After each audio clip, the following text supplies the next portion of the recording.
Welcome, I'm Richard D. Hall and I'm here in Portugal, Praia de Luz.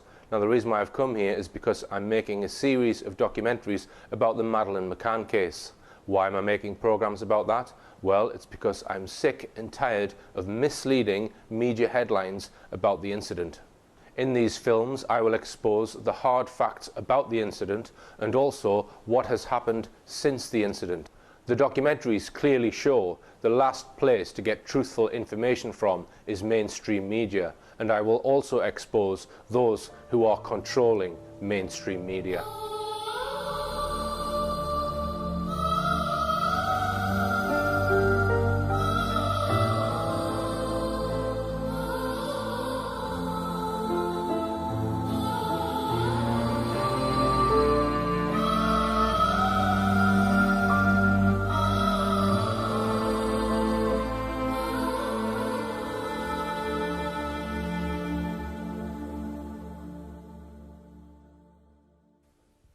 Madeleine McCann, the 3-year-old British girl abducted from her bed by a stranger between 9 p.m. and 10 p.m. on Thursday the 3rd of May 2007. It's become one of the most enduring mysteries of our time. Even the McCann's ever-present spokesman, Clarence Mitchell, whom we'll hear quite a bit more about in this documentary, admitted back in 2011 that her disappearance remained, quote, a complete mystery. Under British law, a person who has been missing for 7 years or more may be declared dead. A coroner's court has the power, upon application by a relative or other interested person, to declare that a missing person is to be treated as deceased. The McCanns raised millions of pounds to search for Madeleine. The McCanns have spent millions on a series of private detective agencies. The McCanns have spent many more millions on a series of public relations advisors and lawyers. After all this, it seems we are not an inch further forward in terms of knowing how Madeleine disappeared and what may have happened to her. It's a story that has sold millions of extra tabloid newspapers and to this day deeply divides people, even within a family. In one corner, so to speak, are the McCanns, their fleet of public relations experts and lawyers, and Scotland Yard, whose review and investigation has already lasted nearly 3 years and cost around £7 million. Their position is clear. Madeleine was abducted from her bed by a stranger, the Portuguese investigation was bungled and wrongly framed them, and the Portuguese Attorney General has cleared them. They are all continuing the search for Madeleine, whether she is alive or dead.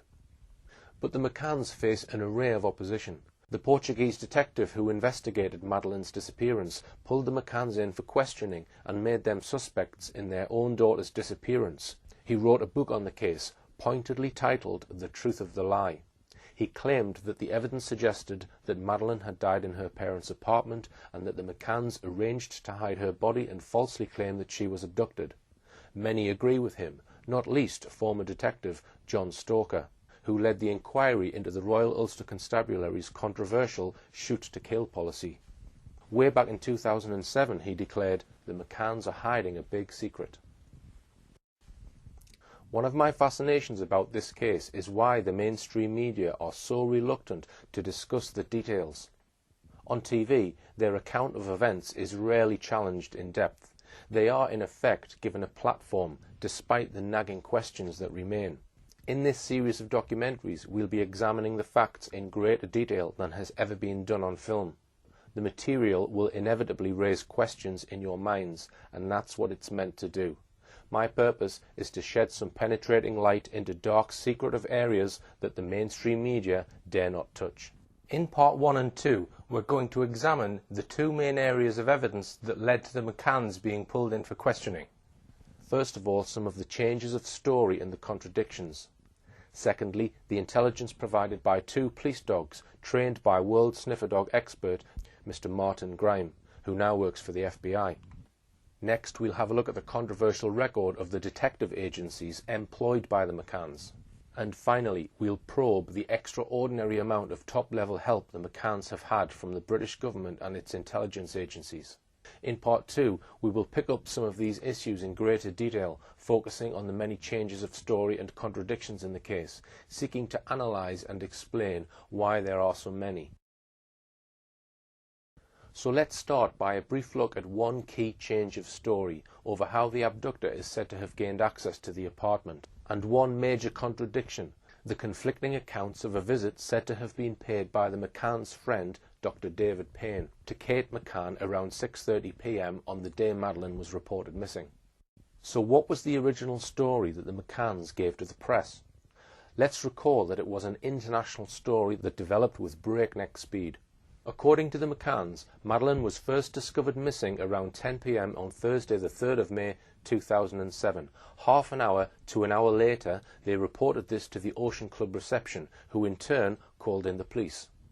By around 7 a.m. the following morning, just 9 hours later, British news media were already reporting this mysterious disappearance. Some of them were briefed directly by friends of the McCanns, such as Jill Renwick, a friend of former Prime Minister Gordon Brown and his wife. During the early hours of Friday morning, the British print media summoned their overseas reporters to the Portuguese village of Praia da Luz, like John Clark, the editor of the expat Spanish newspaper, the Olive Press, who files reports for The Sun and the Daily Mail. He was summoned in the early hours of Friday morning and made a 5-hour journey from his home in Ronda, Spain, to be in Praia da Luz before noon that day. It was an international media frenzy from day one. One of these early reports was carried by the BBC, who carried the comments of Trish Cameron, sister of Gerry McCann. The BBC reported that Mrs. Cameron had received a telephone call from her 39-year-old brother, a consultant cardiologist, who was hysterical and crying his eyes out, she said. The last checked at 9:30. They were all sound asleep, sleeping, windows shut, shutters shut. Kate went back at 10 o'clock to check. The front door was lying open. The window had been tampered with. The shutters had been jammed open, or whatever you call it. And Madeleine was missing. There is no doubt whatsoever that this was the story the McCanns wanted the press to report. An abductor, they claimed, had broken through the windows and shutters using a jemmy and had taken Madeleine from their holiday apartment. The Guardian carried the following account of Kate McCann's father, Brian Healy. Gerry told me that when they went back, the shutters to the room were broken, they were jemmied up, and she was gone. The Mirror and the Times both carried a report from Madeleine's godfather, filmmaker John Corner, who said that Kate McCann had phoned him in the middle of the night. He said she just blurted out that Madeleine had been abducted. Kate said the shutters of the room were smashed. Madeleine was missing. It looks as though someone has gone straight past the twins to get her. A family friend, Jill Renwick, told GMTV and The Independent that they were just watching the hotel room and going back every half hour, and the shutters had been broken open and they had gone into the room and taken Madeleine. So the McCanns then gave this account to 4 separate people. The Nation was told first that there had been a violent break-in with the shutters being forced open with a jemmy. Second, that the front door had been locked but was now lying open. And third, of course, that Madeleine had been taken. But within just 24 hours, the McCanns' initial accounts dramatically changed in several important aspects. I'll explain how they changed. We'll first of all examine Gerry McCann's first witness statement, made the very next day, Friday the 4th of May. He says that during the evening both he and his wife checked on the children using a key to open the front door of their apartment. He explained how his wife Kate found Madeleine missing on her 10 p.m. check, and how he then rushed to the apartment and found the windows to the children's room open, the shutters raised and the curtains drawn open. There is now no mention of the front door lying open. Kate, who of course was the one to raise the alarm and therefore entered the apartment before Gerry, says exactly the same about the children's room. The window open, the shutters raised and the curtains open. She adds that she is certain they were all closed when they left at 8:30 p.m. that evening to dine at the Tapas restaurant. An interesting point to note is that although Gerry was interviewed alone by the police, Gerry and his advisers persuaded the police for him to sit behind Kate whilst she was being interviewed. An unusual concession. On page 91 of her book on the case called Madeleine, she writes that Gerry would place a hand on my shoulder from time to time or give me a reassuring squeeze. But the entire claim of an open window, of a raised and jemmied shutter, and of curtains wide open was blown apart hours after Gerry and Kate made their statements. The Independent, for example, quoted John Hill, the manager of the Ocean Club in Praia de Luz, as saying, despite the report by a family friend that the shutters of the couple's apartment were broken, there was no sign that anyone had forced their way in while the McCanns ate at the tapas restaurant. It's still questionable whether it's an abduction.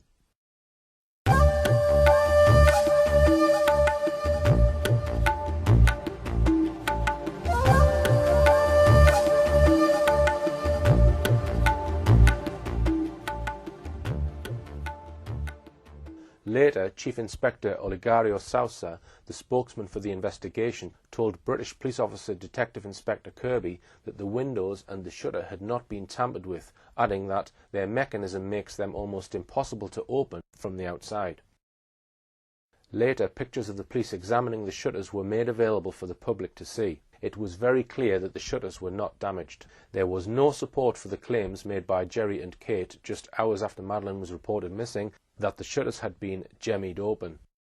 An even more dramatic change of story was to follow when the McCanns were asked to give second statements to the police on the 10th of May, 6 days later. Despite Jerry having clearly told police that during that evening they had on each occasion checked on the children, gone to the front door and used a key to get in, now they maintained that this was untrue. Instead, they claimed they left through the patio door, leaving it unlocked. Their claim of a violent break-in by an abductor through the children's bedroom had been proved to be false. Now they had to rapidly explain how the supposed abductor got into the apartment in the first place. We can see what Jerry now said in his second, much longer statement. The police report notes, despite what he said in his previous statements, he states now, and with certainty, that he left with Kate through the back door, the patio door, which he closed but did not lock, given that it is only possible to lock it from the inside. For good measure, Jerry now added that he was certain that he had closed the front door, but maintained that, quote, it was unlikely that it was locked. It was to be the TV documentary Searching for Madeleine by Dispatches on the 18th of October 2007 that was to bring about a formal admission by Jerry and Kate McCann and their spokesman that the abductor could not have entered the premises via the window to the children's room. The programme effectively proved that there was no way anybody could break into the apartment and leave no forensic trace nor damage to the lightweight aluminium shutters, which are covered with a fine coating of polyurethane paint which marks very easily. David Barclay, the former head of physical evidence at the UK National Crime Operations Faculty, was quoted in the programme.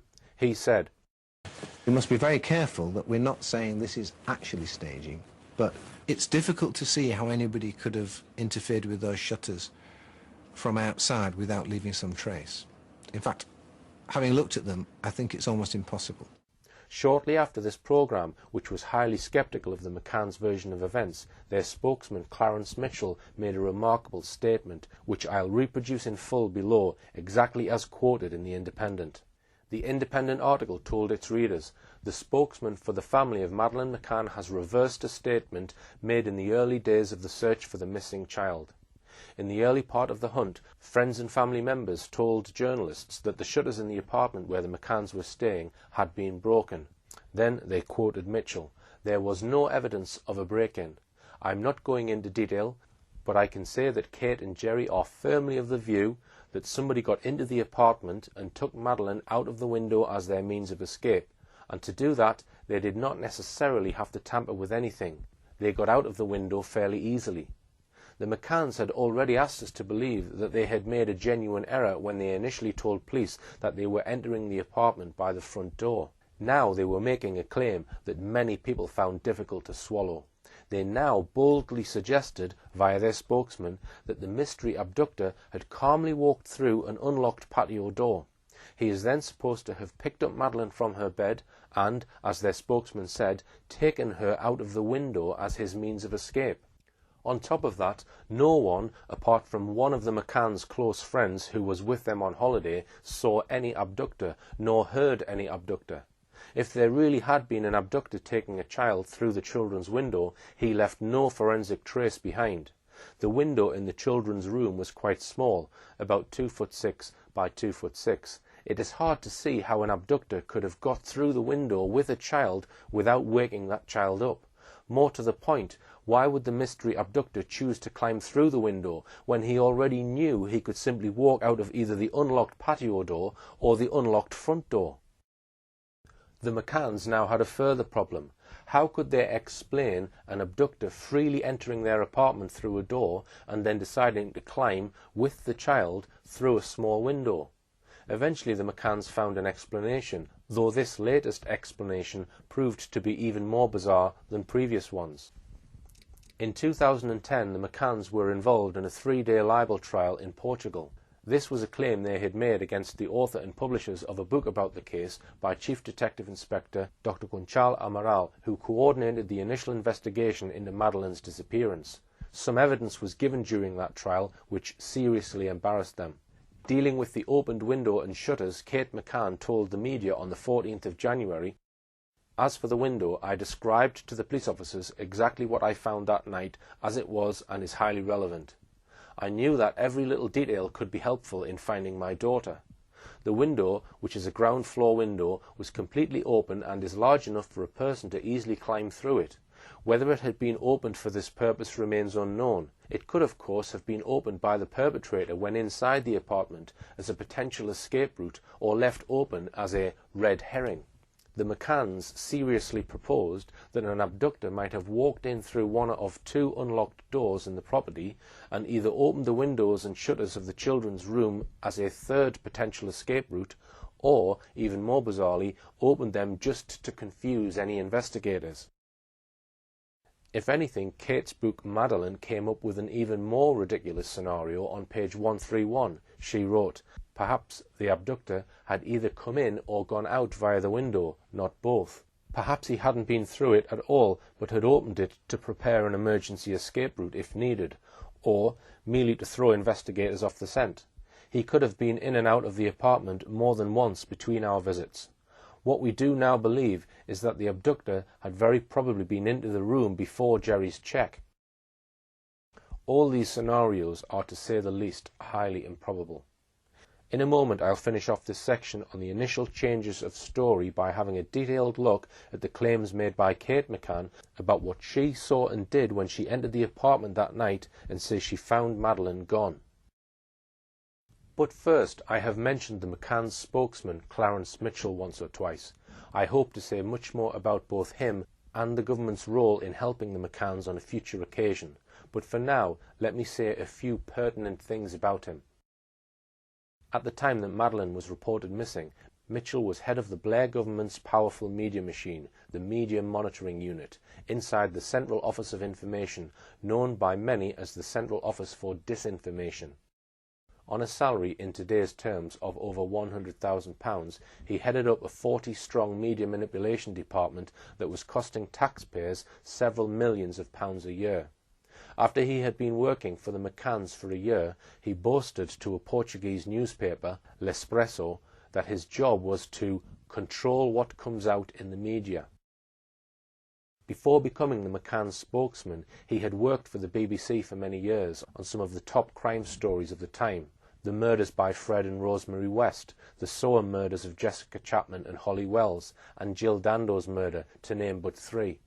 Why was it that the highly paid boss of Tony Blair's feared media unit, reporting directly to the Cabinet Office at 10 Downing Street, was put in charge of handling the media storm around Madeleine McCann on the 6th of May 2007, just 3 days after Madeleine was reported missing? What was it that made the British government, just 16 days after that, transfer him to the Foreign Office and order him out to Praia da Luz in Portugal, where he stayed until the McCanns dashed home to England after the Portuguese police made them both formal suspects in the disappearance of Madeleine? That month, September 2007, Clarence Mitchell was allowed to leave his highly paid civil service post in order to work full-time for the McCanns. For a year after that, he was at the centre of story after story about Madeleine that appeared on the front pages of British tabloids. Many of them were stories apparently manufactured by Mitchell. There was one tale after another, and talk of suspects, persons of interest, and people we want to trace to eliminate from our inquiries, accompanied by lurid artist sketches of a variety of people claimed to have been lurking around the holiday village of Praia da Luz around the time the McCanns were there. Nothing came of all these media stories, as we know, but Mitchell succeeded in his aim of keeping the idea that Madeleine was abducted and may still be alive in the forefront of people's minds. But what Mitchell has done after he stopped working full-time for the McCanns in September 2008 is also very interesting. He carried on working part-time for the McCanns on a retainer said to be worth £30,000 a year, but immediately obtained a job working as a reputation manager at Freud International. That company is owned and run by Matthew Freud, the son-in-law of media mogul Rupert Murdoch. It was becoming clear that Mitchell was closely connected to the Murdoch empire. In 2009, David Cameron famously met Rupert Murdoch on Murdoch's yacht in the Mediterranean. He was flown there in Matthew Freud's private jet. Weeks after that historic meeting, Murdoch, having for years told his newspapers like The Sun and The Times to back Labour, now dramatically switched sides and began backing Cameron's Conservatives to win the 2010 general election, which they did, though not obtaining an overall majority.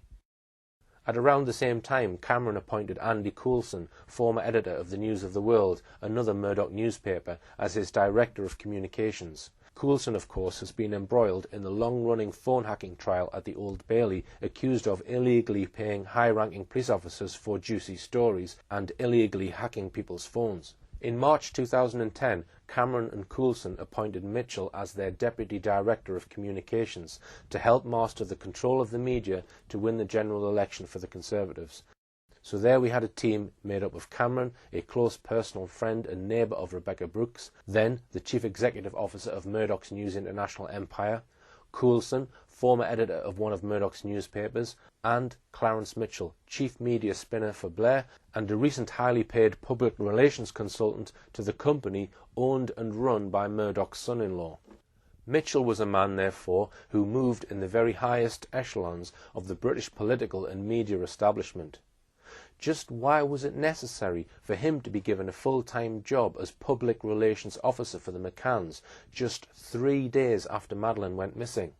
After all, as far as anyone knew at the time, Madeleine could have been found any day. And has Mitchell's expensive input in the case, costing hundreds of thousands of pounds over the past 7 years, found out anything useful about what really happened to Madeleine? The answer to that, so far, is no. But let's return to the specific subject matter in hand, the changes of story by the McCanns in their initial statements to the Portuguese police. Let's probe this a little deeper. In her May 2009 interview, Kate McCann gave her first detailed description of what she found when she checked on the children at around 10 p.m. on the 3rd of May 2007. Among other things, she mentions what she says is Madeleine's favourite toy, a pink soft toy called Cuddle Cat. Here's what Kate McCann said. I did my check about 10 o'clock and went in through the sliding patio doors, and I just stood actually, and I thought, oh, all quiet. And to be honest, I might have been tempted to turn around then, but I just noticed that the door, the bedroom door where the 3 children were sleeping, was open much further than we'd left it. I went to close it to about here, and then as I got to here, it suddenly slammed. And then as I opened it, it was then that I just thought, I'll just look at the children. And I could see Sean and Emily in the cot, and then I was looking at Madeleine's bed, which is here, and it was dark, and I was looking and I was thinking, is that Madeleine or is that the bedding? And I couldn't quite make her out, and it sounds really stupid now, but at the time I was thinking I didn't want to put the light on because I didn't want to wake them. And literally as I went back in, the curtains of the bedroom, which were drawn, but were closed, whoosh, it was like a gust of wind, kind of just blew them open. And Cuddle Cat was still there, and a pink blanket was still there. I mean, I knew straight away that she'd been taken, you know. Looking at this in more detail, first of all she says that the door was further open than we left it. She means further open than when we left the children at 8:30 p.m. to go down to dinner. The statement is complete nonsense for this reason. Kate may have remembered, so she says, leaving the door slightly open when they left for the restaurant at 8:30 p.m. But we know, according to their statements, that 2 other people had been in the apartment in the meantime, her husband Jerry just after 9 p.m. and their friend Dr. Matthew Oldfield, so she would have no way of knowing how open these 2 had left the door to the children's room. The curtains were closed when they left them, she says. Then a gust of wind is said to have blown the curtains into the room, but photographs released by the Portuguese show one of the 2 curtains trapped against the wall down the side of a bed below the window. The other is seen behind a wicker chair. That is one sign that the curtains must have been arranged by someone in that position. Moreover, curtains that blow in the wind do not suddenly end up 2 or 3 feet apart, as we can see in the police photograph. They are folded, which means that someone has actually drawn them back. The right-hand curtain is more drawn back than the left. It was not a gust of wind which did this. With all these changes of story and contradictions, it is hardly surprising that the Portuguese police questioned the McCann's account very early on. We saw earlier that both of the McCanns reported that on arrival to their apartment at around 10 p.m, the shutter was raised and the windows were open. The window, by the way, is a sliding window. You open the catch and then one window slides in front of the other. If the abductor had really used the window as his means of exit, it would have been a very tight squeeze indeed to get through. But what this also means is that if there really had been a gust of wind, as the McCanns claimed, it would have blown one of the curtains. It is a further indication that the alleged crime scene was arranged. Furthermore, when the police examined the window frame for fingerprints, they only found one fingerprint. It was the fingerprint of Kate McCann. Let's examine 1 or 2 more aspects of the claims made by the McCanns about the state of the children's room when they found it that night. They first of all told police that the door to the children's room was completely open, but when Kate McCann was interviewed about this on TV, this changed to the door was left open a bit more than we had left it.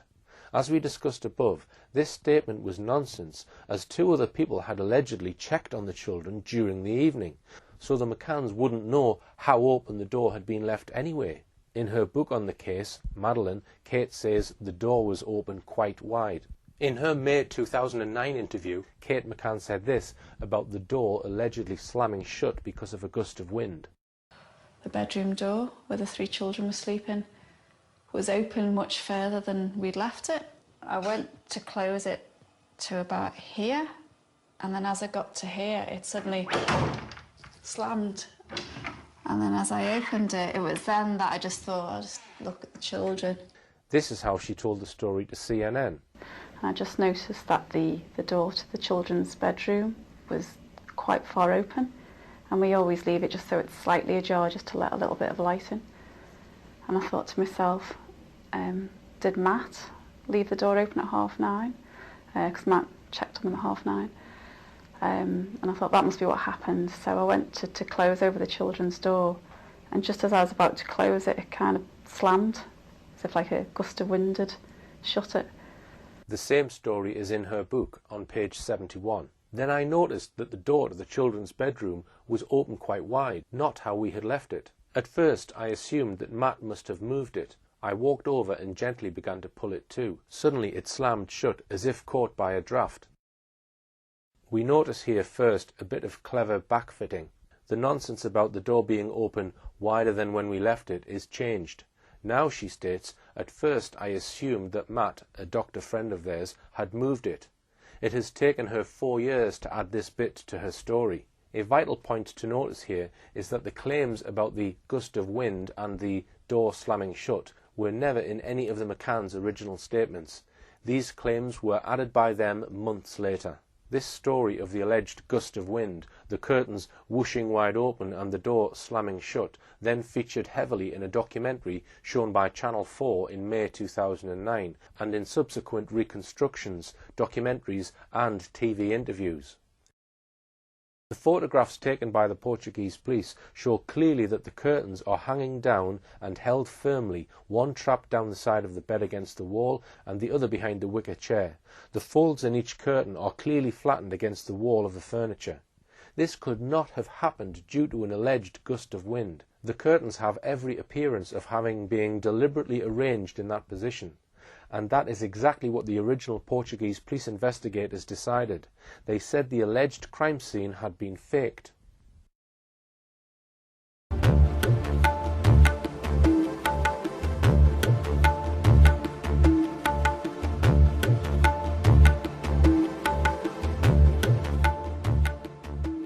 Now let's have a look at Kate McCann's first police statement, made on Friday the 4th of May, the day after Madeleine was reported missing.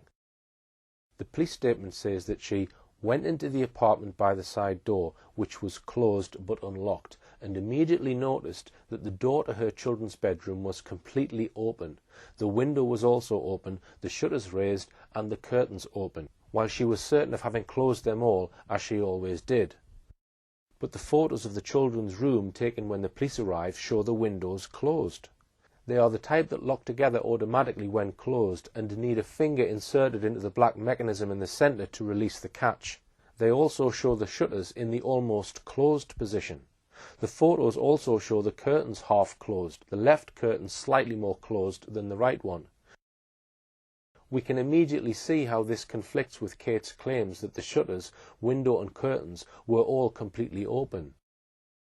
In Jerry's second statement, made on the 10th of May, he describes he found the window was open to one side, the shutters almost fully raised and the curtains drawn back. Again, we can see how Jerry's claim that the shutters, window and curtains were all completely open conflicts with the state of these items when the Portuguese police arrive. On the 6th of September 2007, the day before she was declared a formal suspect by the Portuguese police, Kate answered police questions until the moment the police told her that they now wanted to ask her in detail about the events of the 3rd of May. At this point, Kate McCann immediately exercised her legal right to remain silent and said nothing more of evidential interest. So, summarising, in the McCann's original statements, the curtains were described by them as drawn back or fully open, but in the police photos they are only half drawn. In addition, as we've seen, the window is a sliding window, so only one half can be open, that window pane sliding in front of the other. A gust of wind would therefore disturb only one curtain, not both. Now let us examine the story around the children's bedroom door.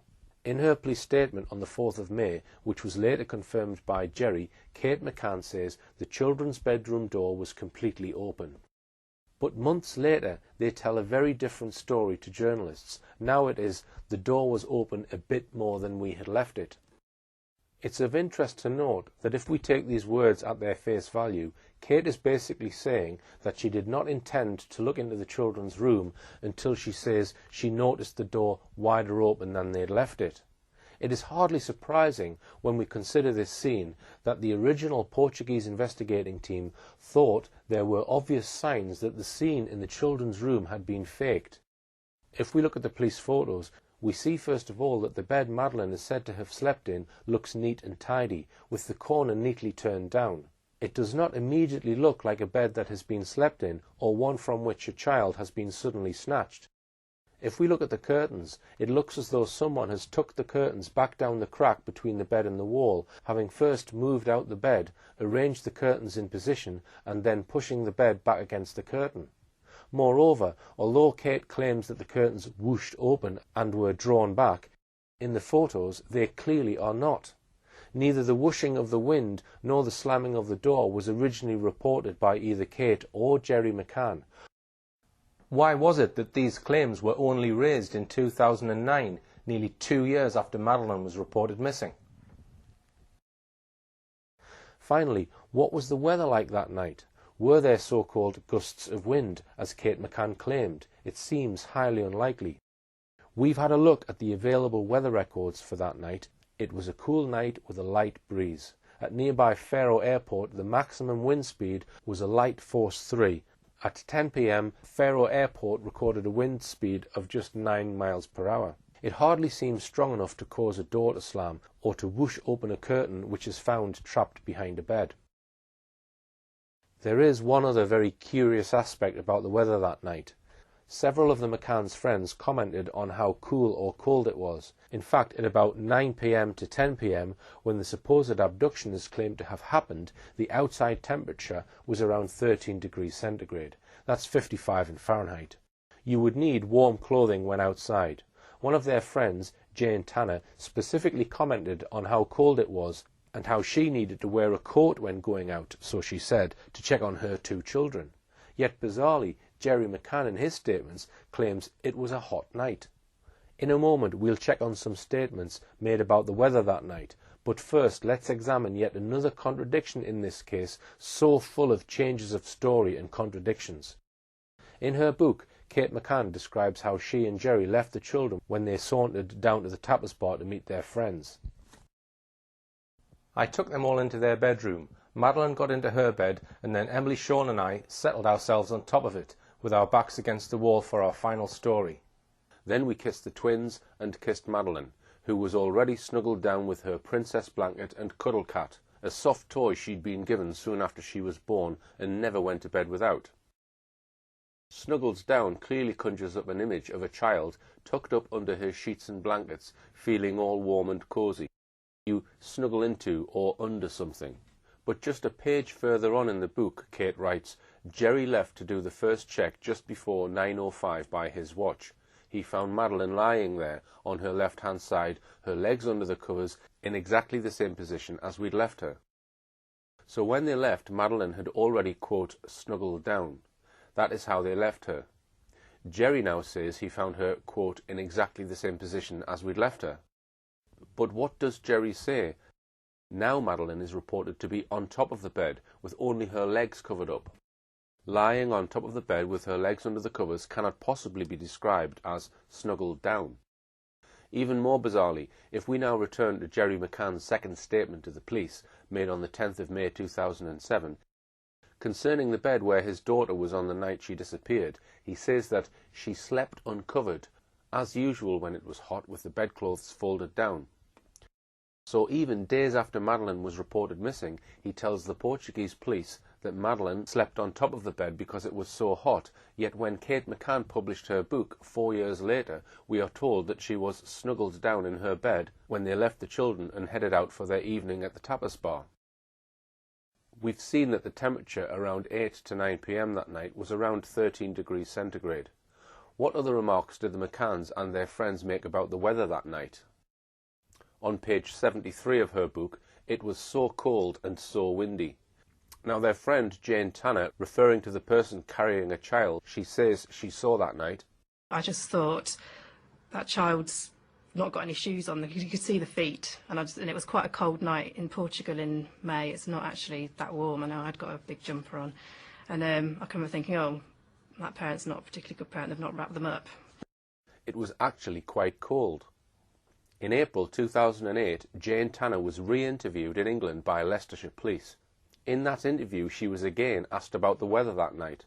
She said, yeah, and there were some people inside because it was quite chilly. It was actually quite cold. I remember I was wearing, because it was cold, I'd got Russell's big jumper on, cropped trousers and flip-flops.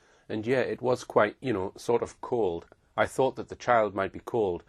That's one reason why we didn't open the shutters, to open the window or anything in that room. It wasn't actually really hot at all. It was actually quite cloudy in the days, and at night it was actually quite chilly. If there was any doubt about how cold it was that night, and indeed the rest of the week, the McCann's friend, Dr. Russell O'Brien, said the nights were quite chilly. Another friend, Dr. Matthew Oldfield, said in the evenings it was very cold. His wife, Rachel Oldfield, said it was really cold in the evenings. Another friend, Dr. David Payne, said it was quite cold some nights and, perhaps nearly too cold to be sat outside. Then look at his wife, Fiona Payne's statement. It was still very cold.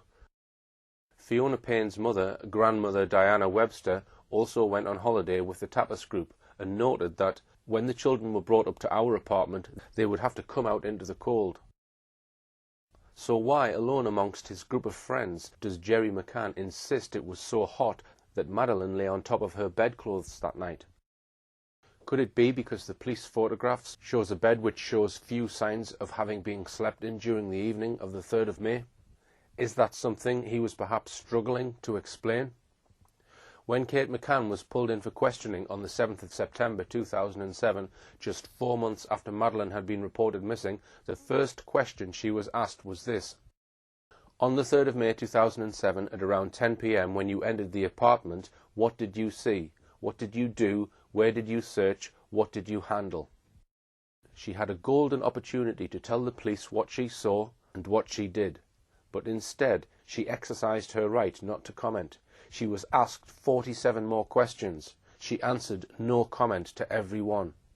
The last question she was asked was, "Are you aware of the fact by not answering these questions you may compromise the investigation which is trying to find out what happened to your daughter?"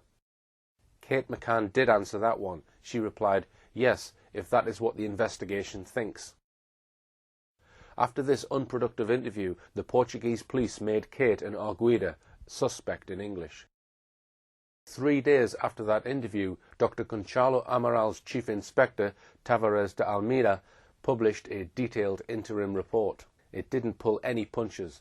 This report was very clear in suggesting that Madeleine McCann had died in her parents' apartment and that the parents had covered up the truth and that they had conspired to hide the body. Writing of the alleged crime scene, he pronounced, "There is strong evidence that the crime scene was altered and some furniture was moved around. Those changes are indications that the abduction was a stage-managed simulation." He also had something to say about the constant changes of story, contradictions and backfitting.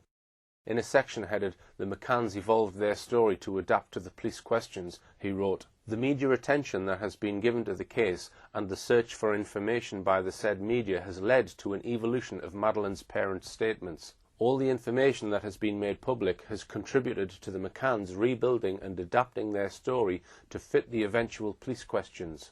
They have attempted to explain the forensic evidence that we have collected and are collecting." We had very clear objectives, what we wanted, and any parents would take the opportunity of trying to get information into the investigation. That there is no evidence that Madeleine is dead and there's no evidence to implicate us in her death.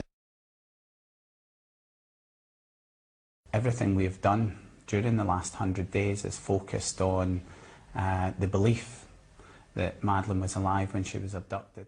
That evening, did you give to your kids something like Calpol to help them sleep?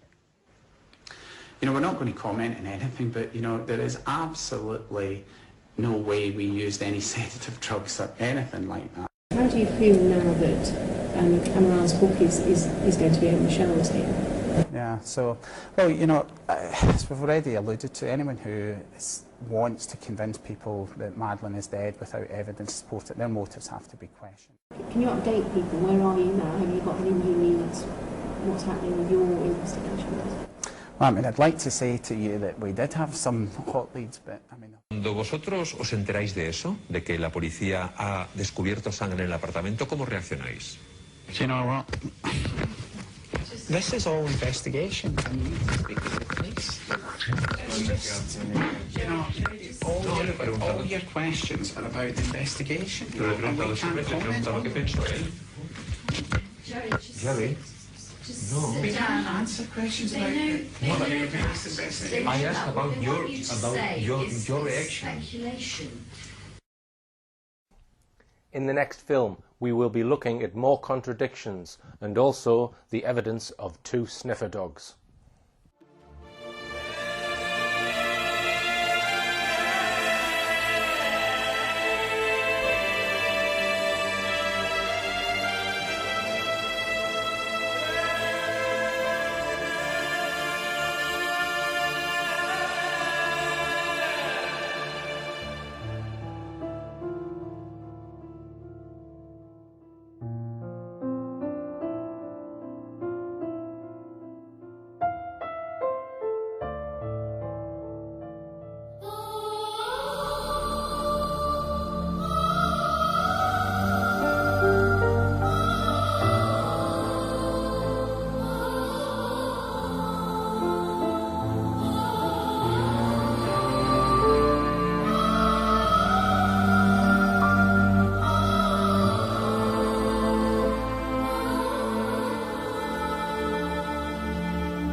Welcome, I'm Richard D. Hall and I'm here in Portugal, Praia de Luz.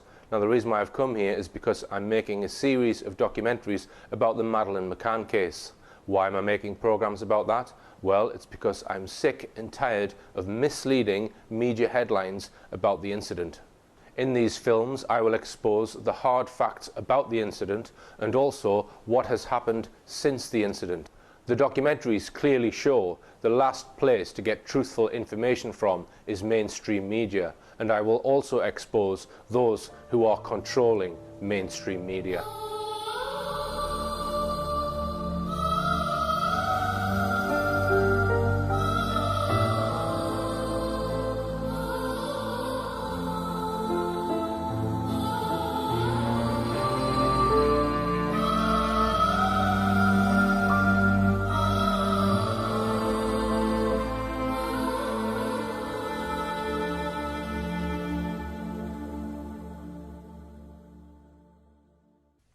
I said we would look at changes in the McCann's initial story. Now I'll move on to look at just one of the many contradictions in the McCann's account of events.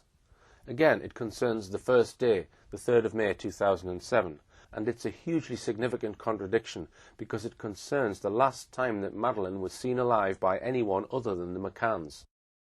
The McCann's story is that they put the children to bed between about 7 p.m. and 8 p.m. that night. Then, the children all asleep, as they claim, they cracked open a beer and some wine before wandering down to the tapas restaurant at about 8:30 p.m. to dine with their friends. The rest of the evening's events were set down by one of the McCann's friends, Russell O'Brien, on a timeline. Soon afterwards he produced a second one, slightly different. Bizarrely, these timelines were written up on the ripped-off back page of a Sainsbury's activity sticker book belonging to Madeleine, which the McCanns had handed to Russell O'Brien. It seems incomprehensible that they should treat their precious daughter's sticker book so lightly. But what we are going to do now is examine an event that is said to have taken place just before the McCanns put the children to bed. One of their closest friends, Dr. David Payne, claims to have seen Madeleine and the other two children during the half hour before then, 6:30 p.m. to 7 p.m. This event, if it happened, is hugely significant. For the McCanns, it would prove that Madeleine was alive during this half-hour period. The McCanns admit that they were the last people to see Madeleine alive, but if there was any doubt about Madeleine being alive that early evening, then a clear statement by their doctor friend that she was alive between 6:30 p.m. and 7 p.m. would undoubtedly help them. And indeed, right on cue, just after the McCanns were made suspects, David James Smith in the Times on the 9th of September wrote, "On the evening of May the 3rd, the last moment when Madeleine was definitely seen alive by anybody other than the McCanns was about 7 p.m. as the group put their children to bed." That reference was to the McCanns' long-term close friend, Dr. David Payne. A significant article appeared in mainstream media on the 22nd of September 2007.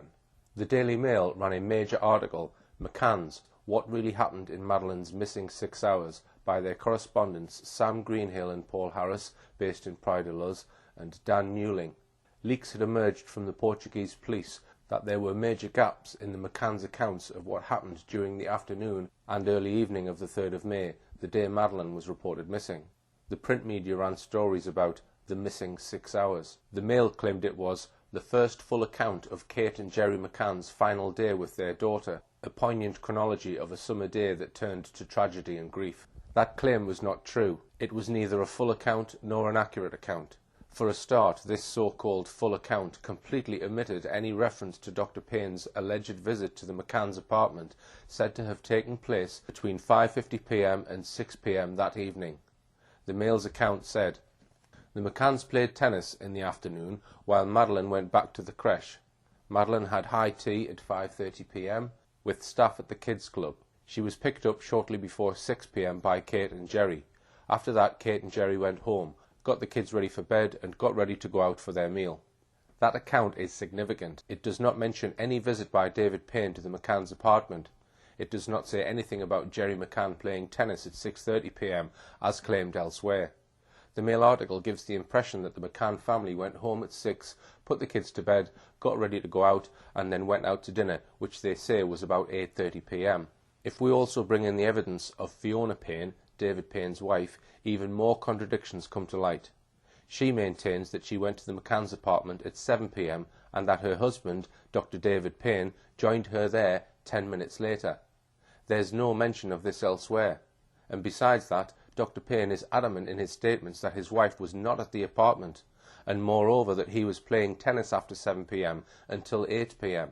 Another Tapas 7 member, Dr. Matthew Oldfield, likewise says that he, Russell O'Brien and David Payne were all playing tennis from 6 p.m. to 7 p.m, completely undermining Dr. Payne's statement about his alleged visit to Kate. Even more bewildering, he says that at that time, Jerry, Kate and all 3 children were at the tennis court, with Kate and the 3 children watching Jerry. This contradicts the McCann's claim that all of them walked back to their flat 20 minutes earlier. So let's begin our analysis of this claimed event with Dr. Payne's actual statements. He was first interviewed by the Portuguese police at 11:45 a.m. on Friday the 4th of May, the day after Madeleine was reported missing. This is all he says on that occasion. Concerning yesterday evening, he states that he, his wife and his mother-in-law arrived at the restaurant at around 8:55 p.m.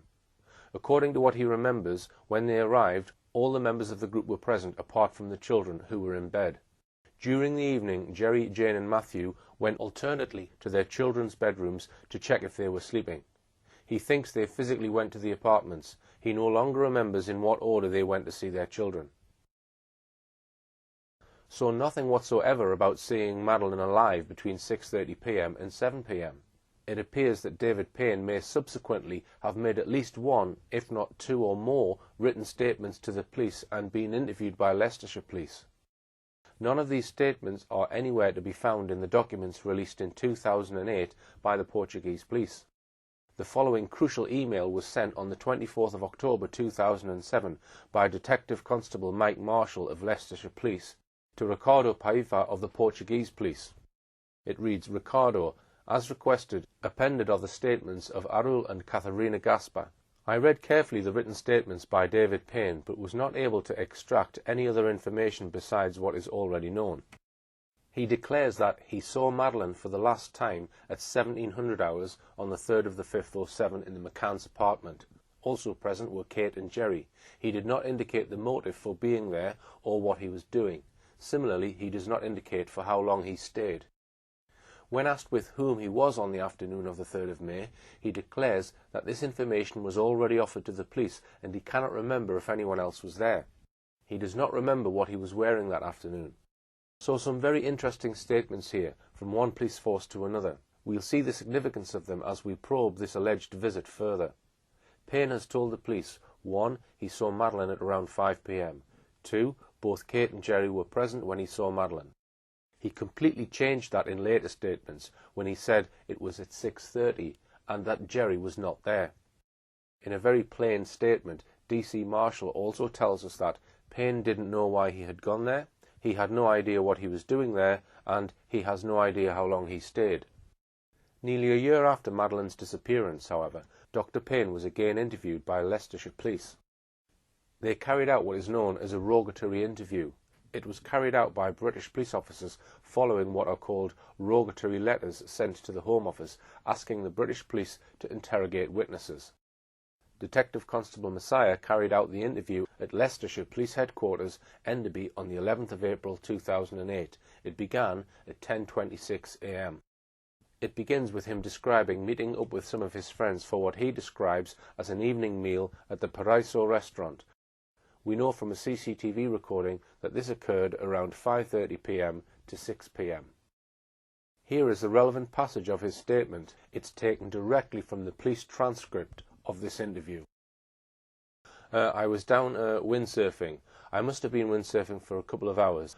Saw Matt and Russ out on the catamaran, and after we finished there, we met on the beach, played with the girls on the beach, and then we went to the restaurant, which is on the overlooking the beach, and we had the evening meal there. After we had the meal, we got some ice cream, and then we decided that we were going to go up and play tennis. So I left with Russell. We left the girls at the restaurant, and we went up to the back up to the Ocean Club. As I say, I'm not sure what happened to Matt and Russell at that particular moment, But I remember then, I went over to see Jerry at the, tennis courts, just to see, what was happening, and decided that I'd come back to play tennis, and Jerry had asked me just to pop in and check everything was all right with Kate, or, again, I can't remember the exact reason, whether he was just making sure it was all right, that he could stay there and, more time, but, he'd asked me to pop in. So I walked back from the tennis courts back to, Kate and Jerry's apartment, and the time, looking at, we've looked obviously at photographs since then, and the time that we've got, that I was, going to Kate's about 6:30, and I went into their apartment through the patio doors. The three children were all, dressed, in their pajamas. They looked immaculate. They were just like angels. They all looked so happy and well looked after and content. And I said to Kate, it's a bit early for the, for the three of them to go to bed. She said, they've had such a great time. They're really tired, and, so to say, I can't remember exactly what, the night attire, what the children were wearing, but white was the predominant colour. But, just to reinforce, they were just so happy seeing, obviously Jerry wasn't there, but they were just all just so at peace, and, they looked like a family who'd had such a fantastic time. And, then I left there, went and got my stuff, went back to the tennis courts, and then there was me, Matt, Russell, and I think Jerry played for a little while, but he decided that he'd played enough tennis for that day and was going back, and so it left with me, Russell, and Matt, and Dan, who was the, tennis coach for Mark Warner. The statement is extremely hesitant. It does not flow as it would if someone was telling the truth. He gives every appearance of thinking very hard about every statement before he makes it. Whilst many of us routinely use and as we speak, sometimes to give us a short space for thinking, this short passage is remarkable for including 30 and 27 you knows. We also have a number of statements of doubt, I think, not sure, and can't remember. But let's look at the main things he says. These are: 1. He meets Jerry McCann at the tennis courts. 2. Jerry McCann asks him to see Kate. He can't actually remember why. 3. It was about 6:30 p.m. 4. He walked through the patio doors. 5. The three children were all in their pyjamas ready for bed. They were mostly white in colour. 6. Kate and the children all looked very happy. 7. He went back to the tennis courts. 8. He played with Jerry for a short while, and then Jerry stopped playing as he'd played enough tennis that day. The police officer then probes him about how he met Jerry at the tennis courts and about Jerry asking him to see Kate. Payne now becomes even more hesitant. And what was Jerry doing? Jerry had been, playing, tennis already. He was having a good game, and I think there was, and there were a couple of the other tennis players who had specifically gone there on the Mark Warner holiday to play tennis, and, Jerry was, getting a lot out of the week from the tennis and made friends with those people, and he was having a good time with them. So, he would basically be playing tennis. Yeah, and at what point did you have the conversation with him? Did he stop the game, or did you speak to him whilst he was playing? I can't remember. In my mind, he stopped playing and, but I can't remember, if I'm perfectly honest. And how long did you stay and watch the game for? All I remember is I was having a brief conversation with Jerry, and then, I went back.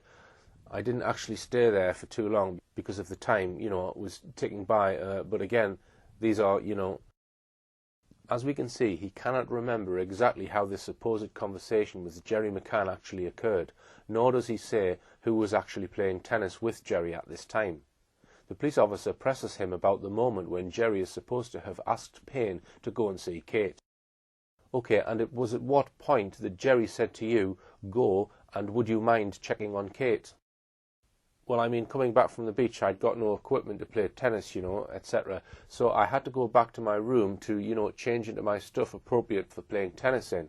And so he knew I'd walk up that by and past, so he said, well, why don't you, you can just pop in on the way. So it was on the way back from me picking the stuff up. Right, so you've walked past Jerry's apartment to get to yours, got changed. In my mind, it was on the way up that I'd popped into Kate, but it could have been on the way back again. I'm sorry. No, it's okay, for my vagueness. But either way, you'd have to walk past because you go the roadside, don't you? Yeah, So you'd have to walk past Jerry's. Yeah. Front door twice, wouldn't you? Yeah. Is that right? So the reason why I think it was more likely that I did it on the way there was because I've called in through the patio. It kind of made more sense that I'd have walked in through the gate and then up through the, where the sliding doors are to say I'm here, rather than going to my apartment, coming back down, coming past the apartment and then coming in the sliding doors. Yeah. Because what I would have done is I'd have got changed and gone downstairs and then knocked on the front door, because that, that would have made more sense rather than going all the way around. And yeah, of course. So that's in my mind why it makes more sense that that was on the way up. Analysing this, he is extraordinarily vague about the sequence of events, but he ends up saying that after speaking to Jerry, he went up the flight of steps to the McCann's apartment, then walked through the open patio doors to see Kate and the children, then left, walked on past the front door of the McCann's apartment, got changed into his tennis gear, then walked back past the McCann's front door again and back to the tennis court, where Jerry was still playing. Then there is a passage where the police officer asks Payne to remember precisely what happened when he went to the McCann's apartment. This is how the interview goes. I just want to revisit the going and seeing Kate before we move on. Alright, the reason why I've kept it separate is because I want you to just think now. And imagine, remember what you saw. Did you open the door, sliding door, or was it already open? Or I think it was already open. As I say, I walked up there. Kate was, I say, looking very relaxed, and I say a comment to her, and I said, well, crikey, it's early for them to be getting ready, for bed. As I say, she said, no, I've had such a good, such a good day and afternoon, and Jerry's just obviously finishing off playing tennis, and hopefully try and get them down. And as I say, we were just, I know it does sound bizarre, but I just looked at the three of them and I couldn't, they were just so well presented and so clean and immaculate. It was, they just looked such healthy children. There's, nothing that normally, triggers in my mind like that, but it was just how well that they looked. And try to remember where they were in the apartment. The time that I was there, all of them, all the children and Kate were in the, as soon as you go through the patio doors, they were all in the immediate area, in front of you. That was the area that they generally, when I saw them. No, I didn't go any further into the apartment. It was just a conversation that I walked into the, through the French doors. I went into the lounge, the open plan area, and, just had a brief conversation. Things started off by, as I say, saying about how well they looked, and it's early to get them ready for bed. And then I said, oh, Jerry's just finished over there, we're going over to play a bit of tennis. I probably said, is there any problems with that? And she said, no, fine, carry on. And perhaps a bit more of conversation, but it wasn't many minutes that I was there. But certainly enough time just to see, certainly the apartment, there was nothing that was untoward. That was, the children all looked extremely happy, and there was no, signs of any problems with, Kate, or indeed the relationship that Kate had got with any of the three children. None of the children had been told off. None of the children looked like, they were in trouble for anything. They were still all talking and playing around. So, it was just a very transient, that I'd gone in there. But as I say, it just struck me how well they all looked. Yeah. And content, I suppose, is the other word to use. Did you actually go into the apartment? I did. Or did you do the conversation from the door? No, definitely was inside the apartment. Whether it be 2 or 3 steps into the apartment or, however many. I was definitely in the apartment.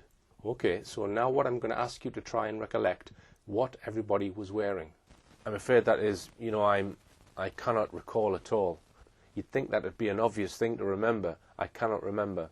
From the children point of view, predominantly, I can remember the, white, but I couldn't say exactly what they were wearing. But could you remember what Kate was wearing, for example?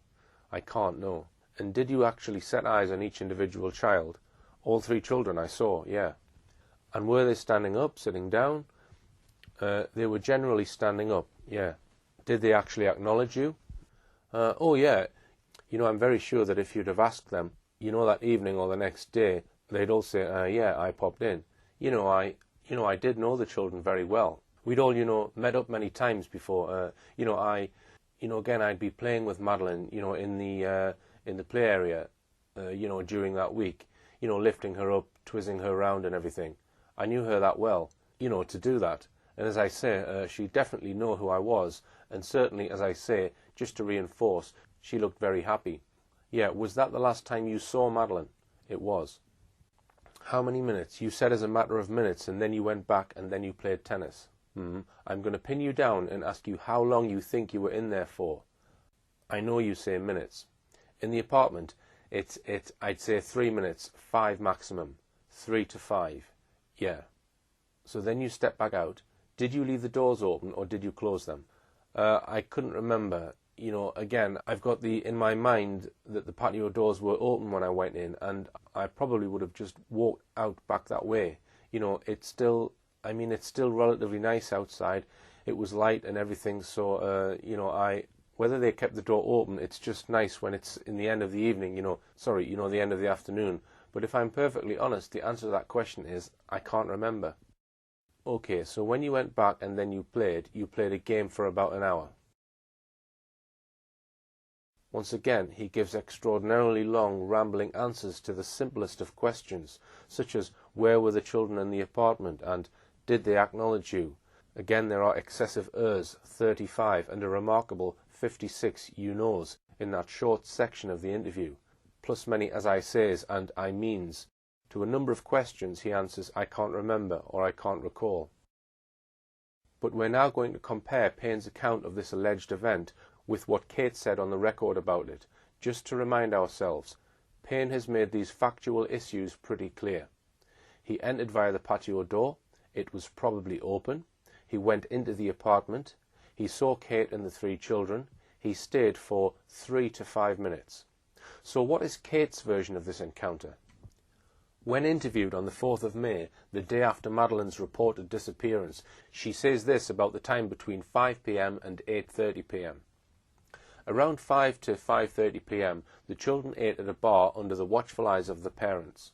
After the 5 p.m. dinner, they bathed the children, prepared them for the night, and let them play for a while at a playground next to the tennis courts, still and always under parental supervision. At around 8 p.m., the children were put to bed until the following morning, when the described routine started all over again. So at this stage there is no mention at all of the supposed visit of David Payne to her apartment, but Jerry does refer to it in a statement he made to the Portuguese police on the 10th of May. During the afternoon of that day, the rest of the group, including the children, were at the beach, having returned at 18:30 hours, the time at which he saw David Payne next to the tennis court. David went to visit Kate and the children and returned close to 7 o'clock, trying to convince the deponent to continue to play tennis, which he refused, as he had already been playing for about an hour and had to go back to his wife. Nevertheless, Russell, David and Matthew stayed to play. He doesn't explain why David Payne went to visit Kate. He says David Payne left the tennis court at 6:30 p.m. and returned a full half an hour later. Kate doesn't make another statement to the Portuguese police until the 6th of September.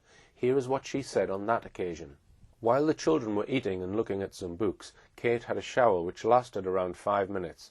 After showering at around 6:30 to 6:40, and while she was getting dry, she heard somebody knocking at the balcony door. She wrapped herself in a towel and went to see who was at the balcony door. This door was closed but not locked, as Jerry had left through this door. She saw that it was David Payne because he called out and had opened the door slightly. David's visit was to help her to take the children to the recreation area.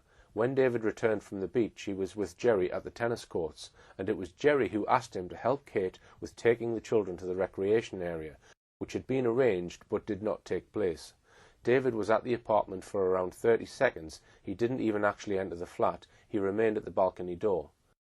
According to her, he then left for the tennis courts where Jerry was. The time was around 6:30 to 6:40 p.m. After David left, Kate dressed and sat with the children, Madeleine on her lap. So let's look at the contradictions between the two accounts. Payne says he walked through the patio door which was open. Kate says that the door was closed, but Payne had opened it slightly. Payne says that he walked in without knocking. Kate says she heard someone knocking at the patio door. Payne says that Kate was dressed. Kate says she had just come out of the shower and only had a towel around her. Payne says he entered the apartment. Kate says he did not. and that he remained at the balcony door. Payne says he was in the apartment for 3 to 5 minutes. Kate says he was not in the apartment but at the apartment, and only for 30 seconds. Payne says he saw all 3 children. Kate doesn't mention this. That's 6 significant differences altogether. Add to that David Payne's obvious hesitancy and evasiveness and his apparent difficulty in answering a straight question and remembering. Then put into the mix the fact that when questioned on the 4th of May, neither Payne nor Kate McCann mentioned this alleged visit. A suspicion clearly arises that this visit may never have happened and could have been fabricated in an attempt to prove that Madeleine was alive at 6:30 p.m. that day. But quite apart from the doubts we have already examined, there is one other aspect of this alleged event that we need to analyse, and that's the stated reasons by all concerned about why David Payne is supposed to have visited Kate and the children.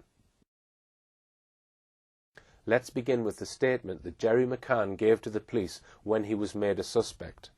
Regarding the episode where he spoke to David on the 3rd of May, he says that he was playing tennis at 18:30 when David appeared near the tennis court and asked him through the fence if he was going to continue playing. The deponent said he didn't know because Kate might be needing help to look after the 3 children, even more so because they intended to bring them to the recreation area after their showers. He thinks that David offered to check if Kate needed help, which he did, and returned minutes later. Concerning his previous statement, where he states that David returned half an hour later at around 7 o'clock, he says that he returned to the tennis courts after half an hour, as this time frame refers to the second time he returned to the tennis court after dressing up for the game. So, interpreting what is being said here by Jerry, the conversation must have gone very much like this. Payne: are you carrying on playing? Jerry: I'm not sure. Kate might be needing some help. We're going to bring the children down after their showers to watch. Payne: okay then, I'll go and check. Before going on to look at what others have said about this alleged conversation between Jerry and Payne, there's yet another contradiction we need to note. On the 10th of May, Jerry had told police quite clearly that Payne had been gone for half an hour, 6:30 p.m. to 7 p.m. Now he changes his story. This time he tries to say that Payne came back twice. He says that Payne came back a second time, quote, after dressing up for the game. But as we saw above, that's emphatically not what Payne says. He quite clearly explained that he was going from the tennis court to get changed. He says he can't remember if he called on Kate on the way to getting changed or on the way back. He decided it was on the way there that he must have called on Kate. So this is Payne's account of events. He left the tennis court, called at Kate's, went to his apartment to change, and then returned to play tennis. In other words, he returned once, not twice as Jerry now claims. The two accounts can't be reconciled.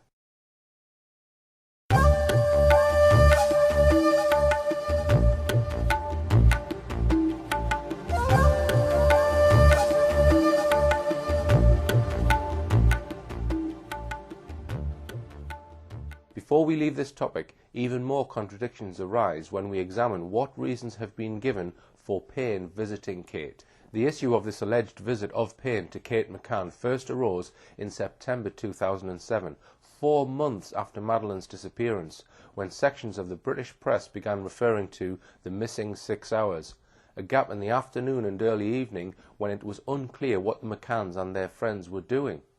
The McCann team responded quickly by making various statements about this alleged visit of Dr. David Payne. Neither Kate nor Jerry McCann mentioned the alleged Payne visit in their first statements on the 4th of May, but Jerry McCann did in his second police statement on the 10th of May.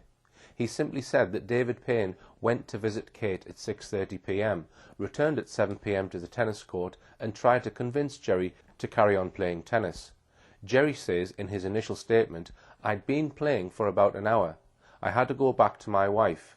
So Jerry tells us nothing about the purpose of this visit, just that Payne went to visit Kate. Kate McCann was interviewed by the Portuguese police on the 6th of September. This was the interview just before the later one, where she was shown videos of the cadaver dogs alerting. At that interview, she exercised her right to remain silent, but on the 6th of September 2007, she answered questions, and this is what she told the Portuguese police. "While the children were eating and looking at some books, I had a shower which lasted around 5 minutes. After showering at around 6:30 to 6:40 p.m, and while she was getting dry, she heard somebody knocking at the balcony door. She wrapped herself in a towel and went to see who was at the balcony door. This door was closed but not locked, as Jerry had left through this door. She saw that it was David Payne, because he called out and had opened the door slightly. David's visit was to help her to take the children to the recreation area. When David returned from the beach, he was with Jerry at the tennis courts. Jerry asked him to help me taking the children to the recreation area, which had been arranged. But this did not take place. David was at the apartment for around 30 seconds. He didn't actually enter the flat. He remained at the balcony door. He then left for the tennis courts. That's different from what Payne had told Leicestershire Police. He had said, "I can't remember the exact reason," whether he was just making sure it was all right that he could stay there. In other words, according to Payne, Jerry is supposed to have asked him to go up to his flat and ask Kate, is it okay if Jerry stays down at the courts? The first report in the media about Dr. Payne's alleged visit to the McCann's apartment said this: "It is reported that Mr. Payne was playing in a tennis competition which included Jerry on the early evening of the 3rd of May. It is alleged that when he had been eliminated from the competition, Jerry asked him to pop into their apartment and check on Kate. Reports state that Mr. Payne saw Madeleine being put to bed by Kate at 6:30 p.m. If true, this would make David Payne the last independent witness to see Madeleine before her disappearance. Here then, a third different reason is given for Dr. Payne's visit. This time it is to check on Kate, not to help take the children to the recreation area, nor to see if Kate would allow Jerry to carry on playing tennis. But now notice even more contradictions. It is claimed here that Jerry was eliminated from the competition. In his various statements to the police, he says nothing about a competition, certainly nothing about being eliminated from anything. On the 16th of December 2007, David James Smith wrote a pompous article about the McCann case, boasting of how he had got the inside story on what really happened to Madeleine from Jerry McCann himself. He wrote, "Jerry had knocked up at the start of the 4:30 p.m. tennis drill session, but had decided not to exacerbate an injury to his Achilles tendon, so had dropped out and waited around by the courts. What do we believe? That at 4:30 p.m. he was too injured to play tennis, or that at 6:30 p.m., 2 hours later, he was merrily playing away in a tennis competition? Quite probably neither statement is true. Now let's look at another point about this particular statement in the mainstream media. Reports state that Dr. Payne saw Madeleine being put to bed. Saw her being put to bed. Dr. Payne doesn't say that. Kate McCann doesn't say that. Yet there it is in black and white in the mainstream print media. Who put it there? Was it once again the man who claimed he once controlled what comes out in the media, Clarence Mitchell? In her statement to the Portuguese police on the 6th of September, Kate McCann had also said that Jerry and Kate both arrived back at the flat at 5:40 p.m. They both bathed the children because they were tired and needed to go to bed. Jerry went down to play tennis at 6 p.m. They decided the children were too tired to go down to the recreation area. So if that were true, then clearly any claims that Dr. Payne went up to the flat to see if Kate and the children were coming down were utter nonsense, false in fact. We saw earlier how on the 10th of May, Jerry McCann had referred to a visit by Dr. Payne to see Kate between 6:30 p.m. and 7 p.m, apparently half an hour long. He had claimed in that statement that on returning from his wife, Payne had asked him to carry on playing tennis, but he had refused. But when interviewed by the police again on the 7th of September, Jerry McCann gave an altogether different reason for Payne's alleged visit. He now told police, "I was playing tennis at 6:30 p.m. when David appeared near the tennis court and asked me through the net if I was going to continue playing. I said I didn't know because Kate might be needing help to look after the 3 children. Even more so because we intended to bring them to the recreation area after their showers." He thinks that David offered to check if Kate needed help, which he did, and returned minutes later. He goes on to explain to the police why he first of all said that Payne was away seeing his wife for 30 minutes, but now was saying that the visit only lasted a few minutes.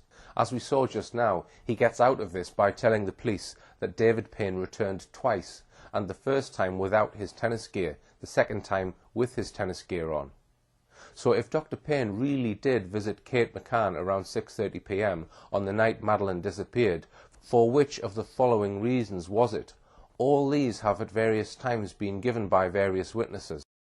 A. Just for a visit. B. To bring her and the children down to the recreation area. C. To check on Kate to see if she was all right. D. Kate might be needing help to look after the children. E. To see if it was okay for Jerry to carry on playing tennis. Or F. Because Dr. Payne offered to go. So let's now round up our review of this alleged visit of Dr. Payne and his claim of seeing all 3 children. We examined 6 key contradictions about the claimed visit. Let's call those contradictions 1 to 6. We've seen another list of contradictions about the supposed reasons for the visit. Let's call those contradictions 7 to 12. But we've now seen a whole raft of other contradictions. Contradiction 13. When was the visit? Payne first of all said it was 5 p.m. Later that was changed to 6:30 p.m. His wife said he got there about 7:10 p.m. Contradiction 14. Was he there at all? Both Fiona Payne and Matthew Oldfield say he was on the tennis courts between 7 p.m. and 8 p.m. Contradiction 15. Statements were made to the media saying that Payne saw the children being put to bed. Neither Payne nor Kate McCann mentioned this. Contradiction 16. The McCanns say they took the children up to their apartment at 5:40 p.m. and stayed there. Matthew Oldfield maintains they were all on the tennis court at 6 p.m. 20 minutes later. Contradiction 17. Jerry McCann maintains he was at the tennis courts at 6:30 p.m. when elsewhere reports say that he and his family were quietly putting the children to bed at that time. Contradiction 18. Payne first of all said that both Jerry and Kate were there when he visited the apartment. Later he changed this to saying it was just Kate. Contradiction 19. Payne says he returned once to the tennis court. Jerry McCann says it was twice. Contradiction 20. Jerry McCann was too injured with an Achilles tendon injury at 4:30 p.m. to carry on playing. An hour and a half later, he was apparently able to carry on playing in a competition. We have examined just one alleged incident in great detail and revealed 20 separate contradictions. That's because it's so important. The last time someone other than the McCanns is supposed to have seen them. The accounts of this alleged visit differ so comprehensively that I suspect most of you will probably agree with me that this visit didn't happen. And if so, what implications does that have for the rest of what the McCanns say about Madeleine's disappearance? If we had the time, we could have exposed so many other changes of story and contradictions in depth. Here's a whole lot more that we could have gone into in the same way. Different accounts of whether both parents were with Madeleine at tea time on the 3rd of May. Changes of story by Dr. Matthew Oldfield about what he did and what he saw on his alleged check on the children at 9:30 p.m. on the 3rd of May. The McCann's friend Jane Tanner claiming she saw a man carrying a child away from near the McCann's apartment. Then later the McCann's spokesman saying she might have seen a woman. Jane Tanner saying she walked right past Jerry McCann and another holidaymaker, Jez Wilkins. Neither of them saw her. The puzzle of why a photograph of Madeleine, said to have been taken by Kate McCann on the last day of their holiday, was not produced for 3 weeks. Conflicting statements by the McCanns about whether the twins slept in beds or cots the night they reported Madeleine missing. Whether the McCanns called their daughter Maddie or Madeleine. There are dozens of them. At the end of the last film, I'll refer you to books, leaflets, websites, forums and blogs where you can get more information.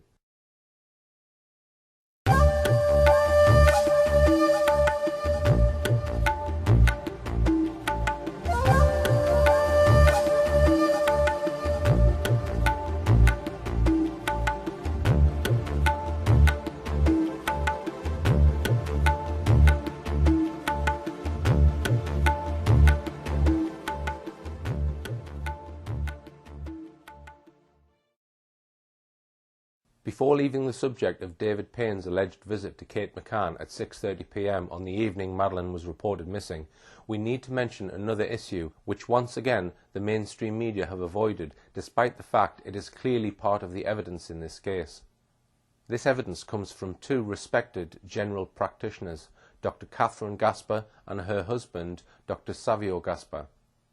They had previously been on holiday with the McCanns. As soon as the news of Madeleine's apparent abduction became headline news on Friday the 4th of May, the Gaspers were concerned.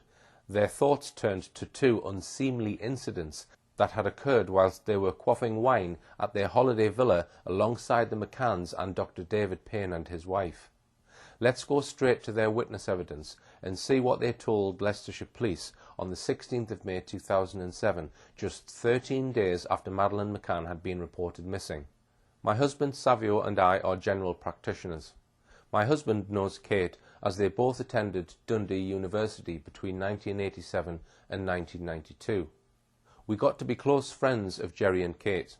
In 2002 or 2003, Savio and I spent a weekend with Jerry and Kate in Devon.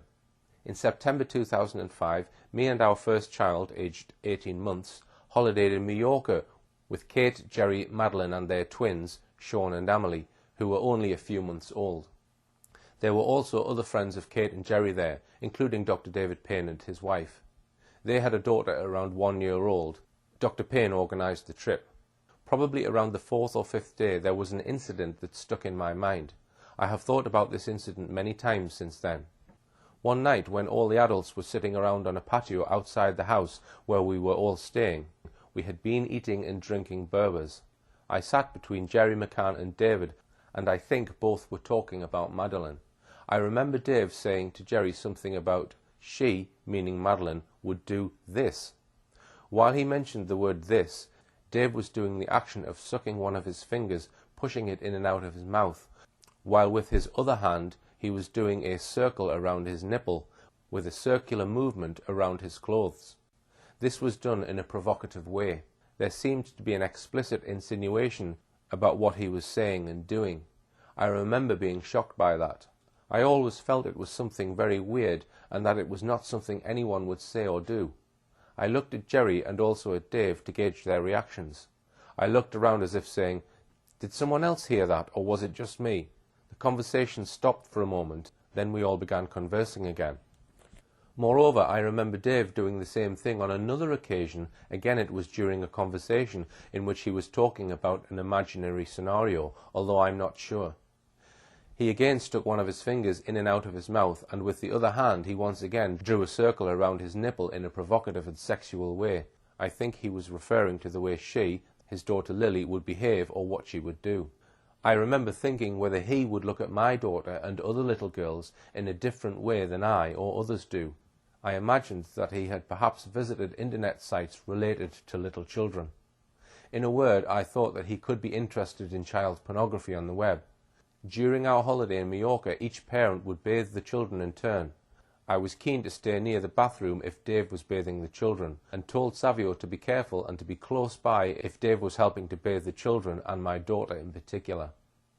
During our stay in Mallorca, Dave and his wife Fiona and their daughter Lily used to take Madeleine with them for the day in order that Kate and Jerry could rest a bit and have time just for the twins. The first time I heard the terrible news regarding Madeleine on the radio, my thoughts raced immediately to Dave. I asked Savio if Dave was also on holiday with the McCanns in Portugal. He didn't know. I watched TV to catch the coverage and eventually discovered that Dave was there with the McCanns. As soon as she realised that Dr. Payne had been in Portugal with the McCanns, she and her husband contacted Leicestershire Police. On the 16th of May they gave this important statement to Detective Constable Brewer of Leicestershire Police. And then we come on to one of the most extraordinary aspects of this case. This statement was suppressed by Leicestershire Police for 5 months. This vital piece of evidence was not sent to Portugal Police until mid-October. It was only sent to them a few days after the Portuguese police had removed Gonçalo Amaral from the investigation into Madeleine's disappearance.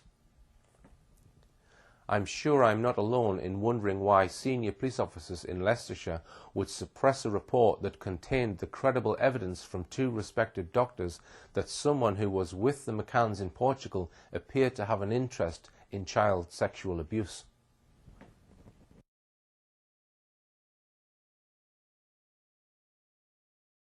It's time now for us to have a close look at what is arguably the main line of forensic evidence in this case, and one that has caused a huge amount of controversy, namely the evidence of 2 cadaver dogs brought to Portugal by one of the world's most sought-after sniffer dog handlers, British dog handler Martin Grime. In early August 2007 he brought his 2 dogs to Portugal. One of them, Eddie, was trained to alert to the odour of human corpses, and the other, Keeler to blood. As we shall see in detail, Martin Grime told Portuguese police officers that Eddie had detected the scent of death in no fewer than 11 locations associated with the McCanns, while Keeler also detected the scent of blood in 3 of those very same locations.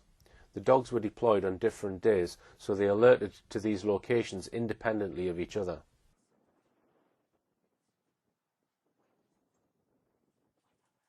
What I've first noticed is that as soon as I came in, that the dog's very excited, and as a handler I can pick up his body language, etc. It would appear to me that as soon as he's come in the house, he's picked up a scent that he recognises.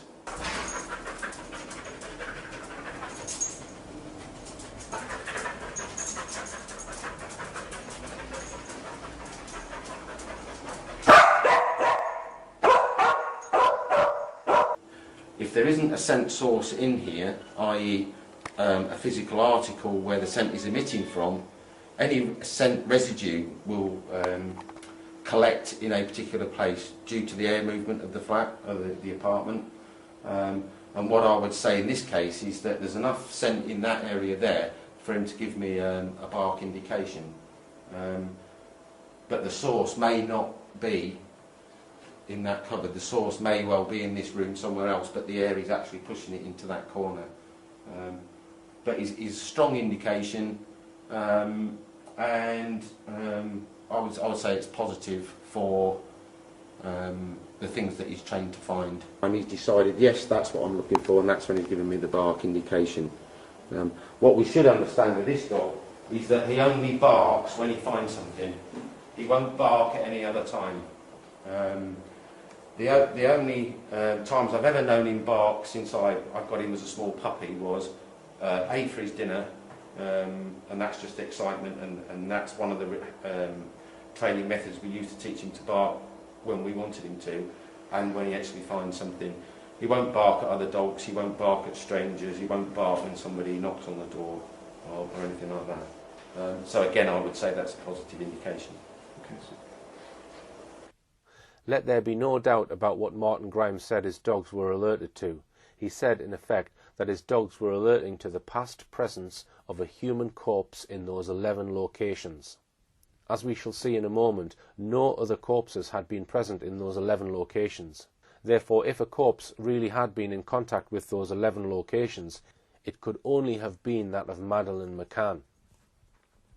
But it's necessary also to point out that in his report, Martin Grime acknowledged that the evidence of his dogs alone was not sufficient to prove that a corpse had been in those locations. He said that there would need to be corroboration, in the form, for example, of forensic evidence or the kind of circumstantial evidence we discussed earlier. He pointed out correctly that, quote, "Whereas there may be no retrievable evidence for court purposes, these alerts may well assist intelligence gathering in major crime investigations. The dog's alerts alone then could not convict anyone of either killing Madeleine or hiding her body. There would need to be other evidence." And a little bit later we'll have a detailed look at how the McCanns themselves explained the alerts of Martin Grime's 2 dogs. So first of all, who sent the dogs to Portugal?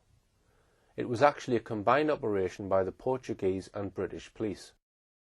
By July, 2 months into the investigations into Madeleine's disappearance, the team of detectives, led by Dr. Gonçalo Amaral, had clearly formed the view that the McCanns and their friends were not telling the truth and were hiding something. They and top British police actively worked on the theory that Madeleine had in fact died in the McCanns' holiday apartment, and that the McCanns, perhaps with the help of others, had hidden or disposed of her body. One top British police officer whose opinion was sought was Lee Rainbow, who was then Britain's top criminal profiler, employed by the National Police Intelligence Service. He in turn consulted Mark Harrison, who recommended that Martin Grime and his dogs be brought in to search for evidence of past presence of a corpse and of blood in the holiday apartment rented by the McCanns, in the hired car they were using, and on their clothes, and on other personal items. And so Martin Grime was appointed. What were Martin Grime's qualifications and experience for this task, which could determine the outcome of this whole investigation? By the time Grime was assigned to this task in July 2007, He claimed that in over 200 trials, Eddie had never been wrong. If he gave an alert in every single case, a corpse had been in that very location. Eddie's track record included some impressive results. Since 2007, Martin Grime has been involved in several more successful investigations. An outstanding example was a case in the USA. The cadaver dog evidence provided by Martin Grime's sniffer dog showed that a suspect had carried a body in his car. Martin Grime has taken his sniffer dogs to help in investigations in several countries, and his expertise was so valued by the FBI that he has now set up a business in the United States, largely funded by his work for the FBI. His credentials are therefore impeccable. Only twice has his expertise been questioned, once in the McCann case. The other occasion was when he took his cadaver dogs to the notorious Haute de la Garenne children's home in Jersey, where children were abused for decades, and there were credible reports that some children had been killed by their abusers. It was a place the late Sir Jimmy Savile visited more than once. Eddie alerted to the scent of a corpse in the Haute de la Garenne home. He was videoed at the home. Bones were found, and one bone in particular was thought to have been that of a child's skull. When it was tested in forensic laboratories, it was shown to have been made up with 1.6% collagen, this proving it was a human or animal skull. Yet the establishment, aided by the mainstream media, circulated a baseless rumour that the laboratory had said the exhibit was nothing more than a coconut. Some excellent work in exposing the Jersey home child abuse scandal has been carried out by Stuart Sivret of the Jersey Parliament, which shows how the false story of Eddie allegedly alerting to a coconut was concocted. It is a subject we may return to again in another documentary. So let us now consider exactly what Eddie and Keeler found when Martin Grime took his dogs to the village of Praia de Luz in the first week of August 2007.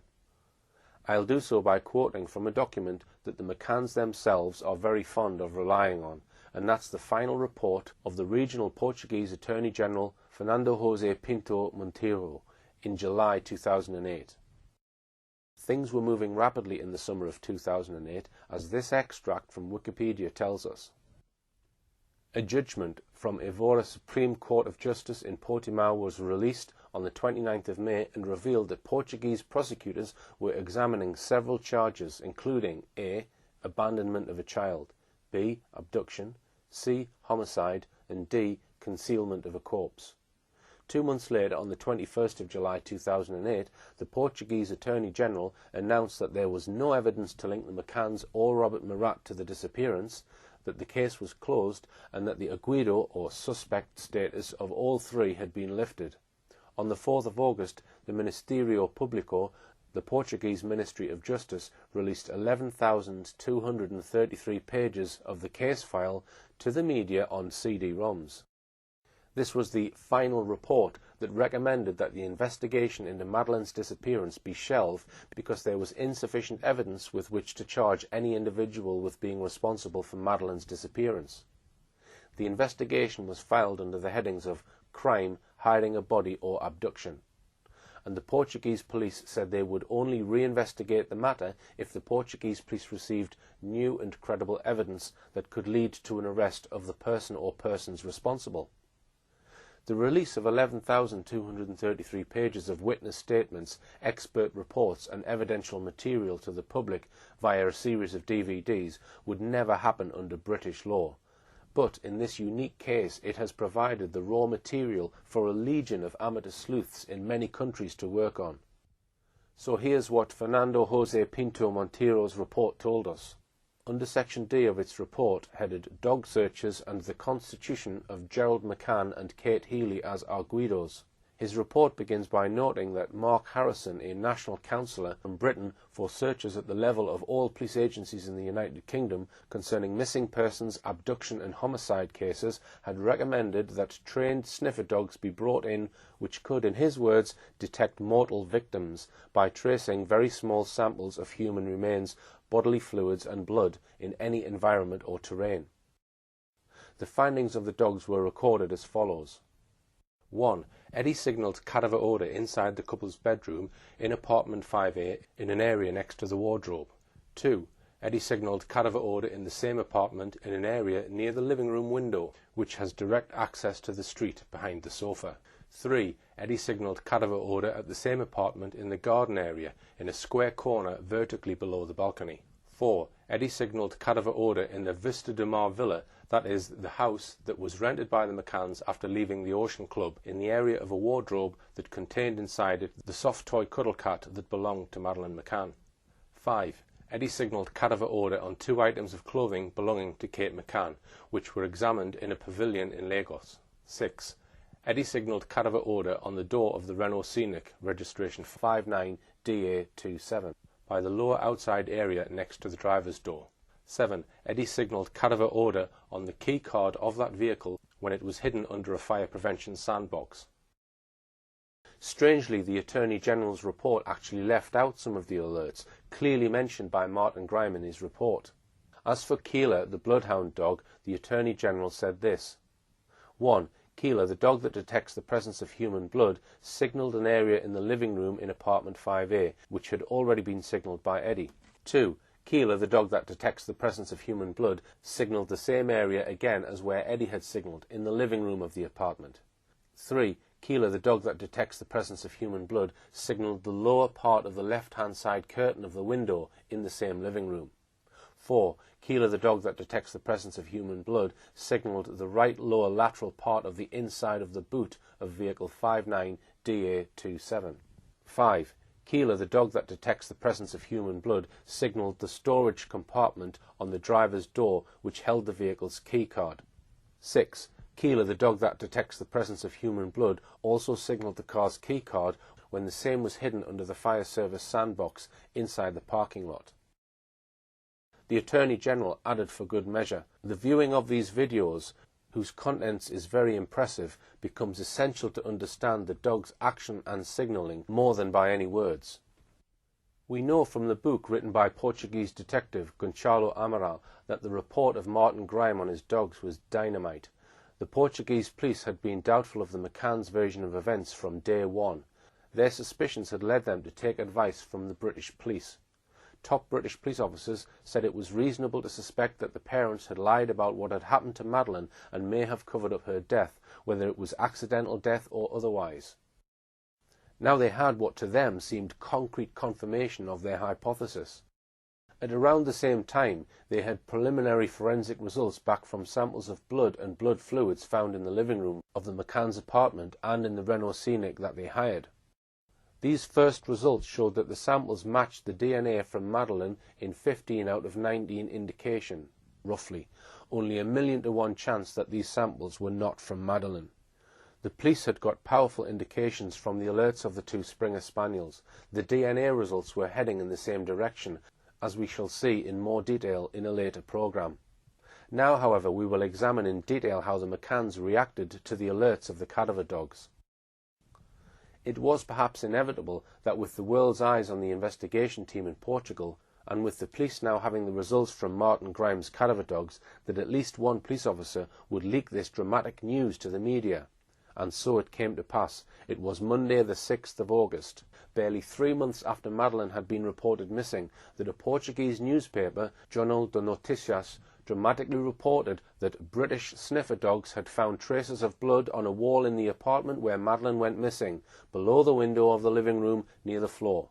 The McCanns began to react 2 days later.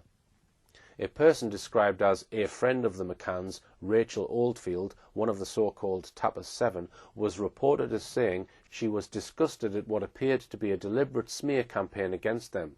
She was quoted as saying, "I think there are some leaks coming from the police because a lot of what I have read recently has been completely untrue." The following day the press referred to reports of an increasing backlash against the McCanns, both by Portuguese people and by fellow holidaymakers at the Ocean Club. The McCanns retorted that they would not be bullied and forced into leaving Portugal against their wishes. On Saturday that week, the Portuguese police acknowledged for the first time that Madeleine could be dead. Chief Inspector of Police Olegário Sousa told the police that new evidence had intensified fears that Madeleine might be dead, but made a point of saying that the parents were not under suspicion. Less than a month later, that was to change dramatically. The McCanns reacted once again via a family friend by denouncing the police for not having the decency to inform us first about their new theory. Portuguese press reports suggested that the Madeleine McCann investigation had now entered a decisive phase. They were not wrong. 2 days later, the McCanns did a round of interviews with Spain's 3 top-selling newspapers, claiming that there was a very real possibility that Madeleine was still alive. No doubt that took a little bit of organising by their media relations expert, Clarence Mitchell. The leaks continued, suggesting that evidence from the cadaver dog's alerts and DNA test results proved that Madeleine McCann must have died in the McCann's apartment. On the 24th of August, the McCanns were forced to react again, this time attacking preposterous speculation about Madeleine's fate. Jerry McCann says he is disappointed that so much information has been made public despite Portugal's strict judicial secrecy laws. A week later, on Friday the 31st of August, the McCanns announced they were going to sue a Portuguese newspaper, Tal and Qual, which reported, correctly as it happens, that the police believed the McCanns were responsible for their daughter's death. Months later, the magazine folded. The McCanns never sued them. Events soon overtook them. Another week later, on Friday the 7th of September, the McCanns were taken in for questioning by the Portuguese police. They attended voluntarily. They were not arrested, but they were interviewed under police caution.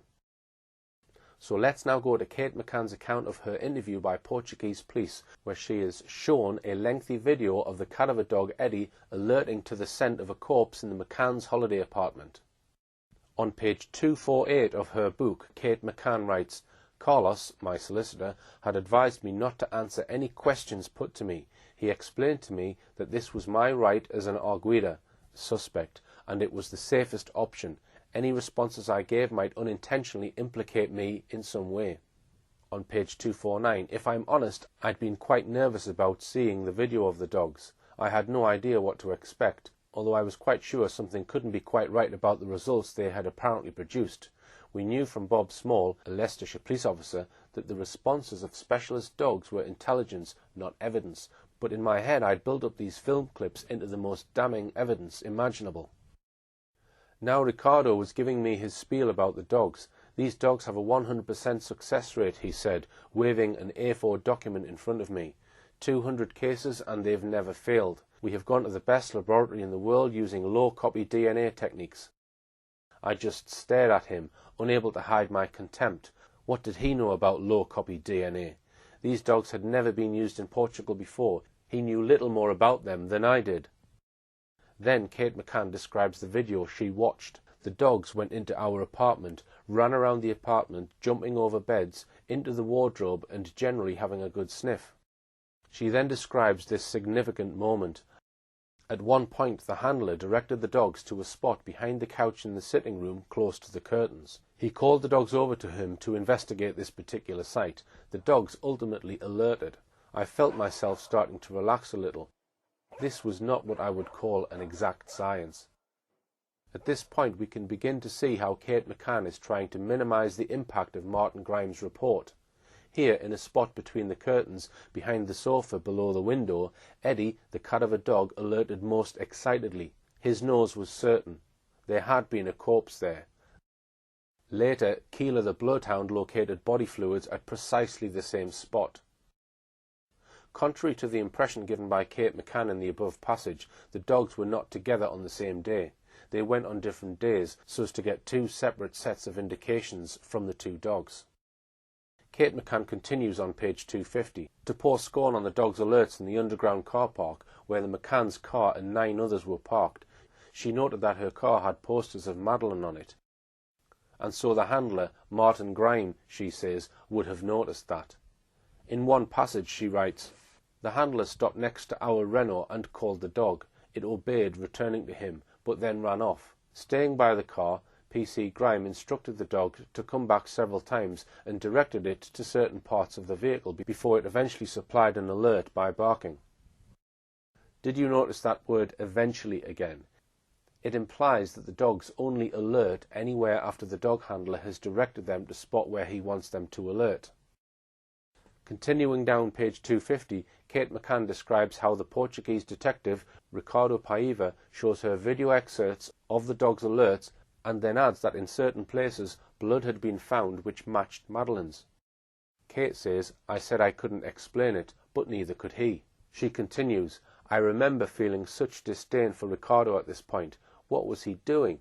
I thought, just following orders. Under my breath I found myself whispering, 'Fucking tosser, fucking tosser.' This quiet chant somehow kept me strong, kept me in control. This man did not deserve my respect, fucking tosser." So let's summarize before we move on to other topics.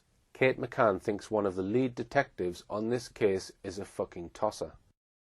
Jerry McCann ignores the wealth of evidence that sniffer dogs are used reliably not only for blood and the scent of corpses, but also for drugs, explosives, and even certain medical conditions.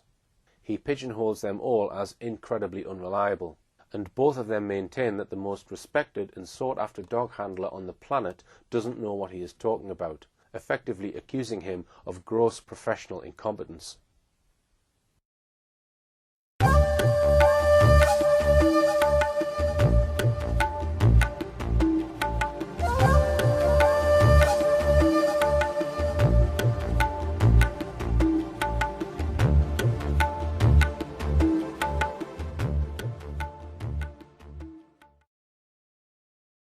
Now we'll have a detailed look at how the McCanns dealt with this explosive evidence, yet another aspect of the case that mainstream media won't touch with a barge pole. You can judge for yourselves how successful or otherwise they were. And we look at one US legal case the McCanns quoted in support of their claims that cadaver dog evidence was unreliable, the murder of Jeanette Zapata. And so we come, finally, to how Kate McCann now explains all the dogs alerts, 11 by the cadaver dog and another 5 in the same locations by the blood dog. On page 250 of her book, when researching the validity of sniffer dog evidence, Jerry would discover that false alerts can be attributable to the conscious or unconscious signals of the handler. From what I saw of the dog's responses, this certainly seemed to be what was happening here. Let's be quite clear here. The McCanns are claiming that the dogs were plain wrong. They are saying that all 16 alerts by the 2 dogs were false alerts. They maintain that top sniffer dog handler Martin Grime didn't know what he was doing. It amounts to a libelous attack on Martin Grime, basically accusing him of gross professional incompetence.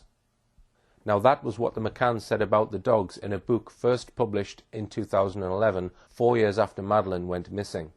But when the dog's alerts to a corpse and to blood were first reported to the press in August 2007, they reacted very differently. Let's examine what they said at the time. They came up with at least 7 different excuses. The first was that any blood found in the flat, apparently found having oozed underneath the tiles in the living room behind the sofa, where the wall and the floor meet, might have come from Madeleine's grazing her leg when she boarded the plane. It is very unlikely, however, that a graze on a knee at East Midlands Airport would produce significant blood hours later in Portugal. Any light bleeding from the graze would surely have stopped long before the plane touched down.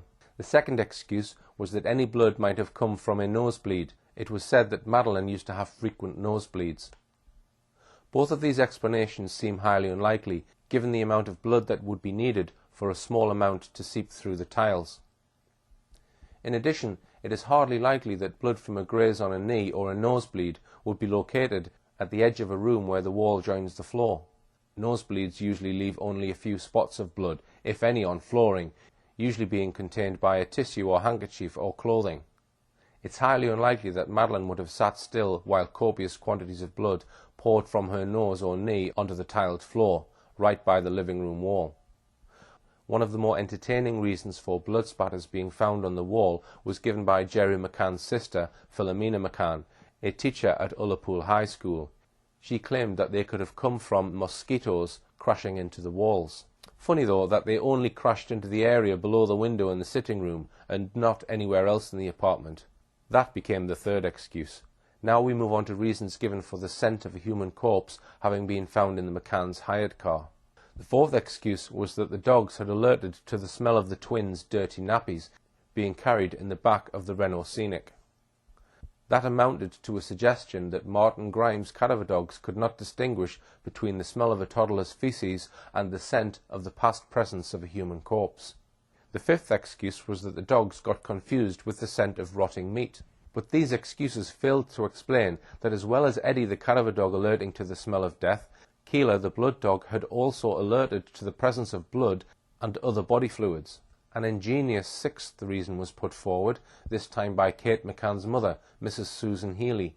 She claimed that the smell of death may have been found on her clothes because Kate was said to have been in close proximity with no fewer than 6 corpses in her last 2 weeks at work. So far as this excuse is concerned, the claim that she visited any corpses during the last 2 weeks at work, never mind 6, has never been confirmed. Further, those doctors who have to certify the cause of death do not always handle the body, nor handle it long enough or closely enough for the smell of death to be transferred to clothes. Further, this excuse only explained the smell of death on Kate's clothes. It didn't explain how the smell of death came to be found at 4 places in their holiday apartment, nor in their hired car. A 7th excuse was given to explain why the cadaver dog Eddie alerted to the scent of a corpse on the pink soft toy Cuddle Cat. Kate explained that she sometimes took Cuddle Cat to work. A newspaper report, based on sources within the Portuguese police, explained at the time, Kate didn't contradict the fact that her 2 pieces of clothing and the stuffed animal Cuddle Cat had been signalled by the English dogs trained to find cadaver odour. She justified it by her profession. Kate McCann's mother alleged that as a doctor at the Leicester Health Centre, she was directly present at 6 deaths before she came to Portugal on holiday, giving the same excuse for Madeleine's stuffed animal that was with her in the months after her daughter disappeared. Quite apart from being unlikely that a mother would take a child's favourite stuffed animal to work, never mind having it with her when she was close to corpses, it appears that experts say that it is not usually possible for the smell of death to be transferred in this way. Altogether then, within the space of weeks, the McCanns had given these 7 bizarre excuses for the alerts of the cadaver and blood dogs. But these excuses were all very unconvincing. Let's now go straight to the witness statement by Jerry McCann, given by him when he was interviewed under caution by the Portuguese police on the 7th of September 2007, the day he was declared a suspect. It was a long interview, beginning at 4:05 and going on until 10 to 9 at night. During this interview, Jerry was also shown videos of the dog's alerts. Here is how the interviewing officer recorded Jerry's responses. After viewing the films, and after the signalling of cadaver odour in their room, next to the wardrobe and behind the sofa against the window in the living room, he says that he has no comments, neither has he any explanation for this fact. The dog that detects human blood signalled human blood behind the sofa mentioned above. He says that he cannot explain this fact. Regarding the cadaver odour in the car that was rented at the end of May, he says he cannot explain more than he already has. Regarding the presence of human blood in the boot of the same vehicle, he says he has no explanation for this fact. When confronted with the fact that Madeleine's DNA was collected from behind the sofa and in the boot of the vehicle and analysed by a British laboratory, he says he cannot explain.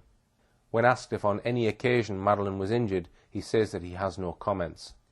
In the aftermath of the shock of Kate and Jerry being made suspects, the McCanns and their ever-growing team of PR advisors and lawyers immediately began to pour scorn on the evidence of the cadaver dog and the bloodhound.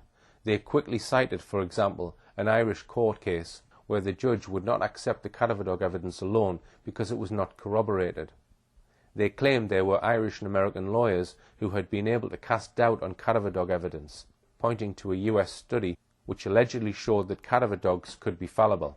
One case in particular was trumpeted by Jerry and promoted in the British press, that of the arrest of an American, Eugene Zapatar, for the murder of his wife, Jeanette Zapatar. Jeanette Zapatar was still missing, but a cadaver dog had alerted to the scent of a corpse in locations at their house and at a storage container associated with Eugene Zapatar's business. On the 17th of September 2007, just 10 days after the claimants had been pulled in for questioning by the Portuguese police, the Times published an article titled, "Kate and Jerry McCann Send to US for Help Against Evidence of Sniffer Dogs." The article told us, the parents of Madeleine McCann have contacted the lawyers of a man charged with murder who successfully challenged sniffer dog evidence. His lawyers claimed it was unreliable and persuaded a judge in the US to throw out Prosecution claims that the dogs had detected the smell of a corpse. Jerry and Kate McCann hope that the case could help them to prove their own innocence. Portuguese police believe that the couple may have killed their child accidentally and then disposed of the body using a car they hired 25 days later. Although the McCanns do not know the full details of the Portuguese prosecutor's case against them, they are concerned that it may rest on the dog's reaction. Now their lawyers have requested the case files from the ongoing murder trial of Eugene Zapata in Madison, Wisconsin. His estranged wife Janet, a 37-year-old flight instructor, vanished in October 1976 after taking her children to school. Her body has never been found. Detectives suspected that Mr. Zapata killed her, but did not have enough evidence to go to court. Mr. Zapata, 68, was charged with murder last year after sniffer dogs were brought in. They allegedly detected the scent of human remains in a basement at the former family home. But Dane County Judge Patrick Fiedler ruled that the evidence was inadmissible, saying that the dogs were unreliable. He quoted analysis of the three dogs' performance record, which showed that they were respectively incorrect 78%, 71% and 62% of the time. The judge told the court, "The state has failed to convince me that it's any more reliable than the flip of a coin." That is what the British press have told us about. But now comes the bit the British mainstream media have never told you about. Not long after the Times article, Eugene Zapata confessed to killing his wife, and in making a full confession, he confirmed that the alerts of the sniffer dog used to search for where his wife's corpse may have been placed were wholly correct. In late 2007, a US newspaper reported, "Zapata enters guilty plea in connection with missing wife's death, the Eugene Zapata case."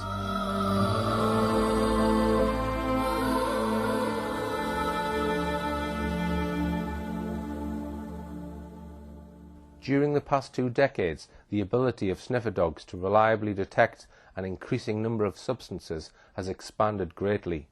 Wikipedia, for example, tells us that sniffer dogs are used for all these purposes. Wikipedia adds that one notable quality of detection dogs is that they are able to discern individual scents even when the scents are combined or masked by other odours. We know from Martin Grimes that Eddie had never once been wrong in over 200 cases where he detected the smell of death or blood. Cadaver dog evidence has played a part in the conviction for murder of many criminals beside that of Eugene Zapata. Here's a list of some of the cases where sniffer dogs have resulted in convictions or raised major doubts about claims by their parents that their children have been abducted or just disappeared. Finally, what are we to make of the attacks by the McCanns on the professional competence of the dog handler sent to Portugal, Martin Grime? The McCanns have publicly trashed his work on their daughter's disappearance, claiming that the dogs were doing no more than responding to his conscious or unconscious signals. But this is the first time that you give us a big interview, not being arguidos since then. So now I feel free to ask you this directly.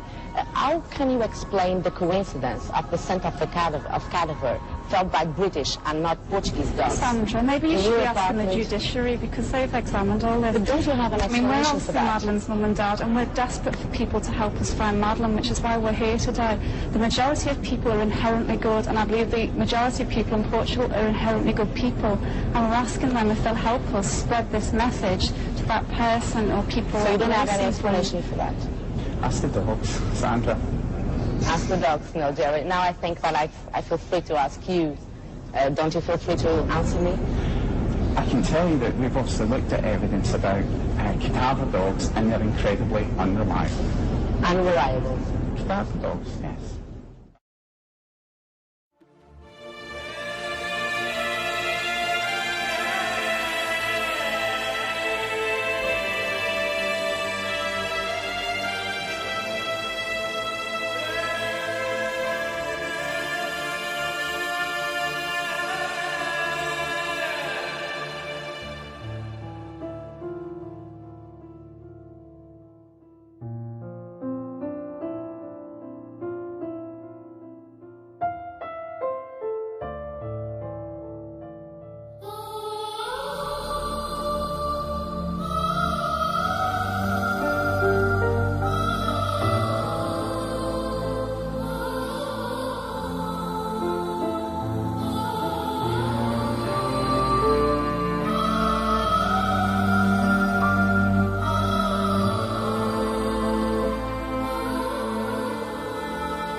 Welcome, I'm Richard D. Hall and I'm here in Portugal, Praia de Luz. Now the reason why I've come here is because I'm making a series of documentaries about the Madeleine McCann case. Why am I making programs about that? Well, it's because I'm sick and tired of misleading media headlines about the incident. In these films I will expose the hard facts about the incident and also what has happened since the incident. The documentaries clearly show the last place to get truthful information from is mainstream media, and I will also expose those who are controlling mainstream media.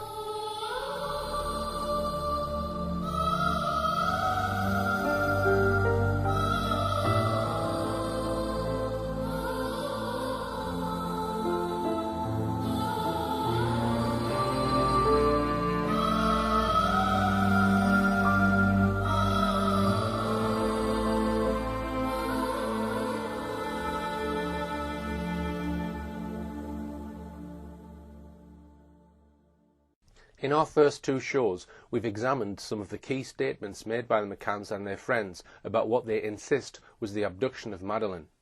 We saw how there were numerous changes of story and outright contradictions.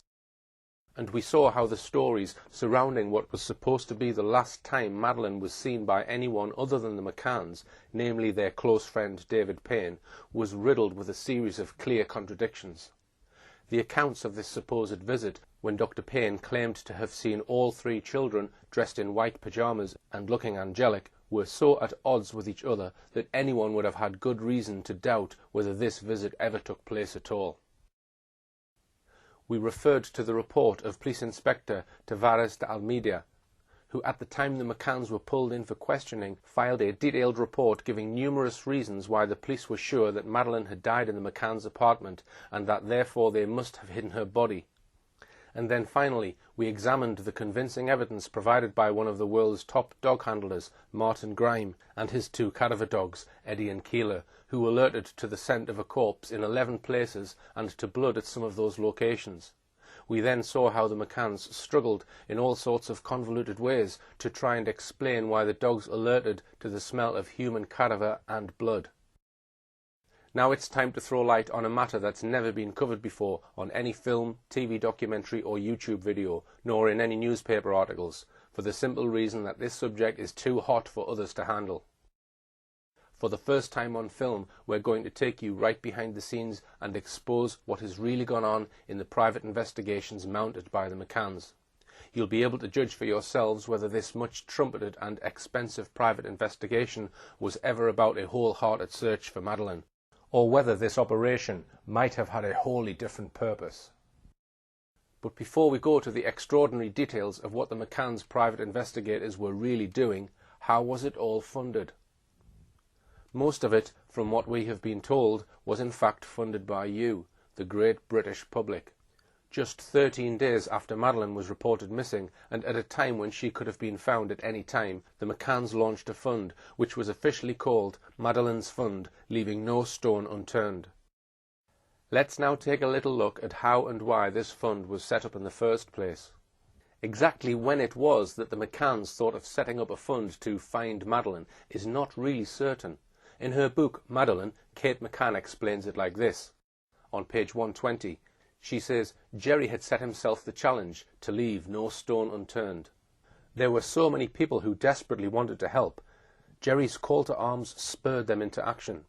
Then she says, Jerry McCann's sister, teacher Philomena McCann, sent a chain mail around the world asking every recipient to help find our little girl, followed by her claim that this led to a first conversation between Philomena and Callum McRae, a former pupil of hers and an IT whiz kid, about establishing a website for Madeleine.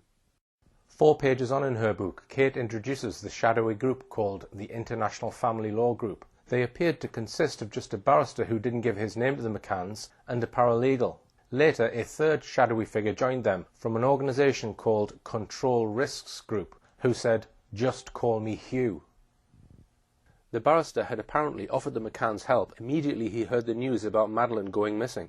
It was on Friday the 11th of May, barely a week after Madeleine had been reported missing, that these two men of mystery, the barrister and the paralegal, flew out to Praia de Luz. No one knows who paid for this visit, so we are invited by the McCanns to believe that this was the selfless act of a good Samaritan. However, on page 125, Kate McCann does tell us a little more about this third figure.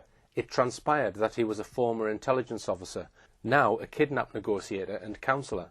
She then explains why the Fund for Madeleine was set up.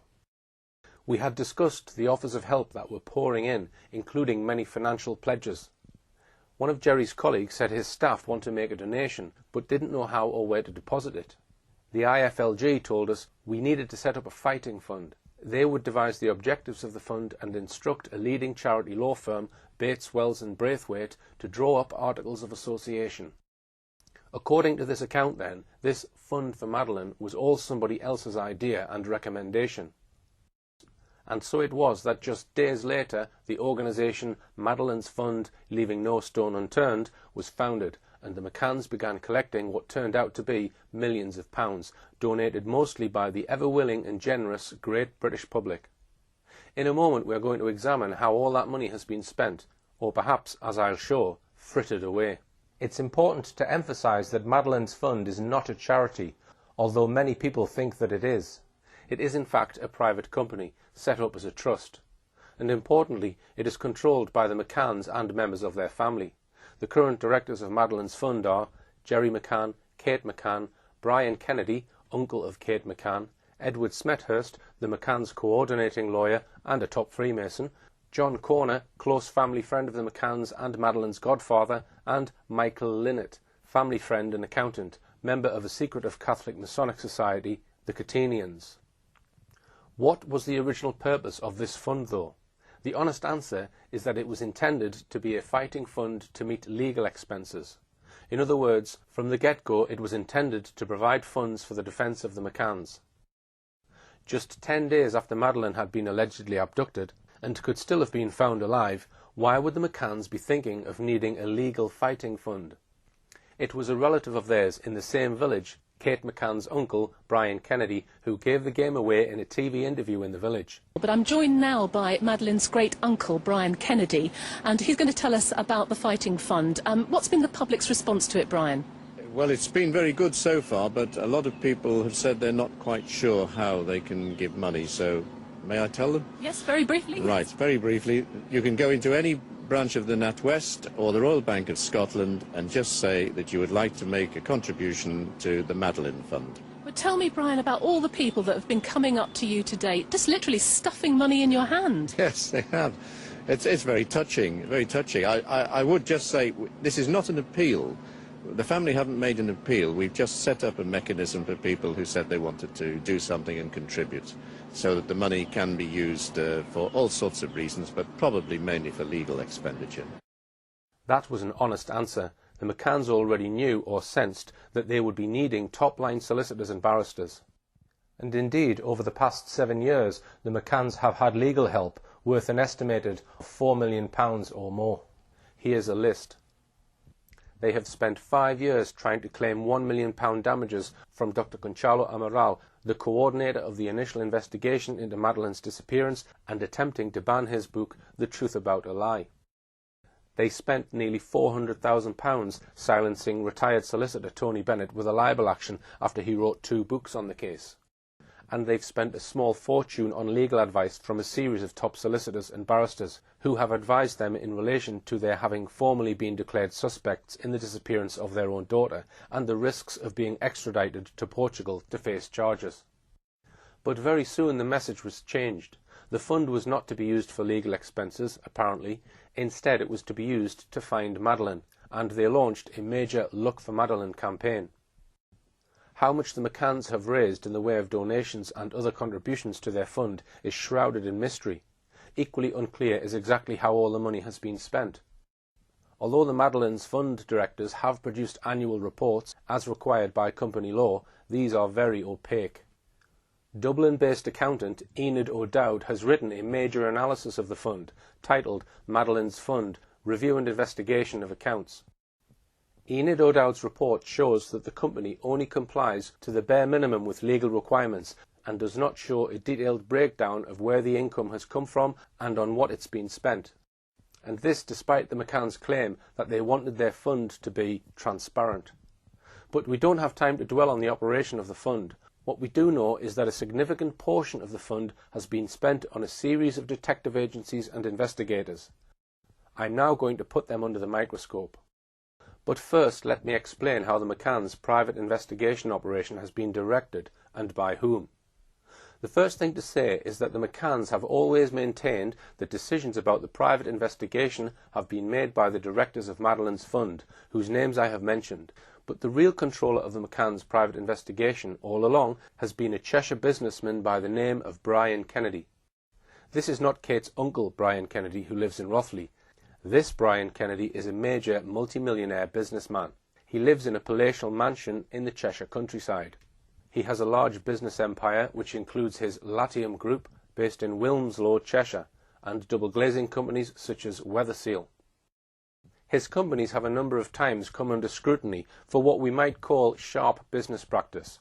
Most recently this year, when the now defunct Office of Fair Trading issued a damning report on Kennedy's Weatherseal company.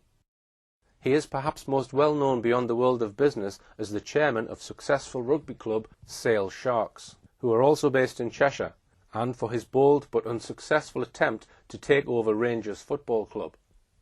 But his venture into sport has not always been successful. Under his ownership, Cheshire-based Stockport County Football Club plummeted 4 divisions and out of the Football League. How did Brian Kennedy get involved in being the head of the McCanns' private investigation?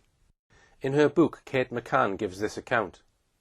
On Wednesday the 12th of September, just 3 days after the McCanns had returned from Portugal, Jerry was contacted by Edward Smethurst, a commercial lawyer. He represented a businessman called Brian Kennedy, a successful entrepreneur who owned various companies, including Everest Windows. He said that Brian, like many people, had been following the unfolding drama of Madeleine's disappearance. And now, seeing things going from bad to worse, he could no longer stand idly by and watch.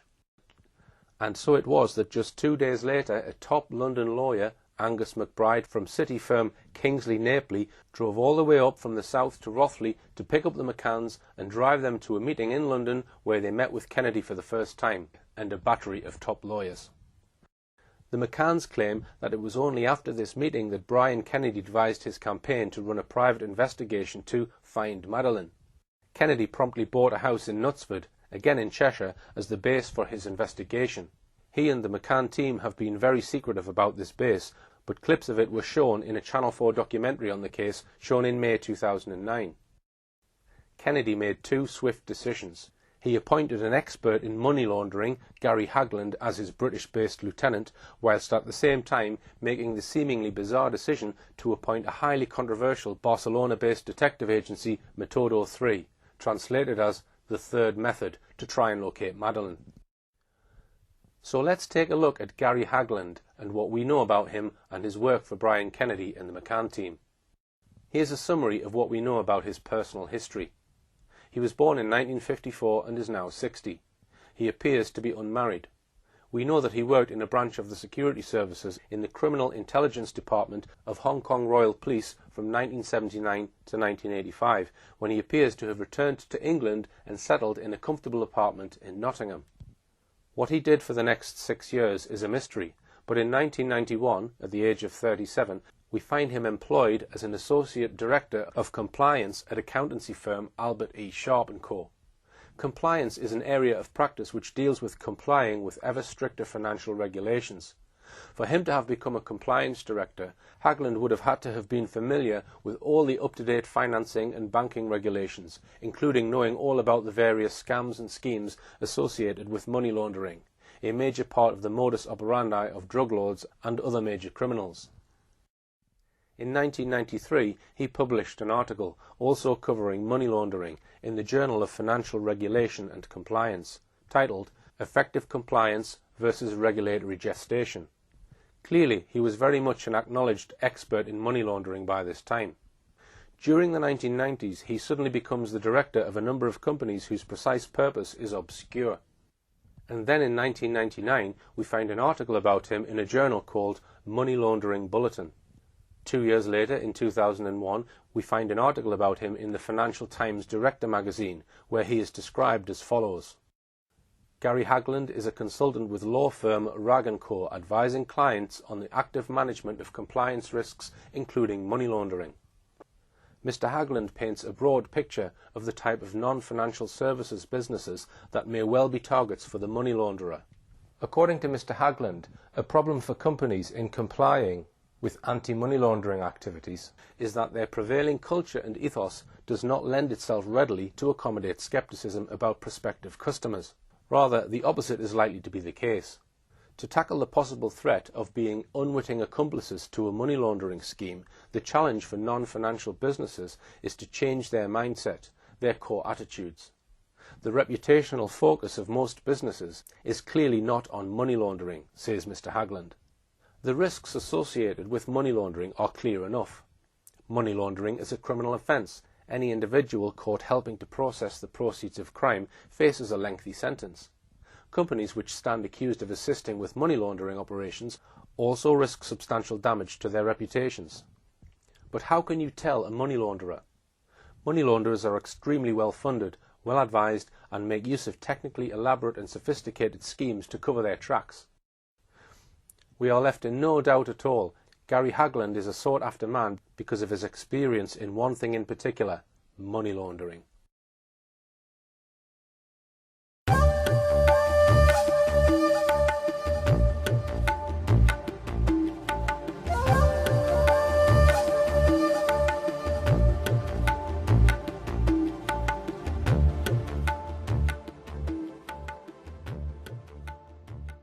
So why was it that in September 2007, or maybe even before then, that Cheshire businessman Brian Kennedy hired Hagland as his right-hand man and his liaison officer with the controversial Spanish detective agency Metodo 3? Was it because he had any sort of track record in tracing and finding missing children? Clearly not.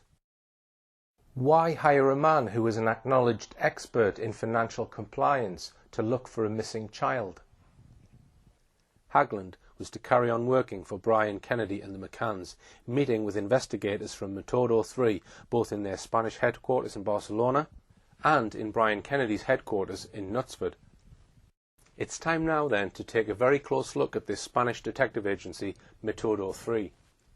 Little has been written up about them in the mainstream British press.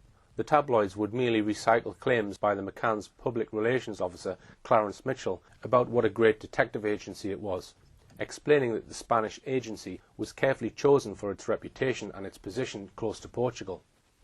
He explained that because Portugal did not allow ongoing private investigations whilst there was an official police investigation, they could not employ a Portuguese agency. The next best thing was a Spanish agency. When the broadsheet papers attempted more in-depth articles about Metodo 3, however, they were much more sceptical. A good example was one by Christine Toomey in the Times. She visited Metodo 3 in February 2008 and was seriously unimpressed by what she saw. Her article was titled, "Madeleine McCann and Metodo 3, Private Eyes, Public Lies." In the autumn of 2007, Metodo boss Francisco Marco claimed that "we believe she is in an area not far from the Iberian Peninsula and North Africa," adding, "we have proof of her movements after her kidnap, and we know she was alive the day after her disappearance. I talk of certainties because we know which group may have her or could have kidnapped her to sell her on. I cannot say who she is with because we are putting together conclusive proof that we can present to authorities." It was all utter lies. 2 months before Toomey's visit, Marco had infamously made a series of boasts headlined in the British media. He first of all claimed that he knew that Madeleine was alive and where she was. Then his claim that his men were closing in on the kidnappers. Finally, he boasted that "Maddie will be home for Christmas." These were the most outrageous, blatant lies. Yet these lies were never condemned by the McCanns. In fact, they carried on using the services of this discredited agency for at least another 15 months, using them until at least March 2009.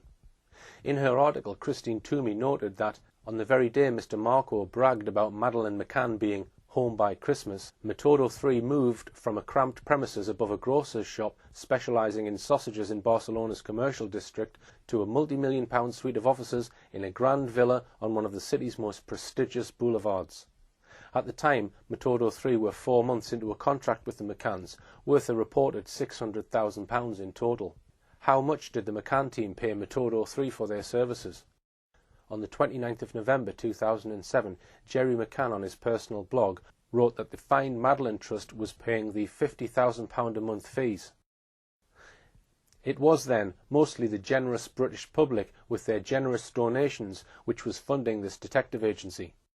If the McCanns carried on employing them for 15 months after Francisco Marco's lying boast that Maddie will be home for Christmas, we must assume that the McCanns were very happy with their work.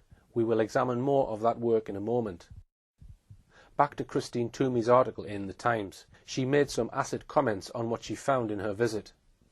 There is no discernible ringing telephones, little sign of activity of any kind, other than a woman searching for a lead to take a pet poodle for a walk, and the occasional toing and froing of workmen putting finishing touches to the sleek remodelling of the office complex.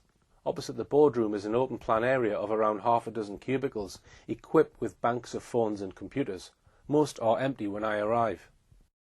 That tended to expose Marco's claims to have 40 people employed full-time or part-time in the search for Madeleine as false. The British press at the time, however, simply printed this unlikely claim without questioning it. Toomey went on to observe how defensive Metodo 3 were about their involvement in the search for Madeleine. Speaking to the boss, Francisco Marco, and his cousin, José Luis, she received this stern warning from Luis: "We don't answer any questions about Maddie. Maddie is off limits. Is that understood?" She continued, "After talking to Marco for half an hour, I concluded that what motivates him, as much as, if not more than his professed desire to present Madeleine with the doll he boasts he carries around in his briefcase to hand to her when he finds her, is a sense of self-regard, self-publicity and money." She added that before its involvement in the Madeleine McCann case, Metodo 3 specialised in investigating financial swindles, industrial espionage and insurance fraud. Money laundering was another of its areas of expertise. There is no evidence that Metodo 3 had any experience whatsoever in searching for, let alone finding, missing children, though they had made a completely false claim to have located 23 children. Toomey describes how her interview with Metodo 3 ended. "When I ask Marco to elaborate on the 23 missing children he claims his agency has located in the past, Marco eases himself away from the table for the first time, tilting far back in his chair. He cannot talk about that on the grounds of confidentiality, he says. Shortly after this, his cousin José Luis, who has sat mostly silent until now, calls time on the interview with a chopping motion of his hand. It's clear that Metodo 3 had a very controversial history. One journalist who investigated them by visiting Barcelona spoke to the police and other reputable detective agencies there. All of them, without exception, described Metodo 3 as a disreputable, dodgy, rogue agency. One Spanish private investigator told the Daily Mail, "Metodo 3 have portrayed themselves as the best investigators in the world. The truth is, they are nothing of the sort. Their murky background is riddled with controversy." Why would the McCanns choose the most disreputable private investigation agency going in Barcelona? Metodo 3's boss, Francisco Marco, was described by leading Portuguese criminologist Mr. Moita Flores as a crook, and indeed last year Marco was arrested and charged with spying on a leading Spanish politician by illegally recording her private conversations in a restaurant. It caused a major scandal in Spain. Also arrested with him was his colleague Julian Peribinez, one of Metodo 3's men most involved in the Madeleine McCann case. He soon admitted his guilt, having confessed to planting illegal bugging devices in the restaurant. When spotted by TV cameras walking side by side with the McCann team's private investigation head, Brian Kennedy and Pride of Luz, he was keen to avoid them. Many of the Metodo 3 detectives were once arrested in a phone-tapping scandal linked to leading politicians and businessmen. 5 senior members of Metodo 3, including Francisco Marco, were held in 1995 amid claims of industrial and political espionage, with Marco's mother, Martina Fernando Lado, 57, who founded the agency in 1985, being led away in handcuffs. She was arrested as she handed a client a cassette containing an allegedly illegally phone-tapped conversation. At the same time, police raided Metodo 3's Barcelona offices, seizing handguns, ammunition, listening equipment, cassettes and transcripts of illegally taped phone calls. Subsequently, Mrs. Lado was found to have made phone calls offering a telephone tapping service for a fee of around £20,000. Mrs. Lero's husband, Francisco Marco Poilo, and Marco's brother, Francisco Gabriel Fernandez Lado, were also arrested. Also, Sergio San Celestino, an employee of Spanish telephone company Telefonica, was suspected of illegal phone tapping and was proved to have close links with employees of Metodo 3. Amazingly, the prosecution of Metodo 3 was inexplicably dropped. None of them were convicted at that time for their alleged illegal phone tapping and firearms crimes. Not long after Christmas 2007, the McCann team nearly suffered another major embarrassment when their lead investigator on the Madeleine McCann case, Antonio Gimenez Razo, once described as Metodo 3's detective in charge of special operations, was arrested on serious criminal charges. They only escaped embarrassment by some clever spinning of their chief public relations officer, Clarence Mitchell. Antonio Gimenez Razo was soon afterwards charged, along with his twin brother, with stealing 400 kilograms of cocaine, nearly half a ton, from an illegal shipment of 1,500 kilograms said to have been worth £25 million on a ship coming from Venezuela. He was also charged with breach of trust, misconduct in a public office, that is corruption, corruption of public officials and illicit criminal association. The alleged offence occurred in December 2004 and involved what a court was later to describe as an exceptionally violent and ruthless criminal gang involving at least 27 individuals. It emerged that Gimenez Razo had until December 2004 worked as a chief inspector in the Drugs and Organised Crime Unit for the Barcelona Regional Police. He had left the police under mysterious circumstances, just when an internal investigation was looking into how those 400 kilos of cocaine had disappeared. He then went to work for the controversial Metodo 3 detective agency in August 2005, joining the McCann's team's private investigation 2 years later. He spent the next 4 years in jail, remanded in custody. After a long process of investigation, during which the criminal gang tried various means, including making violent threats to the prosecutor to disrupt the matter coming to trial, and then tried to wreck the trial itself, Gimenez Razo was lucky to escape without punishment, as his active participation in the work of the gang could not be proved. But the judge admonished him sternly, telling him that as a former senior police officer he had become far too close to the gang members. How deeply had Gimenez Razo, this close associate of drugs lords and crime gangsters, been involved in working on the Madeleine McCann investigation? Very deeply.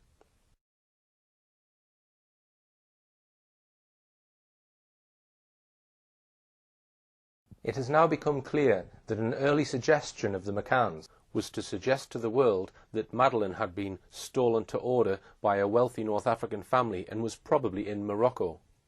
The McCanns visited Morocco in June 2007 and promoted Madeleine's disappearance while they were there. A number of people visiting Morocco claimed to have seen Madeleine, but that was at a time when the media frenzy was at its height and Madeleine was being seen here, there and everywhere. Once Brian Kennedy was made the operational head of the McCann's private investigation and he had appointed Gary Hagland as his liaison man with Metodo 3, the two men lost no time in working out a detailed plan which focused on promoting the notion that Madeleine was most likely in Morocco. Hagland was sent to London to discuss the Moroccan project with a former MI6 colleague who worked on the Foreign Office's Moroccan desk. A huge boost to what we might term the McCann's Moroccan project came when there was a burst of media speculation in late September 2007 about whether a white girl being carried on the back of a Moroccan peasant woman could be Madeleine McCann. As it turned out, the girl, Bushra Bashina, was proved just days later to be a Moroccan girl being carried by her mother. How the photograph of her came to be taken and how the McCanns came to get it before it got to the police remains, like so much else, a deep mystery. It was clearly the McCann team who briefed the press and gave the media the photograph in question. Here is how Kate McCann explains it all in her book. On the 25th of September, we heard that a little blonde girl resembling Madeleine had been spotted with a group of Moroccan peasants. We received a photograph. She doesn't explain who took it, nor how it got to them. She goes on to say that the child looked too young to be Madeleine, adding that the picture was too grainy for us to be absolutely sure. The day the photograph appeared in all the British press, 25th of September, as Kate says, a contingent of the press pack jumped on planes to Morocco to try to track down Madeleine. She then explains that Brian Kennedy called us later that evening to ask if we would like him to fly out to Morocco to find out for certain. Kate says they were not sure this was necessary or wise, but she says off went Brian on his plane, his own private jet, to northern Morocco. It sounds as if this was just a spur-of-the-moment decision by a genuine man just wanting to do all he could to find Madeleine. However, what Kate McCann appears to omit in her book is that this was no snap decision by Brian Kennedy. It seems he may have pre-arranged to meet Metodo 3's man in Morocco, Antonio Gimenez Raso. The plane flight to Morocco may have been arranged a week or two in advance. The publicity about Bushra Bashina simply appears to have coincided with his pre-planned visit. Antonio Gimenez Raso, a Spaniard, was the McCann team's main man in Morocco, also a Spanish-speaking country. This would enable him to work on the ground in Morocco and converse easily with those he wanted to speak to. The stated purpose of Gimenez Raso being based in Morocco that autumn was simply to find Madeleine. But let's now examine his actual actions. One of his key roles appears to have been simply to look for any witnesses who were prepared to say they might have seen Madeleine alive. There were reports that Gimenez Raso and other Metodo 3 detectives were going around Morocco offering ready cash to anybody who would say that they had seen Madeleine. This was dramatically confirmed by a newspaper report stating that the Moroccan government had taken the highly unusual step of expelling a man who had been visiting hotels and garages in various parts of Morocco, offering people money if they could claim to have seen a girl looking like Madeleine. The report did not name the man or his nationality, but it could well have been Gimenez Raso. After this, we suddenly find Antonio Gimenez Raso and his boss, Francisco Marco, turning up at the Portimao police station, which was the headquarters of the official investigation in Portugal. They were there to talk to the Portuguese police. This was on the 13th of November 2007, and with them for this most important meeting was the man directing the McCann's private investigation, Cheshire multimillionaire Brian Kennedy. So what was this meeting between the Portuguese police and the McCann's private detective all about? It had come about with the help of Gimenez Raso. He had used his various connections with the police in Barcelona to get the Barcelona police chief to ring his opposite number in Portugal and ask for a meeting. He said that Metodo 3 had vital evidence about who might have taken Madeleine. The meeting was duly arranged, and Brian Kennedy jetted in from Cheshire to meet 3 Portuguese police officers. The Metodo 3 men had flown several hundred miles to attend this meeting. Kennedy flew some 1,500 miles. They must have considered it worth it. There, the 3 men wove elaborate and believable tales about 3 possible suspects. The Portuguese police took notes. They followed up what may have seemed promising leads to them. None of them came to anything. The only purpose they served, in fact, was to waste valuable police time. We have established, then, that Gimenez Raso spent 4 years in prison, remanded in custody for offences connected with his associations with members of a violent criminal gang. We have established that the McCann team not only employed him, but that he was the leading detective used by the McCanns. When Gimenez Raso was arrested in February 2008, the press immediately pointed out that he was one of the McCann's private detectives. How did the McCann team react? They denied it outright. Their spokesman, Clarence Mitchell, said, "He is not one of our team." It was an outright, outrageous lie, as we've just shown. That wasn't the only meeting that Brian Kennedy had that day, however. Let's have a quick look at the other meeting he had that evening. His meeting was at a villa near Praia de Luz called Sal Salito. It was at the home of Ralph and Sally Everley, the aunt and uncle of Robert Murat, the man who was made the first formal suspect over the reported disappearance of Madeleine back on the 15th of May that year. So in the distance there you can just see the property of Sal Salito. I'll just point to it. This is it here, the Everley's property, Sal Salito, and this is the location that the Portuguese police searched in connection with the Madeleine McCann disappearance. It was a high-powered meeting. Robert Murat was there, so was his high-powered lawyer, Francisco Pagaret. Brian Kennedy also brought his lawyer along, the equally high-powered lawyer Edward Smethurst. Smethurst had been for years Brian Kennedy's in-house lawyer for his Latium Group business empire. He had also been appointed, allegedly at a meeting on the 14th of September in London, as the coordinating solicitor for Kate and Jerry McCann. In addition, he was a top Freemason. He is a senior Freemason in the East Lancashire Masonic Province, and is also called Past Worshipful Master of his lodge. Smethurst had been fully involved in the Masonic movement since his teens, after his father died suddenly in a mysterious fire. His mentor in the lodge was the former head of legal services at British Nuclear Fuels Limited, Alvin Shuttleworth. After he qualified as a lawyer, Smethurst was given the job of assistant legal officer by his mentor Shuttleworth, where he soon became involved in defending compensation claims from leukemia victims in Cumbria who lived near the Sellafield nuclear site. In November 2007, Smethurst appeared in a panorama programme on Madeleine's disappearance. It was quite clear when Kate and Jerry came back to the UK that they were subject to an open season of abuse in the media. They'd obviously gone through the tragedy of having their daughter taken in very unfortunate circumstances. And to make matters infinitely worse, we're now subject to a trial by media. So the main question we have to ask about this meeting is, what was it for? Here in the same room together we had the first suspect, Robert Murat, and his lawyer, Smethurst, the lawyer for the second and third suspects, the McCanns, and the McCanns team's head of their private investigation, Brian Kennedy. The meeting was kept secret, but leaked out in local Portuguese newspapers. Kennedy was asked why he had flown out all the way for a private meeting with the then chief suspect, Robert Murat. He replied, to offer him a job helping to find Madeleine. You can judge for yourself how credible an explanation that was.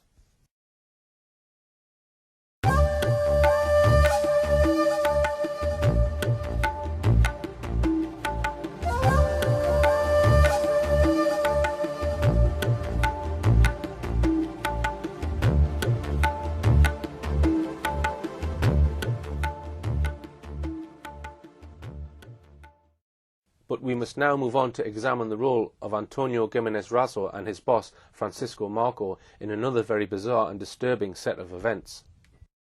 Some of you watching may remember, back in the winter of 2008, the scenes of a team of divers looking in a murky lake for Madeleine's bones.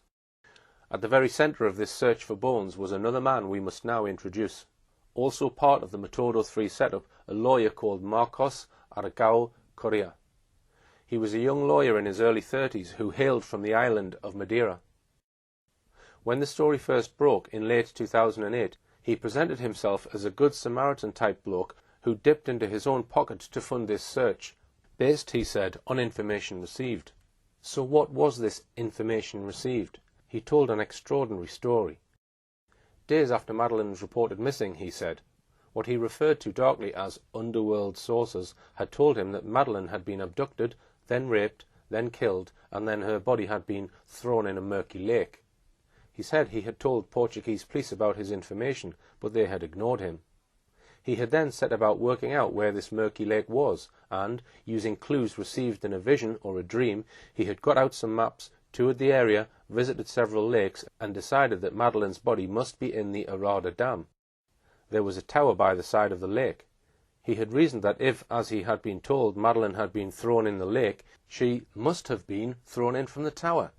Accordingly, he instructed his divers to search just the part of the lake that was near the tower.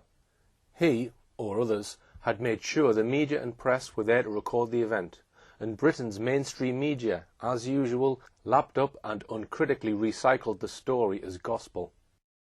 There was only one problem with the story. It was utter bilge. Total lies from start to finish. In the end, Marcos Correa was forced, under the pressure of relentless questioning from the media, to admit that he had told everybody a pack of lies. He said he would now tell the truth. The new story ran as follows. 2 days after Madeleine was reported missing, he went to his first ever spiritualist church meeting. He went home and then had a vision of a huge powerful man strangling a blonde girl about Madeleine's age. Later, he says, he heard about the disappearance of Madeleine McCann and linked his vision with her disappearance, and that is how he became interested in her.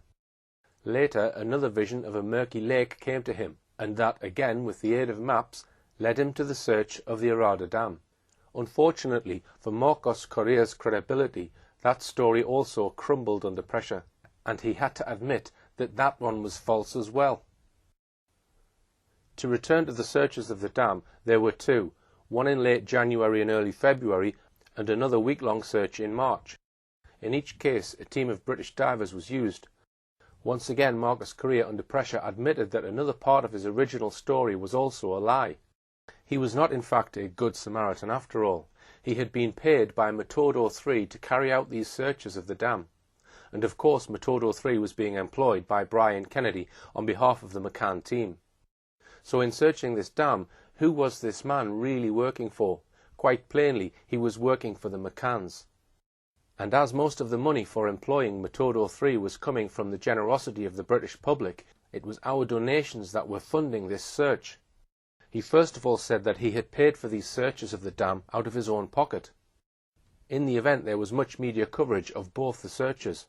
An item of clothing was found which it was said could be Madeleine's. It wasn't. Then a bag of bones was found, which it was claimed could be Madeleine's. They were ostentatiously passed to the Portuguese police. They weren't Madeleine's bones. They were animal bones. Eventually the searches were called off. But now we come to a still more sinister part of this story, and that is that this search of the Arada Dam was planned at least 7 weeks before it happened. As Marcos Correa later explained in a magazine article, he had met with Francisco Marco and Antonio Gimenez Raso of Metodo 3 at this very Arada Dam on the 10th of December 2007. This may have been the very first time that Marcos Correa had been introduced to the two Metodo 3 investigators. They each had to travel a very long way. For Marco and Gimenez Raso, the trip from their Barcelona base was 700 miles. From Marcos Correa's base on the island of Madeira, it was nearly 1,000 miles. Who was it arranged for this meeting? Correa, as we've seen, worked for Metodo 3. We know that Francisco Marco and Gimenez Raso from Metodo 3 were employed by Brian Kennedy from September 2007. Therefore, all three were Metodo 3 men, appointed by Brian Kennedy on behalf of the McCann team. Therefore, what appeared at first sight to be a genuine effort by a Good Samaritan to check out information he had received that Madeleine's body might have been thrown in the Arada Dam, turns out instead to have been a meticulously planned event by Metodo 3.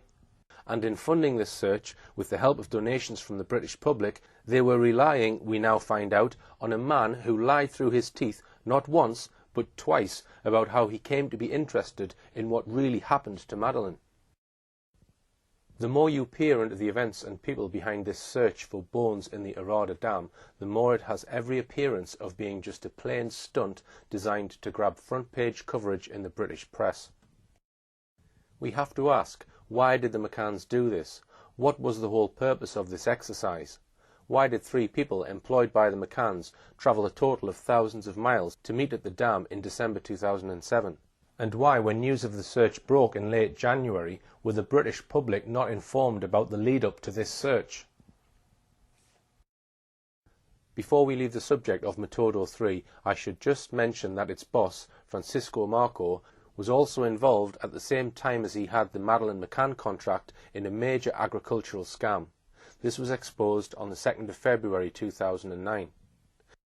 The case involved embezzlement and money laundering. That was hardly surprising, given Metodo 3's record in involvement in money laundering. Basically, the Catalan regional government had commissioned and paid for a large number of expert reports. But these reports, said a state prosecutor, had no purpose or interest. One of the most blatant examples was the payment of Metodo 3 of nearly £30,000 for a wholly unnecessary socio-economic inquiry on hazelnut farming. The Clean Hands Collective, which campaigns against corruption, found out that the socialist agricultural advisor, Joaquim Lina, had asked Metodo 3 to carry out a hazelnut inquiry.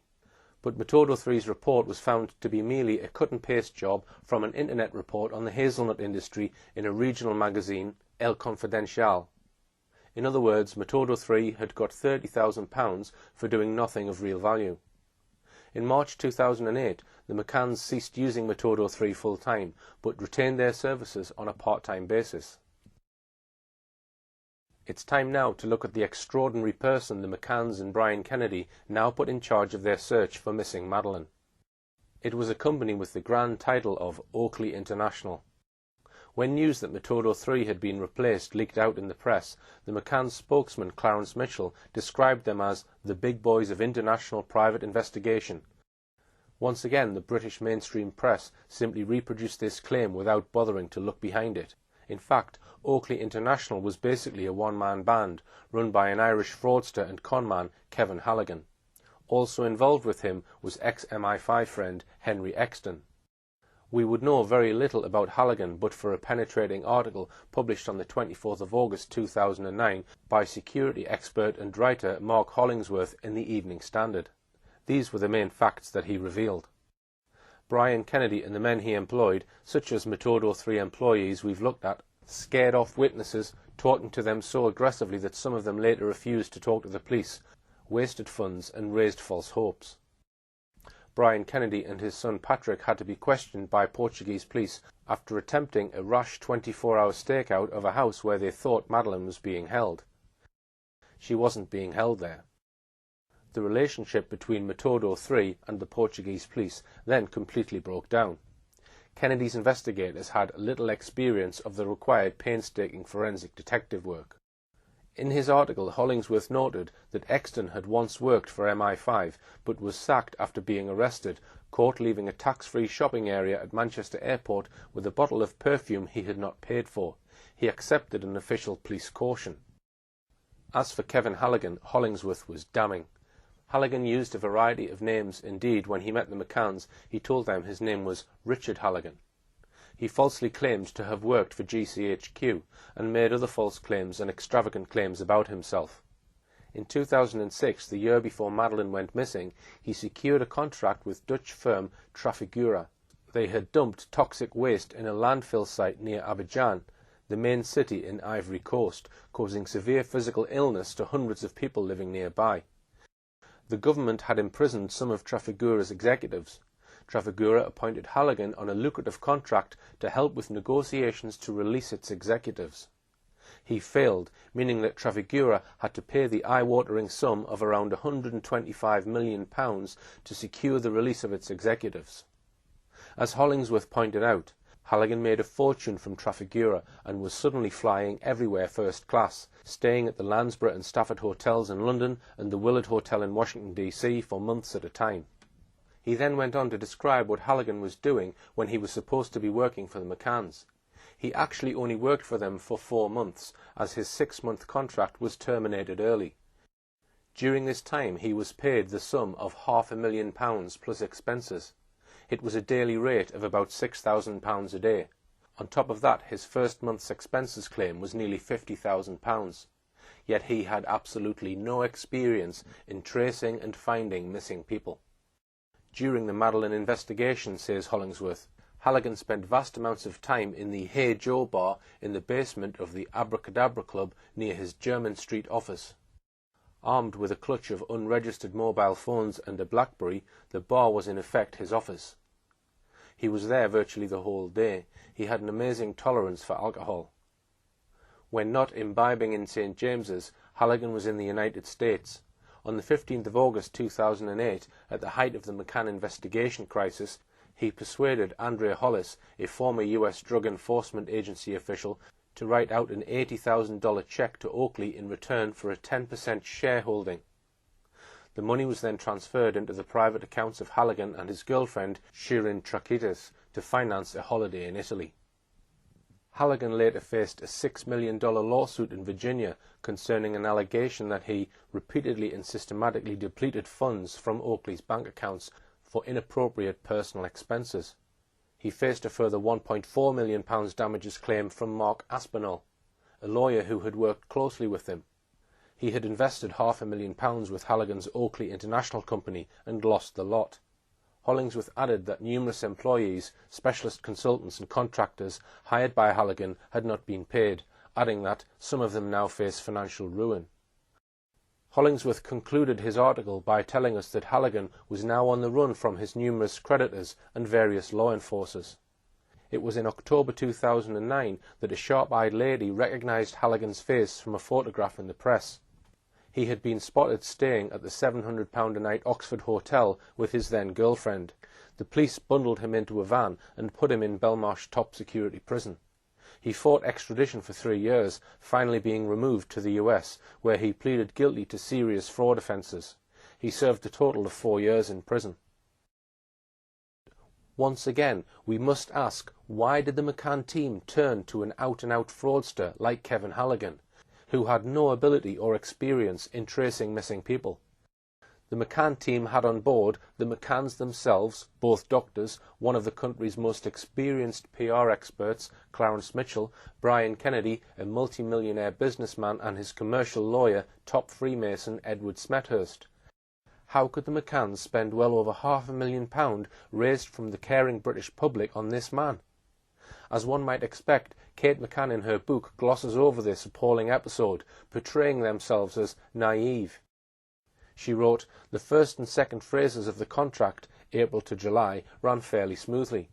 Oakley had put in place systems to gather, collate, prioritise and follow up information coming in. There is little doubt at that stage progress was being made. But that simply wasn't true. Halligan achieved nothing. He did not take the investigation one jot closer to finding out who took Madeleine and where she might be. And let's just have a look at these so-called systems that Halligan put in place for following up information coming in. One of these was Halligan's hiring of a company in Virginia in the US to follow up calls to the much-trumpeted investigation hotline promoted by the McCanns. This was a telephone number published on the McCanns' website, Find Madeleine, which had the strapline, "Pick up the phone and bring Madeleine home." Its director, Johann Selle, however, told the Mail on Sunday that neither the McCann team, nor Kevin Halligan, nor anyone else had followed up the single call made to the so-called hotline. This was what Daniel Boffey of the Mail on Sunday wrote. The headline ran, "iJet director claims that the McCanns never followed up calls to their telephone hotline. Madeleine McCann investigator didn't listen to any tip-offs given to hotline." He continued, "Perhaps of most concern about Halligan is the lack of attention paid to the hundreds of phone calls received to the Madeleine hotline. Halligan and Oakley International, based in Washington, failed to listen to a single call received on the hotline set up for potential informants by Kate and Jerry McCann last year." Johann Selle, the director of operations at iJet, revealed that for a year nobody even asked his company if they could listen to any of the calls received. He said his operators in Annapolis, Virginia, had answered hundreds of calls, but the information seemed wasted, possibly squandering valuable leads. He said, "We delivered Oakley a report with a summary of the calls, and said if they wanted to come back they could listen to the recording. But nobody did. For someone with an understanding of the case, it would be very easy for some to say that maybe 80 or 90% of the calls were hogwash, but there may be a percentage where one would say, maybe we should listen to this one or listen to that one. But our understanding is that this never took place. We are not sure whether Halligan provided our report to the family, or to the trust, or to those working for them, or to the teams working after him, because no one came back to us. We sent the report to the Oakley Group, and our assumption was that they were using it as a piece in the puzzle. But it appears that wasn't the case. The firm says it was not paid for its services by either Halligan or Oakley International. Time after time the McCanns begged the public to make that one phone call. Help us find the key that will unlock this puzzle. Help us find the missing piece of the jigsaw, and so on.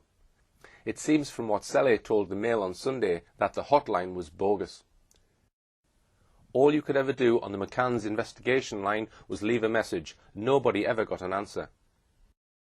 That would be one thing, but Mr. Selle's evidence suggests that by the spring of 2008, the hotline was a complete sham. The Mail on Sunday article also gave further shocking particulars about what Kevin Halligan was actually doing whilst he was supposed to be looking for Madeleine. Here is more from Daniel Boffey's article. Halligan squandered more than £500,000. In just 1 month, for example, he spent more than £3,000 just on dining out with his girlfriend. In fact, whilst supposedly working to find Madeleine, he launched an extraordinary spending spree on hotels, restaurants and luxury goods. In his first 2 months as lead investigator in the search for Madeleine, Halligan spent £7,000 on a personal chauffeur. Later, on a short trip to New York with a girlfriend, he lavished $1,600 on Salvatore Ferragamo leather goods, £5,500 on handbags, £500 on an Italian meal, £150 on a pair of designer glasses, and £900 on a 3-night stay at a 5-star Renaissance hotel. Already the owner of a £1.5 million mansion, he also paid out during this time more than £50,000 on plumbing and mosaic tiling for his house in Great Falls, Virginia. He spoke of extravagant schemes he was developing to catch the abductor. One of the more bizarre claims was that he hired an actor to pretend to be a drunken priest. who would seek confessions as he toured the bars of Praia da Luz, the resort where Madeleine disappeared. He told others that a family with a Madeleine lookalike daughter had been paid to set up home in a nearby resort in order to tempt out a potential kidnapper. There is no evidence that he did either of those things. Indeed, acquaintances describe him as a Walter Mitty character. After being pursued by creditors demanding to be paid for work done helping him, Halligan fled to Rome with Miss Traschitis.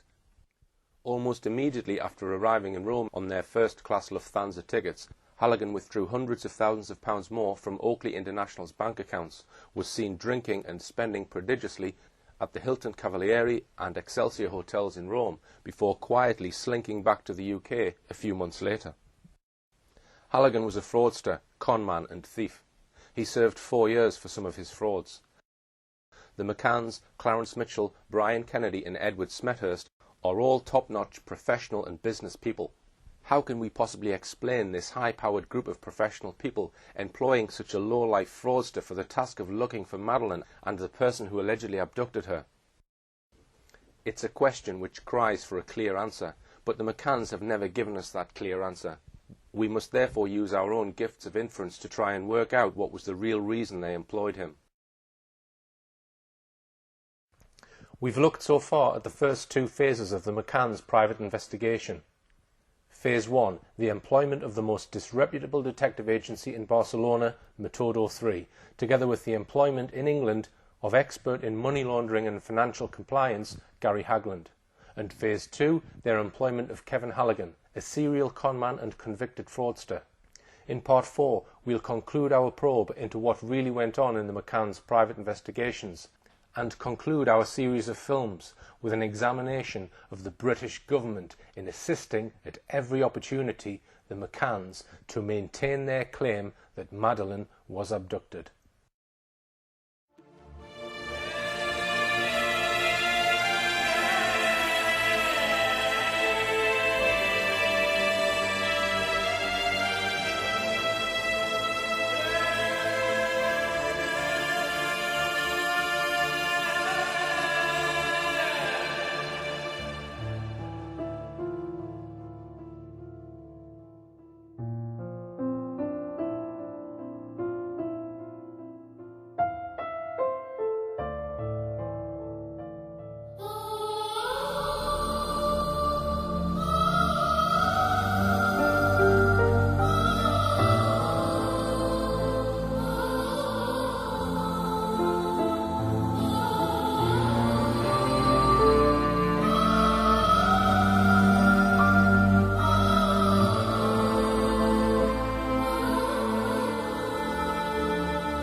Welcome, I'm Richard D. Hall and I'm here in Portugal, Praia de Luz. Now the reason why I've come here is because I'm making a series of documentaries about the Madeleine McCann case. Why am I making programs about that? Well, it's because I'm sick and tired of misleading media headlines about the incident. In these films, I will expose the hard facts about the incident and also what has happened since the incident. The documentaries clearly show the last place to get truthful information from is mainstream media, and I will also expose those who are controlling mainstream media.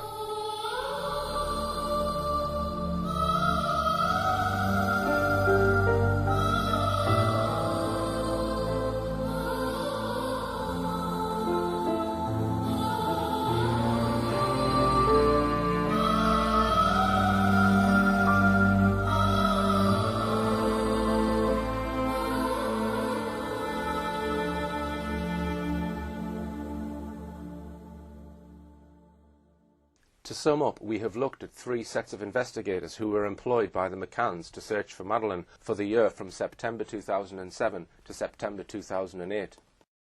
Gary Hagland's speciality was money laundering. Metodo 3 was a thoroughly disreputable detective agency who were frequently involved in or suspected of criminal activity. Halligan was an out-and-out fraudster and liar, another criminal. 3 Metodo 3 men who worked on the Madeleine McCann case, Francisco Marco, Julian Parabanez and Antonio Gimenez Raso, have all spent time in jail following allegations of criminal activity, one of them, Gimenez Raso, being in jail for 4 years. Kevin Halligan was also jailed for 4 years.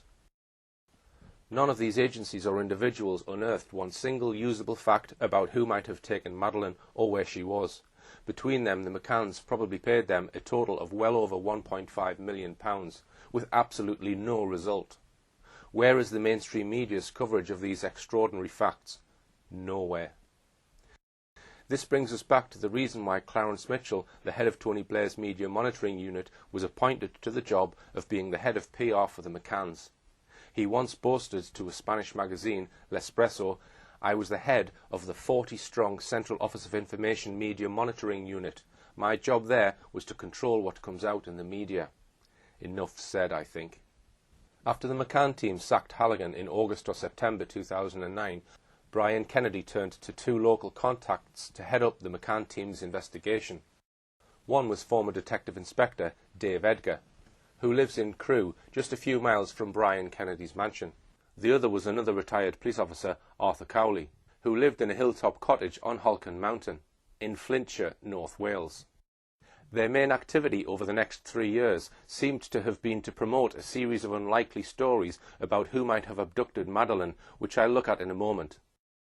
But first, let's look at yet another deception perpetrated by the McCann team in relation to these men. In truth, they were men local to Brian Kennedy, handpicked by him to work in his investigation office in Knutsford, Cheshire. But Kennedy and the McCann team tried to pass the 2 men off as heading up an already established and successful private investigation agency. They chose to mislead the press and the general public in thinking that Dave Edgar was the boss of a successful detective agency called Alpha Investigations Group. There was only one problem with this. There was no such detective agency. It was just 2 men chosen by Kennedy and working completely under his direction. It was not what it seemed. But the McCann team's strategy was brilliantly successful. The mainstream press simply lapped up the misinformation coming from the McCann team's PR men. In a moment I'll explain how this deception was perpetrated, but first let's look at the way mainstream press simply recycled the McCann team's deception over Alpha Investigations Group. One of the first mentions of this bogus Alpha Investigations Group came in the article in the Belfast Telegraph on the 13th of September 2009. And in a parallel article based on the same source in the Independent's Sunday Life magazine. The article claimed that Sunday Life can now lift the lid on how Edgar's Alpha Investigations Group private eye agency really operates. Renowned for leaving no stone unturned in his UK murder investigations, Dave now spends his days with a 4-strong team probing every lead that comes into his office. The article referred to his business partner, Arthur Cowley. This was no lifting of any lid, it was simply the media printing what the McCann team was telling them about Dave Edgar. In fact, it is us here at Rich Planet TV who are now lifting the lid on this and all the other things about this private investigation that have been deliberately hidden from the public until now. It was, however, back on the 14th of May 2009 that the Daily Mirror first mentioned the bogus Alpha Investigations Group. The article praised Edgar to the skies for being one of the most brilliant detectives Britain has ever had, citing his alleged work in solving the murder of Gary Newlove. The Mirror then told us that Edgar found himself at the heart of several successful murder investigations in Cheshire, whatever that might mean. The Mirror then told its readers Mr. Edgar now runs the Alpha Investigations Group with business partner Arthur Cowley. In a Daily Star report a week later, the McCann team's PR spokesman Clarence Mitchell was quoted as saying that Mr. Edgar is following a potentially vital new lead. For operational purposes, I cannot say where Mr. Edgar and his team are exactly, but they are following up a very encouraging lead. Mr. Edgar believes Maddie could be hidden in peasant villages close to the Algarve resort of Praia de Luz, where she was snatched. Mitchell misleadingly referred to Edgar and his team. It was not Edgar's team, it was Brian Kennedy's. Then The Independent on the 23rd of May chipped in with a long article by Cahal Milmo. Once again, Edgar and Cowley were portrayed as amongst the most dedicated and brilliant detectives in the land. Milmo then claimed newly retired detectives and their uniformed counterparts are entering the nebulous and lucrative world of private investigation, such as those running the Alpha Investigation Group, the company headed by former detectives Dave Edgar, 52, and Arthur Cowley, 57, which has been employed since last year by the Find Madeleine Fund. Pausing there, The Independent in this one sentence has claimed two key things. One, that there was a company called Alpha Investigations Group, and two, that the Find Madeleine Fund was employing this company. Other media quickly followed suit. On the 26th of May, the thisischeshire.co.uk news website referred to Dave Edgar and Arthur Cowley, the duo who now run the Alpha Investigations Group. The previous day, the Daily Telegraph had claimed on the 25th of May, stating, "The search for Madeleine is now being headed by two retired policemen, Dave Edgar, a former RUC and Cheshire police officer, and Arthur Cowley, previously of Merseyside Police, who run Alpha Investigations Group." One newspaper even referred to a claim that the McCanns have used the company since some time the previous year, i.e. 2008. These claims essentially portrayed Alpha Investigations Group as a long-established, successful private detective agency headed by Dave Edgar. None of it was true, as we shall now see. These are the facts. 1. There never was a company involving Messrs. Edgar and Cowley called Alpha Investigations Group. 2. A company with a similar name was, however, formed several weeks after all these stories appeared in the press. 3. It was called Alpheg, not Alpha Investigations Group, and was formed on the 16th of June 2009, nearly 5 weeks after Alpha Investigations Group received its first public mention in the Mirror. 4. Alpheg was formed as a one-man band company with Cowley as the sole director. 5. The base of Alpheg was not in Cheshire, as claimed in the mainstream media. It was Arthur Cowley's home in the Flintshire Hills. 6. In fact, Edgar and Cowley were operating from Kennedy's office in Knutsford. 7. Dave Edgar, who was portrayed in the mainstream press as the director of this allegedly successful company, in fact had nothing to do with it. He was neither the owner, nor even a director, nor even a shareholder. 8. Alpheg had no employees. 9. Alpheg has never had any presence on the internet. 10. Alpheg had no assets to speak of. 11. There was no evidence that Alpheg had ever traded. 12. Alpheg never had an office. Apart from Edgar and Cowley using Kennedy's Knutsford house, its registered address was Treetops, Pant y Goff, Halcan, Flintshire, CH8 8DH. 13. The company was numbered 069-29397 and incorporated on the 10th of June 2009. 14. Its sole owner was Arthur John Cowley. There is no mention of Dave Edgar being involved with this company at all. We can also demonstrate that the McCann team were actually behind the creation of Cowley's Alpheg company. On the 12th of January 2009, a full 5 months before Cowley's company was registered at Companies House, the domain name alpheg.co.uk was registered by one Andrew Dickman. It turned out that he was a business partner of Brian Kennedy. The Manchester Evening News said on the 21st of May 2007 that a property business owned by shale sharks and Everest double glazing chain tycoon Brian Kennedy has secured a £60 million funding boost for expansion. Patrick Properties was established in 2002 by Mr. Kennedy and Managing Director Andrew Dickman. Maybe using his friend and business partner Andrew Dickman to register this domain name was meant to conceal the involvement of the McCann team and Brian Kennedy in setting up the bogus Alfeg company. Well, if so, it hasn't worked. As so, we have established that all the media stories about Alpha Investigations Group are untrue. Amazingly, Edgar himself admitted this by stating that he was not part of Alpha Investigations in what was a highly critical article about the Madeleine McCann private investigation published on the 15th of August 2009. This was a story about the McCann team searching for an Australian woman who looked like Victoria Beckham. It was one of the most ridiculous stories the McCann team ever produced, so let's have a quick look at it now. It was, for a start, a story or a lead to which the McCann team attached great importance. They even held a special news conference to promote it. It was so important that the McCann's chief reputation manager, Clarence Mitchell, chaired the press conference, with their lead investigator, Dave Edgar, present as well. They had maps and artist sketches at the ready. We might note, first of all, that this latest lead is said to have taken place in Barcelona, the HQ of the dodgy Spanish detective agency Metodo 3. The outline of this story ran as follows. A British businessman, said to be a banker, has been agonising for 2 years about an encounter he had on the dockside of Barcelona, Spain, 3 nights after the disappearance of Madeleine McCann. Now, after 2 years of agonising, he had come forward. Not to the police, but to the McCann team. He said that he had been drinking in Barcelona's bars for several hours that evening. Indeed, one newspaper described him as a stag night reveller. At 2 o'clock in the morning, a woman with an Australian accent had approached him. She asked him, "Have you got my new daughter?" He said no. She looked a bit like Victoria Beckham. It was suggested that Madeleine might have come on a boat from Portugal round the Mediterranean to Barcelona, and that the woman was arranging to meet a man on the Barcelona dockside so that she could take her as her new daughter on a yacht to Australia. And that was it. On this slender foundation, the McCann team organised a press conference at which dozens of journalists and cameramen turned up. Edgar claimed it was not only a lead, but a strong lead, and indeed this story prompted a worldwide alert and search for the woman in Australia. Let us now turn to the damning criticism in the Mail on Sunday of this little episode. Days previously, an earlier article by Jerry Lawton had proclaimed that detectives hunting missing Madeleine McCann are to quiz the skipper and crew of a £6 million super yacht.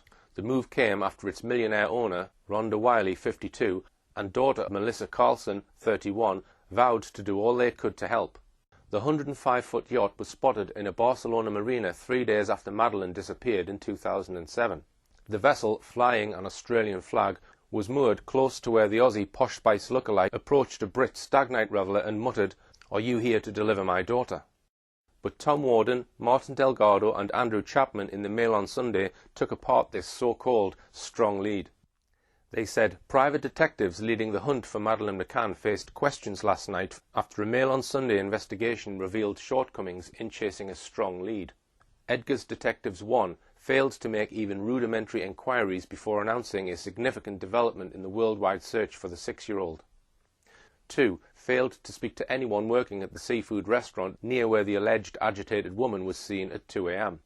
3. Failed to ask the Port Authority about movement of boats around the time Madeleine disappeared.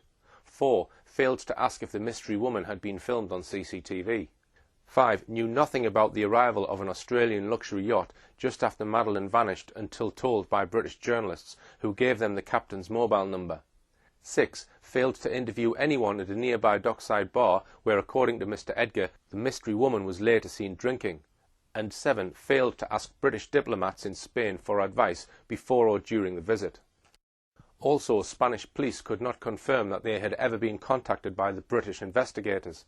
The Mail on Sunday attacked Edgar's failure to question several people who might have had vital information before calling a news conference. But then maybe dramatic news headlines were all that the McCann team really wanted from the story. The Mail on Sunday spoke to Jose Luis Lopez, owner of the El Rey de la Gamba restaurant where the mystery woman was seen. He said the McCann's private detectives did not make any enquiries at my restaurant. I am almost always here when the restaurant is open, and my staff would have informed me if anyone had approached them about such an important matter. You are the first person to ask about this Australian woman.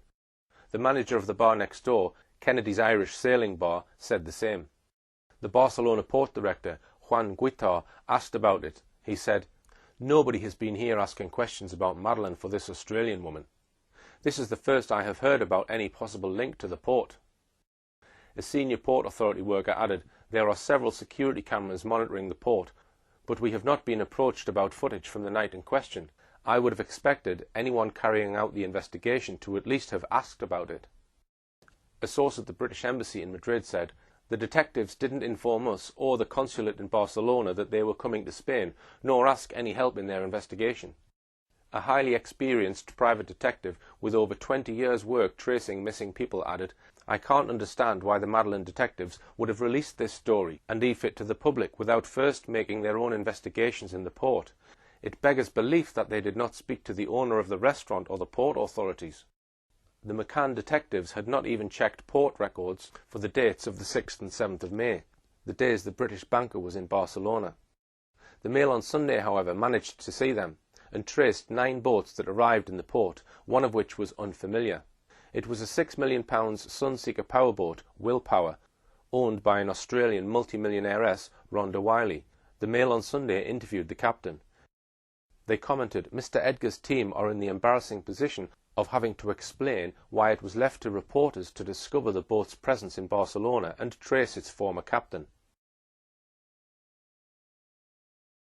The Mail on Sunday article was interesting for another reason. The McCann team sought to blame Edgar's assistant, Arthur Cowley, for the Barcelona debacle. Asked to explain himself, Edgar said, "We are a small team. Mr. Cowley's company had no connection with the Madeleine investigation. I am employed by the McCann family and I pick my staff." In these words, Edgar had effectively blown apart the claim that he was the boss of the imaginary Alpha Investigations Group. He, not Alpha Investigations Group, had been hired by the McCanns, and Alpheg was Cowley's company, not Edgar's as the mainstream press had consistently claimed. There was also one truly extraordinary statement made by Dave Edgar at this press conference. He referred to the abductor. He said the abductor might have been a woman, not a man. The statement completely beggared belief. The McCann's close friend, Jane Tanner, had insisted that at 9:15 p.m. she had seen a man carrying a girl in pyjamas near the McCann's apartment. She described his long, sleek black hair, his dark jacket, his mustard-coloured chino trousers, and his black winkle-picker shoes. The description was given to the world. Only 5.5 months later, a ridiculous delay, did the McCann team publish this artist's sketch of the man said to have been seen by Jane Tanner. The sketch was circulated worldwide, being represented as the man who abducted Madeleine McCann. How then could Dave Edgar possibly say that Jane might have seen a woman, not a man? Clearly this led to people wondering if Jane Tanner's so-called sighting was a complete fabrication. Despite the fiasco of their attempt to pin the abduction of Madeleine on a young Australian woman who looked like Victoria Beckham, the McCann team, with the help of Dave Edgar, continued to work on a series of highly improbable stories about what really happened to Madeleine McCann.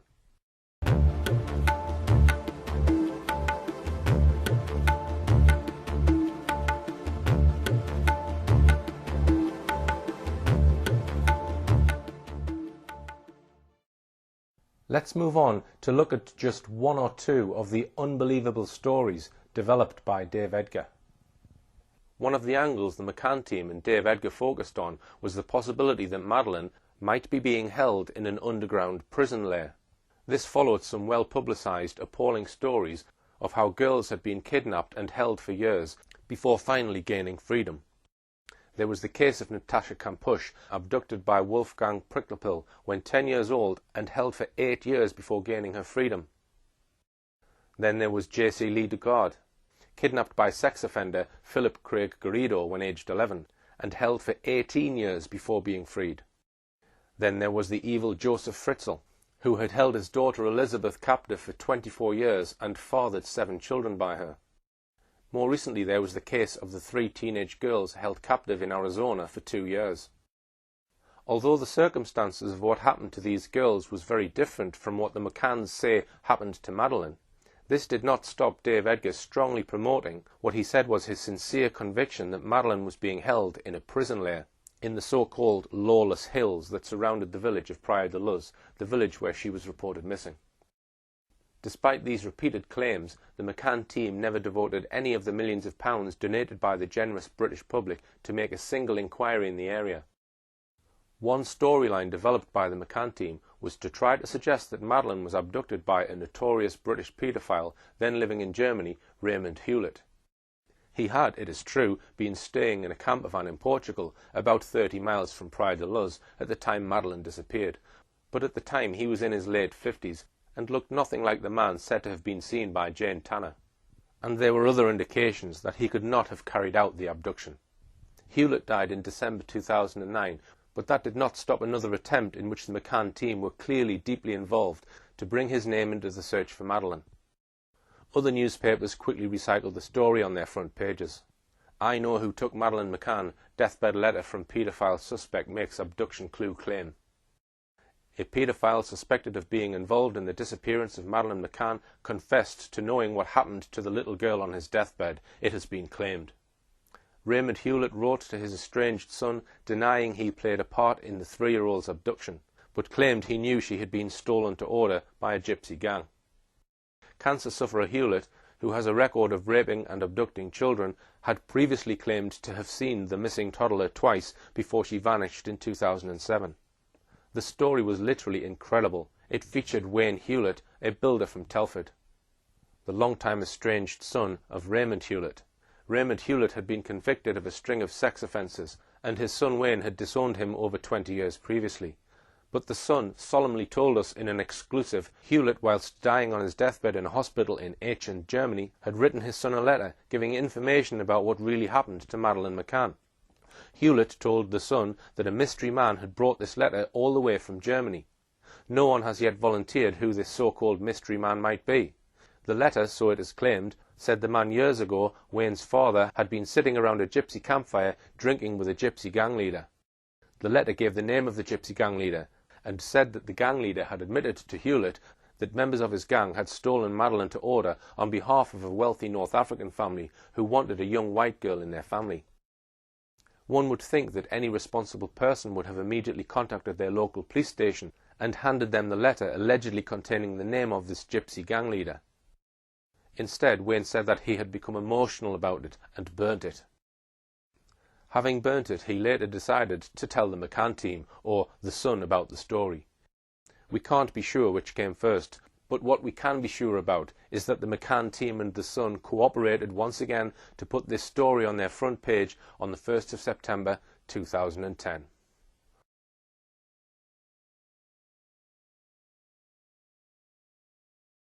In this final section of our in-depth look at the Madeleine McCann case, we are going to look at a significant aspect of this case which simply cries out to be explored.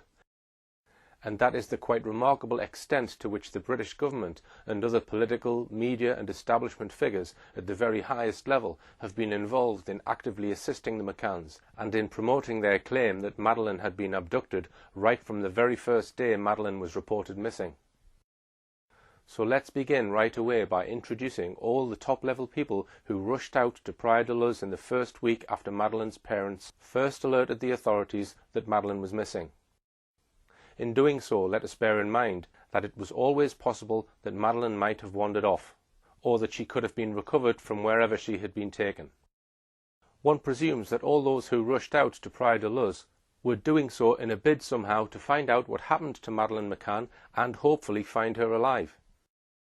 But as we take a much closer look at who rushed to get involved, we begin to wonder quite what was the agenda of some of these people and groups. An obvious place to start is by looking at what consular help the McCanns received from the British ambassador in Portugal. At the time Madeleine McCann was reported missing, Tony Blair was the British Prime Minister. His Foreign Secretary was David Miliband. His Chancellor of the Exchequer was Gordon Brown. The Blair government was renowned for the fortune of taxpayers' money spent on his PR men, spinners, or as some have called them, professional liars. A key person in this exercise in controlling the media was the head of the government's so-called Media Monitoring Unit in the Central Office of Information. It reported straight to the Cabinet Office at number 10 Downing Street. At its head was Clarence Mitchell, the very man who for the next 7 years was to be the main point of contact for the media covering the Madeleine McCann story. As we saw in the first programme in this series, when asked what his role was at the Media Monitoring Unit, Mitchell answered without hesitation to control what comes out in the media, which is exactly what he has done for the past 7 years.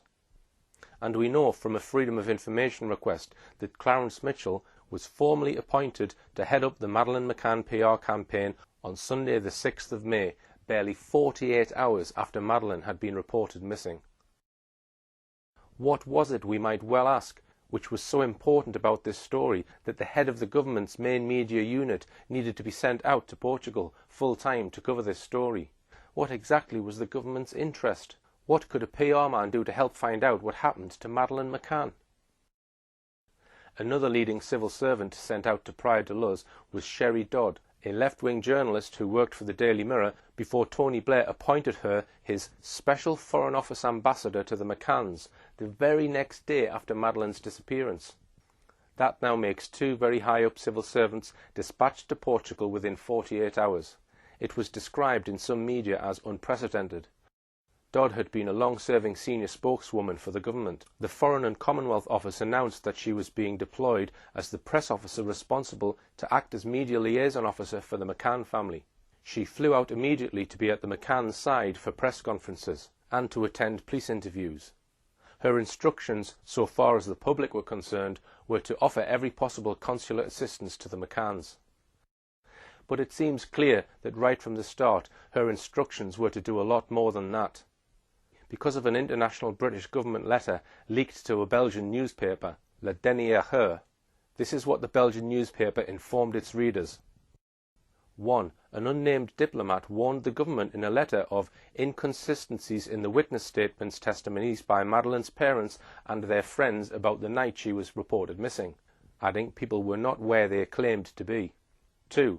After visiting the McCanns, the diplomat voiced concerns about the confused declarations as to the precise whereabouts of Kate and Gerry McCann and their friends in the final hours before Madeleine's disappearance. 3. The letter went on to comment on the McCanns' lack of cooperation with the Portuguese police. 4. The letter stated that a senior civil servant at the Foreign and Commonwealth Office had earlier suggested to consular staff that they exceed their authority and put pressure on the Portuguese authorities. 5. The Foreign and Commonwealth Office in London had commanded that British embassy staff give all possible assistance to the McCann couple. 6. Diplomats were told the McCanns must be accompanied at all times during any contact with the Portuguese police by either A member of consular staff, or B, by British police officers sent out from the UK. We will come to the nature of the British police sent out to Portugal in a moment. 7. The author of the letter warned London of the risks of siding with the McCanns as completely as had been demanded. It said, "With the greatest respect, I would like to make you aware of the risks and implications to our relationship with the Portuguese authorities if you consider the possible involvement of the couple. Please confirm to me, in the light of these concerns, that we want to continue to be closely involved in the case as was requested in your previous message." None of the contents of this explosive report from a British diplomat have ever been mentioned in the British press. We cannot be sure who was the author of this damning report, but all indications suggest that it was the senior Foreign Office civil servant we mentioned just now, Sherry Dodd. We do know on the record that Sherry Dodd's work in Portugal came to a sudden end on the 17th of May 2007, just a fortnight after Madeleine's disappearance. The indications are that Sherry Dodd compiled her damning letter within a day or two of her arrival in Portugal. She seems to have been the one person in the entire British government who was bold enough to express any doubt about the McCanns' claim that Madeleine had been abducted. In 2008, a Freedom of Information request was made to try and obtain disclosure of the contents of all communications between the British Embassy in Portugal and the Foreign and Commonwealth Office in London. This was denied on the grounds that the release of such information would in some way endanger or irreparably damage international relations between the UK and Portugal. The first government minister to get involved in the case was Gordon Brown, At the time, he had been Tony Blair's Chancellor of the Exchequer for 10 years. He was shortly to become Britain's Prime Minister. We know 2 specific things about his close involvement in the Madeleine McCann case in the first 3 weeks after Madeleine was reported missing. First, we know from Gerry McCann himself, and this has never been denied, that he made several mobile telephone calls to Gordon Brown himself. Don't you agree that there were a lot of details that in a certain way contribute to people to doubt of you? For example, when you went to the Vatican so quickly, all the contacts that you've made. Can I ask you, Gerry, if you personally know Mr. Gordon Brown, the Prime Minister? No, and we've never met Gordon Brown. We've spoken to him once on the phone, several weeks after Madeleine was abducted. Second, we know that Gordon Brown leaned on the Portuguese authorities to persuade them to release a description of a man with a child that the McCann's friend insisted had been near their apartment at about 9:15 p.m. the night she was reported missing. The McCanns and Jane Tanner had told the Portuguese about this alleged sighting in the hours following Madeleine's reported disappearance. But the Portuguese police, right from day one, thought her so-called sighting was fabricated. They did not want to release details of this sighting as they thought it would mislead the public. However, it is known that Gordon Brown spoke on the telephone to the Portuguese authorities, demanding that they allow Jane Tanner's sighting to be reported and asking for the public's help in identifying the suspect. And so it was on the 25th of May 2007, over 3 weeks after Madeleine had been reported missing, that Gerry McCann and his PR spokesman Clarence Mitchell summoned the world's press to make this announcement. The Portuguese police later released the same description, but in a very low-key announcement. The McCanns had got their announcement, but no artist's sketch or EFIT accompanied Gerry McCann's description. That was partly because Jane Tanner said she had seen the man sideways on and didn't see his face.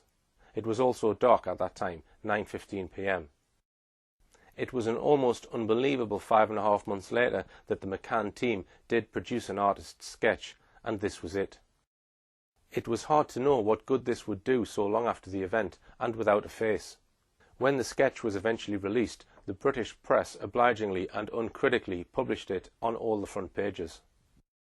Of course, it didn't lead to anyone being identified, but it did powerfully reinforce the idea that Madeleine really had been abducted in the public's mind.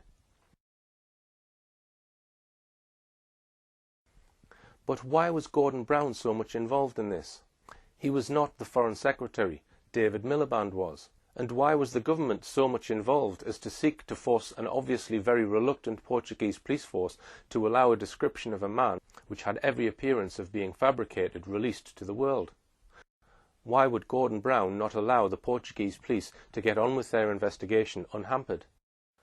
As we shall see a bit later, Gordon Brown got even more involved when he became Prime Minister. Tony Blair resigned as Prime Minister on the 27th of June 2007 to make way for Gordon Brown. But he and his wife Sherry were in direct touch with Gerry and Kate McCann. In fact, as Kate McCann relates on pages 118 and 119 of her book, she took a call from Sherry Blair at about 5 p.m. on Tuesday the 8th of May, just 5 days after Madeleine's disappearance. According to Kate, Sherry Blair said it was amazing but encouraging that Madeleine was still the first topic on the news every night. Sherry Blair also put her in touch with the controversial founder of Parents and Abducted Children, Lady Catherine Meyer. It was less than 48 hours after this conversation that on the 10th of May 2007, Tony Blair announced that he would resign as Prime Minister the following month.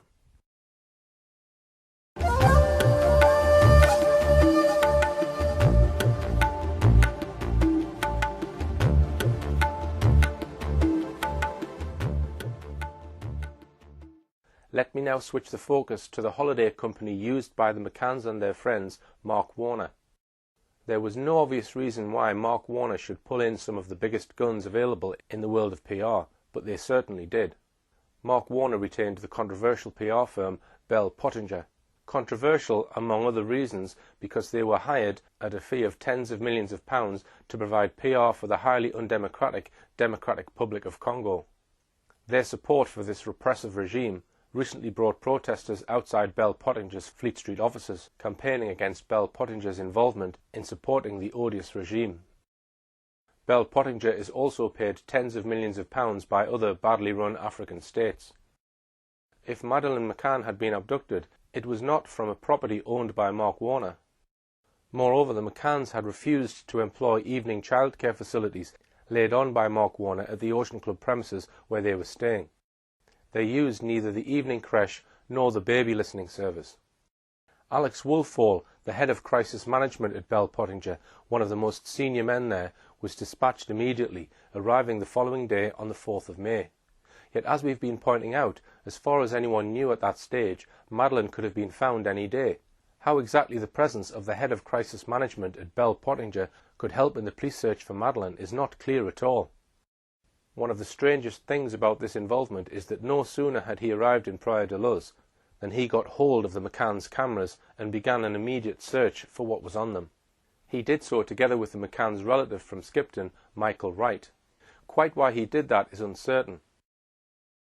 One of the leading mysteries in the case is why the so-called last photo produced by the McCanns, allegedly taken at precisely 2:29 p.m. on the day Madeleine was reported missing, was not produced until a full 3 weeks later. Why, if it was on the camera on the 3rd of May, was it not released for 3 weeks? Why, in fact, did the head of crisis management at the powerful media relations firm of Bell Pottinger need to look at the McCann's camera at all? In her book, Madeleine, Kate McCann gives an interesting, if selective, account of the events leading to Jerry McCann's emotional statement to the media at 10 p.m. on the day after Madeleine's reported disappearance.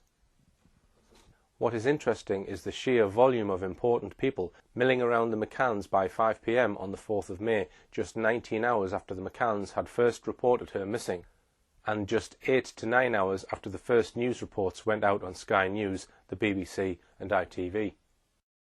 Helpfully, she lists some of them. Alex Woodfall, head of crisis management, Bell Pottinger public relations firm. Top staff from Mark Warner in Portugal, John Hill, Ocean Club manager, Emma Knights and Craig Mayhew. The British ambassador to Portugal, John Buck. British Embassy press officer, Andy Bowes. The British consul for Lisbon, Liz Dow. The local British consul, Bill Henderson, with a colleague, Angela Morado. Alan Pike, a trauma psychologist from the Centre of Crisis Psychology in Skipton, North Yorkshire.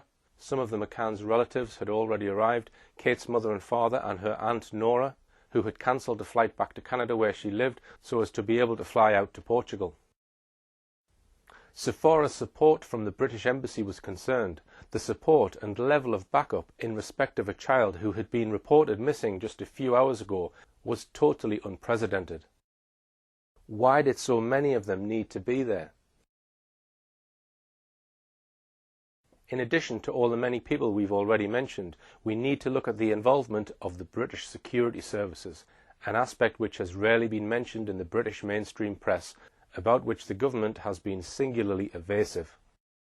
Two men from CRG had discussions with the McCanns and were certainly there within days, despite Dr. Gerald McCann saying in late May to a TV interviewer that they had no plans to employ private investigators. They were Kenneth Farrow and Michael Keenan. Mr. Farrow is the ex-head of the Economic Crime Unit in the City of London Police, and Mr. Keenan an ex-superintendent in the Metropolitan Police with specialist fraud and investigative experience. The McCanns were asked if, now that they had already netted £300,000 in their No Stone Unturned fund, they would use any of that money for private investigators. Jerry McCann responded, "The advice we have received is that private investigators will not help at the moment." Despite this clear claim, a private investigation agency known as Control Risks Group announced in September that they had been helping the McCanns since May and were in regular contact with them throughout. In the early afternoon of Sunday the 13th of May 2007, Jane Tanner, one of the McCanns' friends and the person who says she saw an abductor, spoke to some of the people Kate and Jerry brought in. She was referring to Control Risks Group. Who brought them in and who agreed to pay for them? Why were Control Risks Group brought in so soon? To find a missing child or for other reasons? The involvement of the British security services very often means that the government has taken a keen interest in the matter. So just what was the government's interest in the mystery of the disappearance of Madeleine McCann? Now we come to yet another government agency which was involved from day one, the Child Exploitation and Online Protection Agency, or CEOP. This was an agency dedicated to the protection of children, especially from child sexual abuse, online grooming and child trafficking.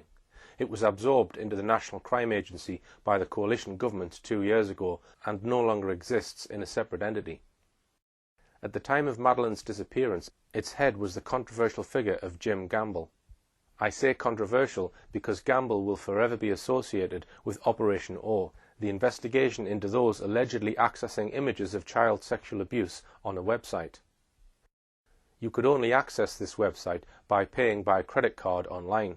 A lot of UK users of this United States website was passed to the British authorities and handed to Jim Gamble and his team to investigate. Let's just go to Wikipedia and see what they have to say about Operation O and about its head, Jim Gamble. It was the United Kingdom's biggest ever computer crime investigation, leading to 7,250 suspects identified, 4,283 homes searched, 3,744 arrests, 1,848 people charged, 1,451 convictions, 493 people cautioned, and 140 children removed from suspected dangerous situations, and an estimated 33 suicides. Operation O identified and prosecuted some sex offenders, but the validity of the police procedures was later questioned, as errors in the investigations resulted in large numbers of false arrests. Its chief executive, Jim Gamble, was accused of using vague terms which do not have a recognised meaning within either child protection or law enforcement when they defended the operation. This accusation came from an article by Charles Arthur in The Guardian. Coincidentally, it was published on the 17th of May, just a fortnight after Madeleine's reported disappearance. Within days of Madeleine's disappearance, Jim Gamble, just like Alex Woolfall of Bell Pottinger, was on the hunt for photographs, without, it seems, asking the Portuguese police for permission. Gamble begged the British public who had been on holiday the week the McCanns were there to send their holiday snaps. Quite why he thought this would help the Portuguese investigation is unclear. Indeed, we don't know if he ever sent these photographs to the Portuguese police. But CEOP had another controversial role in the initial stages of this investigation. The coordinator of the Portuguese investigation was Dr. Gonçalo Amaral. He wrote a book on the case and he was controversially removed from the investigation. The book was called The Truth About a Lie, but it was yet to be published in this country because of a 5-year-long libel action in the Portuguese courts by the McCanns to try and have the book banned. It is actually still on sale and has been translated into 9 major European languages, all of them except English. In his book, Dr. Amaral mentions how members of the British security services, including staff from CEOP, helped to build a profile of the likely abductor. These men, whose names we don't know, soon put the name of Robert Murat into the frame. We could do a full programme on Robert Murat's involvement in this drama, and perhaps we will. He had joint Portuguese-British citizenship and was fluent in both languages. He had in fact been a police translator for Norfolk Police. He spent part of the year in England, part of it in Portugal, where he had a German girlfriend. For mysterious reasons, he suddenly booked a flight to Portugal at midnight on the 30th of April 2007 and was at Faro Airport in the early hours of the morning. Early on the 4th of May, as news was breaking worldwide of Madeleine's disappearance, Murat volunteered to translate all the interviews the Portuguese police were doing of the McCanns, their friends and other witnesses. During these interviews he acted so suspiciously and inappropriately, trying to sneak a look at confidential police documents on the case, for example, that a police inspector sent an urgent report on his behaviour to Dr. Amaral. Gossip about him was fed into the British mainstream media and lurid headlines about him started to appear. His arrest was partly triggered by the work the CEOP staff were doing. Dr. Amaral in his book mentions that the staff from CEOP compiled a profile of the alleged abductor, compared that profile with Robert Murat and convinced Dr. Amaral that Murat fitted their profile 90%. There is a big question mark about whether that was a genuine assessment or whether it could have been part of a calculated ruse to get Robert Murat made a suspect, as indeed he was on the 15th of May. Authorisation for CEOP to become involved at all must have needed authorisation at the very highest level. Just who gave the order for the men from CEOP to be sent to Portugal? Before we leave the subject of Robert Murat altogether, here are a number of things for you to ponder about him. Murat was pulled in for questioning on the 15th of May by police. In interview, he was asked to give an account of his movements from his arrival in Portugal on the 1st of May to the 4th of May, when he volunteered to translate for the police. During this interview, Murat told the police 17 blatant lies about his movements during those 4 days. Here is a list of them. How was he caught out? Because several weeks later, the Portuguese police had analysed pings from his mobile phone to local mobile phone masts. These proved that he was not where he said he was during those 4 days.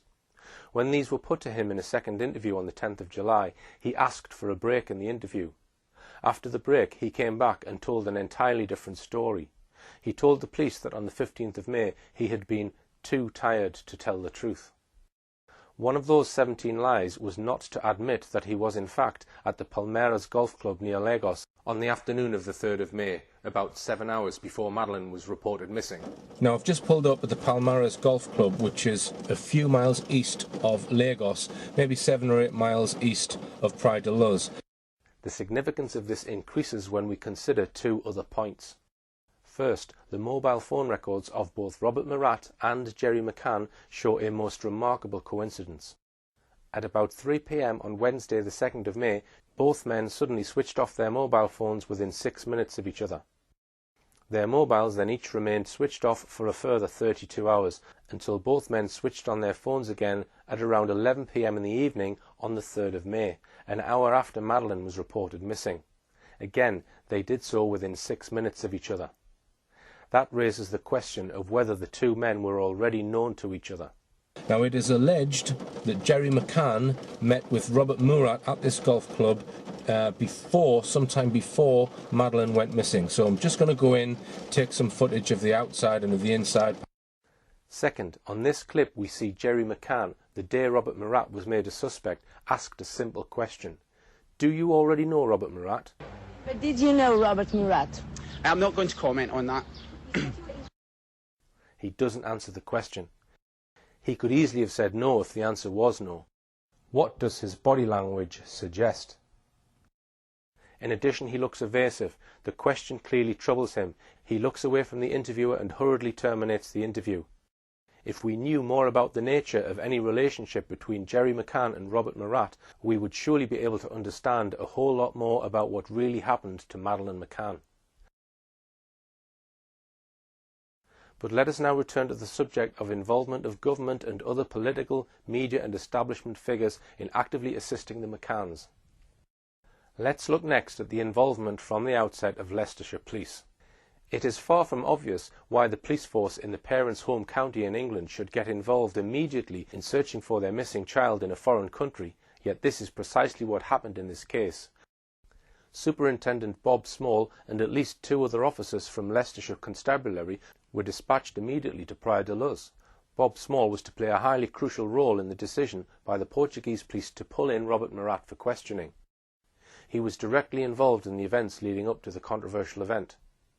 It was on Sunday the 13th of May, 10 days after Madeleine's reported disappearance, that Jane Tanner was asked to take part in an identity parade to see if she could identify the person she had seen carrying a child on the evening of the 3rd of May. Significantly, before taking part in this exercise, she spoke to Superintendent Bob Small. Jane Tanner was asked by the police to sit in an unmarked police van with a 2-way mirror. She could see out of the window perfectly, while those on the outside could not see what was within.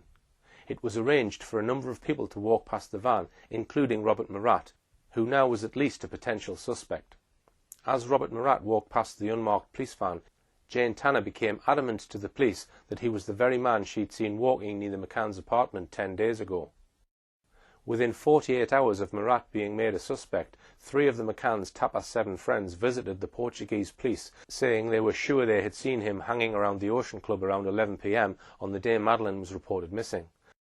Thus, 4 of the group were pointing the finger at Robert Murat. Why did they do this? Were they telling the truth? We can answer that in part by pointing out by the end of the year, all 4 of them were once again singing from the same hymn sheet. But this time each one of them said that they had made a mistake and it wasn't Murat they'd seen. But these deep mysteries about Robert Murat will have to wait for another programme. So let's now look at another couple of people sent out on day 1 to help find Madeleine, or perhaps for some other purpose. They were Alan Pike and Martin Alderton from a shadowy group called the Centre of Crisis Psychology, CCP. As their name suggests, their claimed speciality was to offer counselling to people in trauma following some kind of disaster. These two counsellors were apparently brought in and paid for by Mark Warner, the company who arranged the holiday for the McCanns and their friends.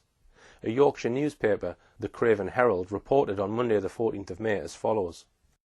The two specialist trauma counsellors from Skipton have flown out to Portugal to help the devastated parents of missing 4-year-old Madeleine McCann. Consultants Alan Pike and Martin Alderton from the Centre of Crisis Psychology, based at Broughton Hall, have been by the side of Jerry and Kate McCann since their daughter Madeleine was abducted. The two experts were appointed by Mark Warner, the company which manages the resort, to assist Mr. and Mrs. McCann, both 38, on how to best deal with the stress and trauma of their terrible ordeal. Mr. Pike, who was leading the team, flew over to the resort with Mark Warner Managing Director David Hopkins the day after Madeleine disappeared. Once again, the sheer speed which these people rushed out to Praia da Luz has to be questioned. The first news that Madeleine was missing came out at breakfast time on Friday the 4th of May. Yet by the end of the day, the managing director of Mark Warner and two people from a crisis counselling group had booked a flight, booked accommodation in Portugal and boarded a plane to Faro. It turned out that CCP had a very close relationship with the government, having been used by the government in a number of major disasters across the country. A Mark Warner spokesman said that CCP came highly recommended by industry partners and have been known to us for some time. Their experience in dealing with a variety of incidents is second to none. The Craven Herald said that Alan Pike has been involved in consulting with companies following road traffic accidents, personal attacks, terrorist bombings, shootings, robberies, drowning and staff bereavement. It was an impressive list. Amongst others to have used CCP was entrepreneur Richard Branson. Before the month of May was out, even the Pope was roped in to support the McCanns. This was on Wednesday the 30th of May, less than 4 weeks after Madeleine had been reported missing. The Pope blessed a photograph of Madeleine. There was worldwide coverage of this event. Such a high-profile event had clearly been planned well in advance, and it had been achieved by the work of the government-appointed media relations officer for the McCanns, Clarence Mitchell. He didn't actually fly out to Praia da Luz until the 22nd of May, 8 days before the McCanns' visit to the Pope. But we can be sure that he will have arranged this event well before then. Indeed, Mitchell openly boasted in a TV interview that it was he who had arranged the McCanns to visit the Pope simply by asking the then Roman Catholic Archbishop of Westminster, Cormac Murphy O'Connor. Clearly, as the head of the government's media machine, Clarence Mitchell would have contacts with the most powerful people in the land, and without doubt, Cormac Murphy O'Connor was certainly one of those. The Pope's support for the McCanns extended to prominently publishing on the Vatican website the McCanns' appeal for people to look for Madeleine. However, the Vatican has one of the best intelligence networks in the world, and just 48 hours before the McCanns were pulled in for questioning, the Pope deleted the page from his website. No doubt a Portuguese Catholic had tipped off the Vatican that the McCanns were about to be made suspects. In her book, Kate McCann praised Alan Pike to the skies. The effect our conversation with Alan had on us was truly amazing. To say it helped would be a gross understatement. Alan was and remains a saviour. Another shadowy organisation was ready to help the McCanns from day one, the International Family Law Group. This is how Kate McCann describes how they became involved. We received help from a paralegal based in Leicestershire via a colleague of Jerry's. He worked for a firm specialising in family law, the International Family Law Group, IFLG. So on the afternoon of Friday the 11th of May, the paralegal, accompanied by a barrister, flew out to Portugal. IFLG suggested making Madeleine a ward of the High Court, and they did so just a few days later, giving the High Court a range of powers in relation to Madeleine, assuming she was alive. It was this unnamed paralegal and unnamed barrister who then suggested, according to Kate, that they set up a fighting fund. Quite who they needed to fight at this stage was unclear. Kate says that IFLG would devise the objectives of the fund and instruct a leading charity law firm, Bates, Wells and Braithwaite, to draw up articles of association. These two unnamed figures then brought in a third unnamed figure into the picture. Again, let's hear about this in Kate's own words. At the last two meetings with IFLG, the barrister and legal assistant were joined by a consultant called Hugh, whose profession was not at first explained, "Just call me Hugh," he said enigmatically. It transpired that he was a former intelligence officer, now a kidnap negotiator and counsellor. We were told that an anonymous but evidently very generous donor had set aside a considerable sum of money for us to put towards hiring a private investigation company if we wished. Hugh had been brought in by a firm called Control Risks Group, which was primed to help. The company is an independent special risk company. Their main line is corporate security.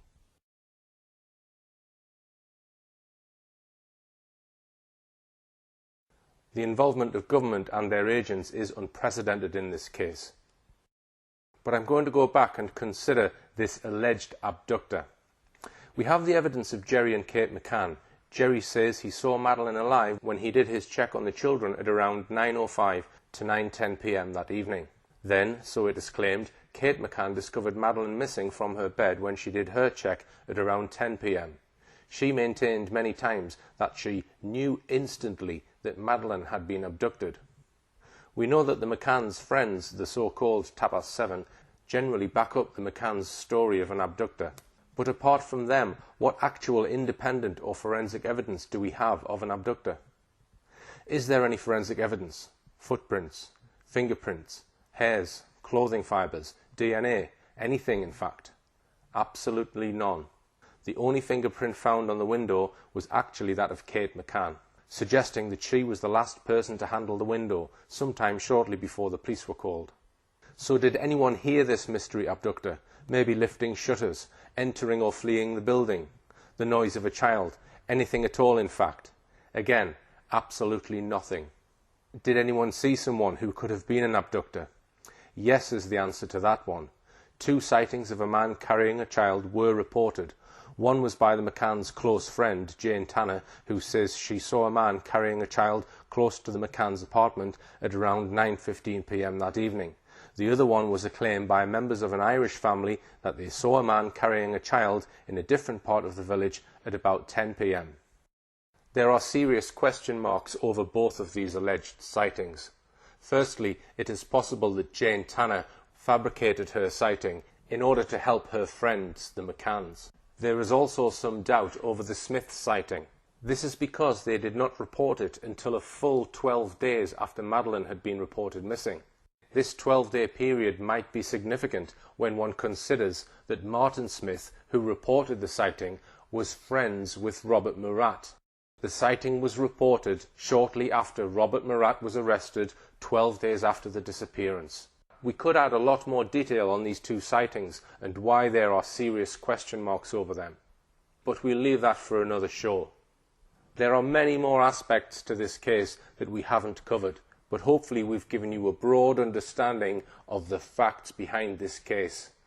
Many of you will be wanting a clear answer as to what most likely happened to Madeleine McCann. Unfortunately, we can't give you this. In this final part of my films on the Madeleine McCann case, we've seen the heavy hand of government involvement right from day one. We've examined the involvement of the security services and of shadowy agencies like Control Risks Group and the Centre for Crisis Psychology with their obvious close contacts with the government. When we looked at Gary Hagland, we saw how he contacted one of his old friends in MI6. It's also become clear to me how far MI5 have been involved in this case, though this has never been adequately covered in the mainstream press. The original investigator in the case, Gonçalo Amaral, spoke in his book of the active involvement of MI5 in meetings in Portugal during the first few days of his investigation. We mentioned the vital evidence of police sniffer dog handler Martin Grime. He told Gonçalo Amaral that on his way back to England he was intercepted by a member of MI5 at Faro Airport. Most likely, the MI5 officer wanted Grime to brief him about what he and his dogs had detected in Praia de Luz. We looked at the employment of Kevin Halligan and Oakley International. Halligan employed the services of 2 men, Henry Exton and Tim Craig Harvey. Exton obtained a Queen's Police Medal for his work in the Ministry of Defence, was awarded an OBE, and, most significantly of all, was the head of covert intelligence for MI5. The McCann spokesman himself boasted in 2008 that all these men were top ex-MI5 men. So without a shadow of a doubt, MI5 was involved, heavily involved, in the government support operation on behalf of the McCanns. There's one obvious question. Why? Was it just because the McCanns or the McCanns' friends had connections with people in high places? Was it because the British government was perhaps concerned about the reputation of Britons abroad? Or could it have been something else? Let's just highlight one of the dubious activities of the intelligence agencies, highlighted by former London Mayor Ken Livingstone. I was raising in Parliament up against Mrs Thatcher the Kincora Boys Home, where boys were being abused, and MI5 was filming it because they were hoping to be able to blackmail senior politicians in Northern Ireland.